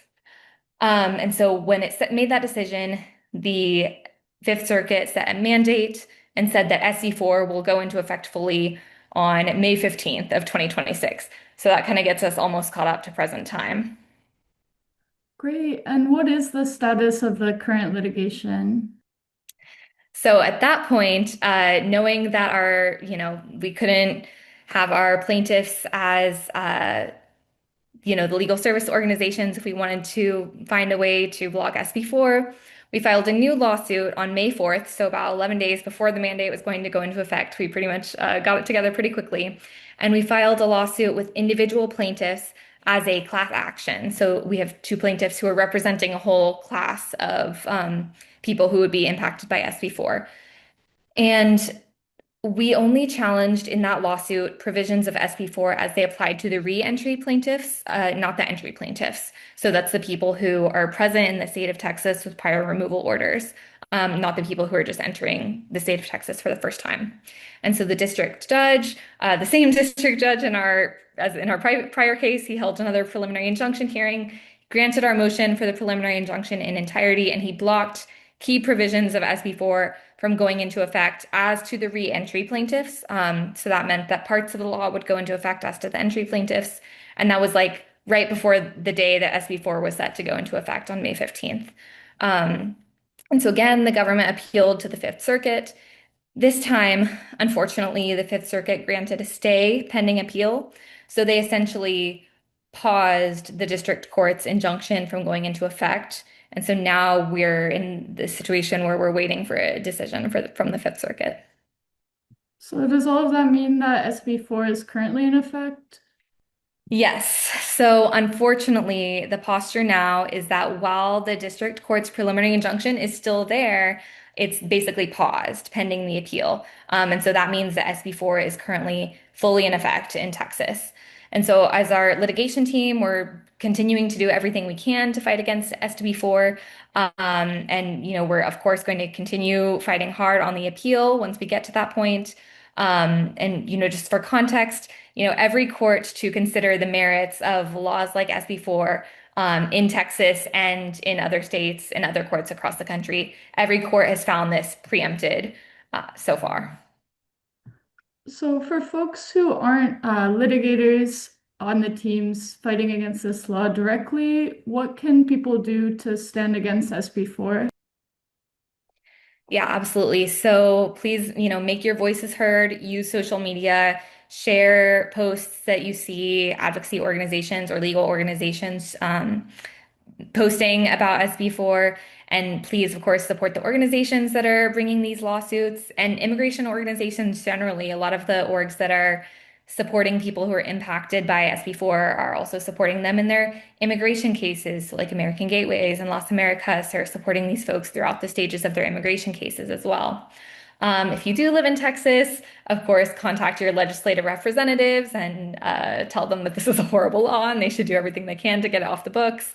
If you live in a state trying to pass a similar law or that has passed a similar law, definitely make it an effort to know about that and to speak out against that as well and call your representatives in that state too.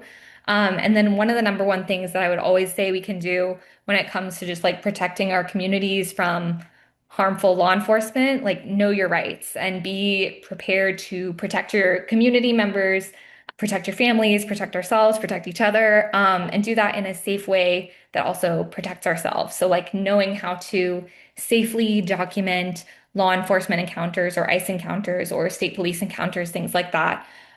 Because this, at the end of the day, as before, and similar laws in other states, this is an issue that just impacts our communities and harms our communities. And, it's up to us to do everything we can to protect each other. Thanks for such a thorough breakdown of 3 years of pretty intense legal fights. Does anyone have questions for Kate about SB4?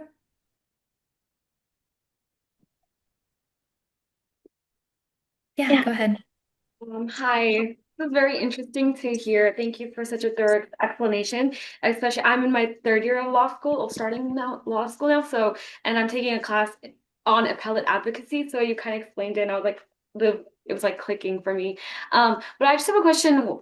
This law is clearly unconstitutional due to field preemption.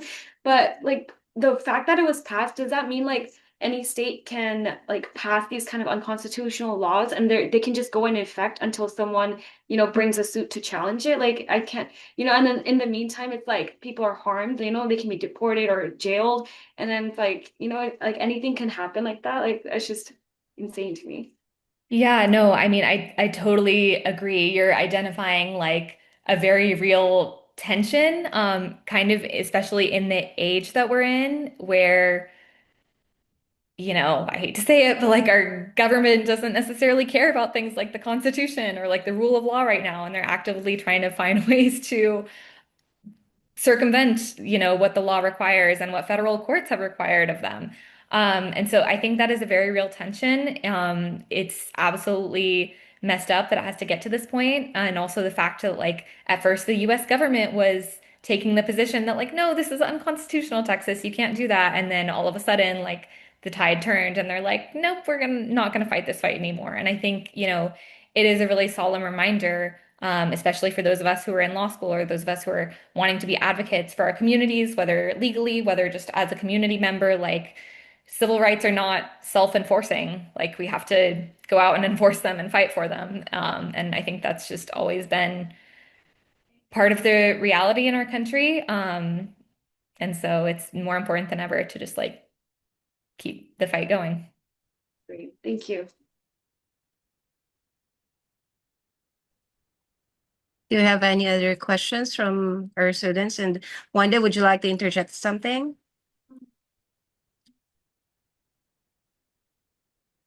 Any other questions from the rest of our participants?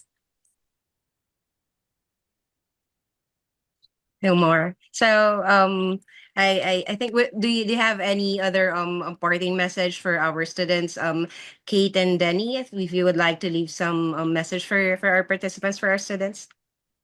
Yeah, well, of course, just thank y'all so much for being here. It was great to meet y'all and engage with you in your questions.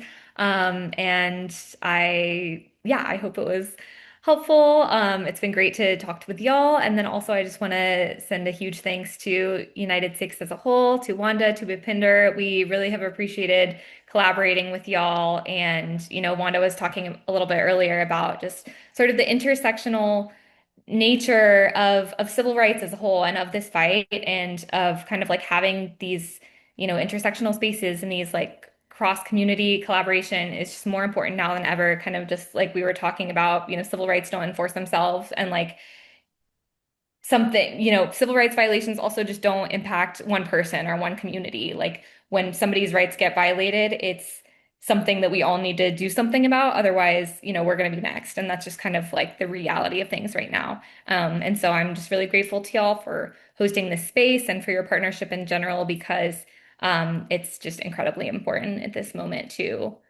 present a strong front and be together as advocates. Thank you, Kate. I just want to ask one question. I just remembered. You mentioned the DC case. Can you tell us a little bit about what's happening with that? I know that there are plans by the organizations. Do you want to share that with the students, or you think it's not yet ripe for sharing. Do you mean the DC case as to the CDL matter? Yes. The Yeah. federal motor carrier issue. There's a hearing coming up, I understand. Yeah, and that we're planning sort of some kind of DC. No, not you. Maybe with somebody else. Yeah, Sorry. I think it's something that our advocacy and policy team are looking into. I don't think we have any concrete information that we can share or any like concrete next steps, but definitely would encourage folks to stay tuned. I'm sure that if there is like a concrete action plan, United 6 will be among the first to know. So yeah, I'm sure that y'all will have updates as well as soon as we have them, but definitely encourage anybody who's interested in engaging in advocacy around that case to get involved. Thank you. Okay, we'll keep tuned. We are planning something, but if we can plan it with everyone else, that would be great. All right, so thank you again for joining. It's been a pleasure to have you on board and speaking to the students. Christina, do any of the students have any questions? Any more questions about what Denny and we do? I don't see anything more in the chat box, and the last call for questions. Or yeah, Denny, Kate has given her a last message. Would you also like to give any other last words for our students? Yeah, I think continued engagement is really important. It's great to see all of y'all here because, like we were mentioning, there's a lot going on. It's kind of this barrage of different things. But I do think, especially with SB4 and the fact that we were able to pause the law at least for several years and have people live a little bit more free of kind of this state enforced exile or the state incarceration. I think it is very worthwhile. So I would just encourage y'all to keep talking to each other, keep on trying to remain active and trying to remain hopeful because it's also about what we're fighting for. Obviously, all of these things are terrible, but like we're fighting for workers to be able to support their families and go through their community without fear. So I think keeping that in mind is also really important. And again, just echoing Kate, and very grateful to United 6 for their partnership and also their vision on this work. Thank you very much. And United 6 is also very grateful to the partnership, and we look forward to more projects and partnerships with you. Thank you, Kate and Denny. Thanks, y'all. Bye. Everyone, take care. So I'm not sure if Bhupinder will be able to I think she has an emergency, yes. And I think this is the last part of our agenda for today. So do you have any questions or any parting words for this afternoon, or any key takeaway? Or all of you are tired for today? Yeah. Would you like? Yes. I just want to say this was like very insightful talk. Like it just really opened my eyes, like how, she said civil rights don't enforce themselves. And that's so true. I grew up at least thinking like, oh, like if injustice is happening, everyone will be like, this is wrong. Like we'll be against it. But no, as I grew older and I see these talks, you really do need to like put in the effort to keep enforcing civil rights because they're always under attack. So that was very insightful. I like that. Yes.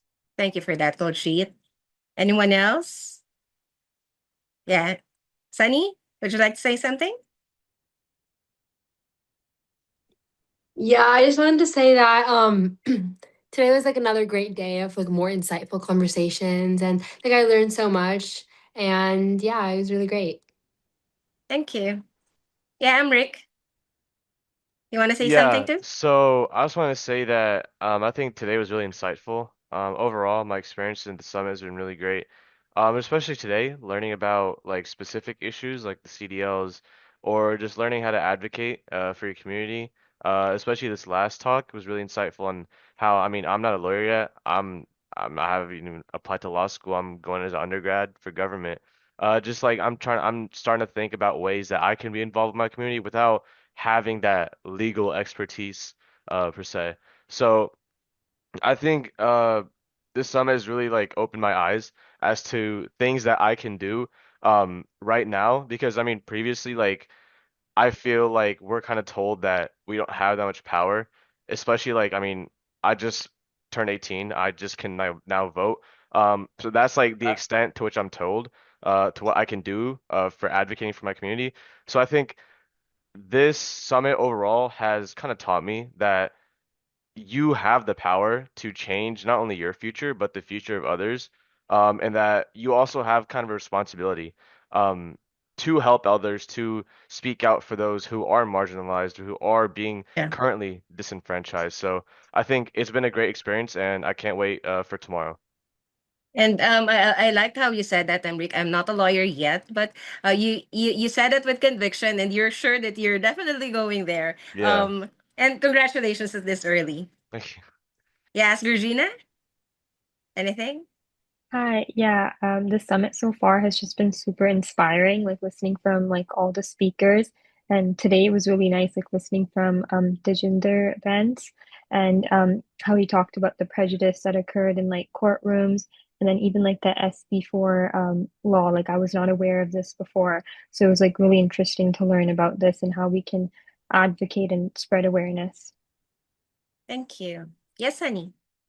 Yeah, and I was just gonna say I agree with Amrik. Like me and Kuljit were just talking about this. Like, before the summer, like for me especially, like I felt like a lot of this stuff was kind of out of reach. Like, oh, like just for me at least. And then after joining and hearing these people speak, I was like, wow, I can actually like this is something that I can do. And it's like, yeah, it's just like much more like realistic for me now. It's like, wow, this is like something real.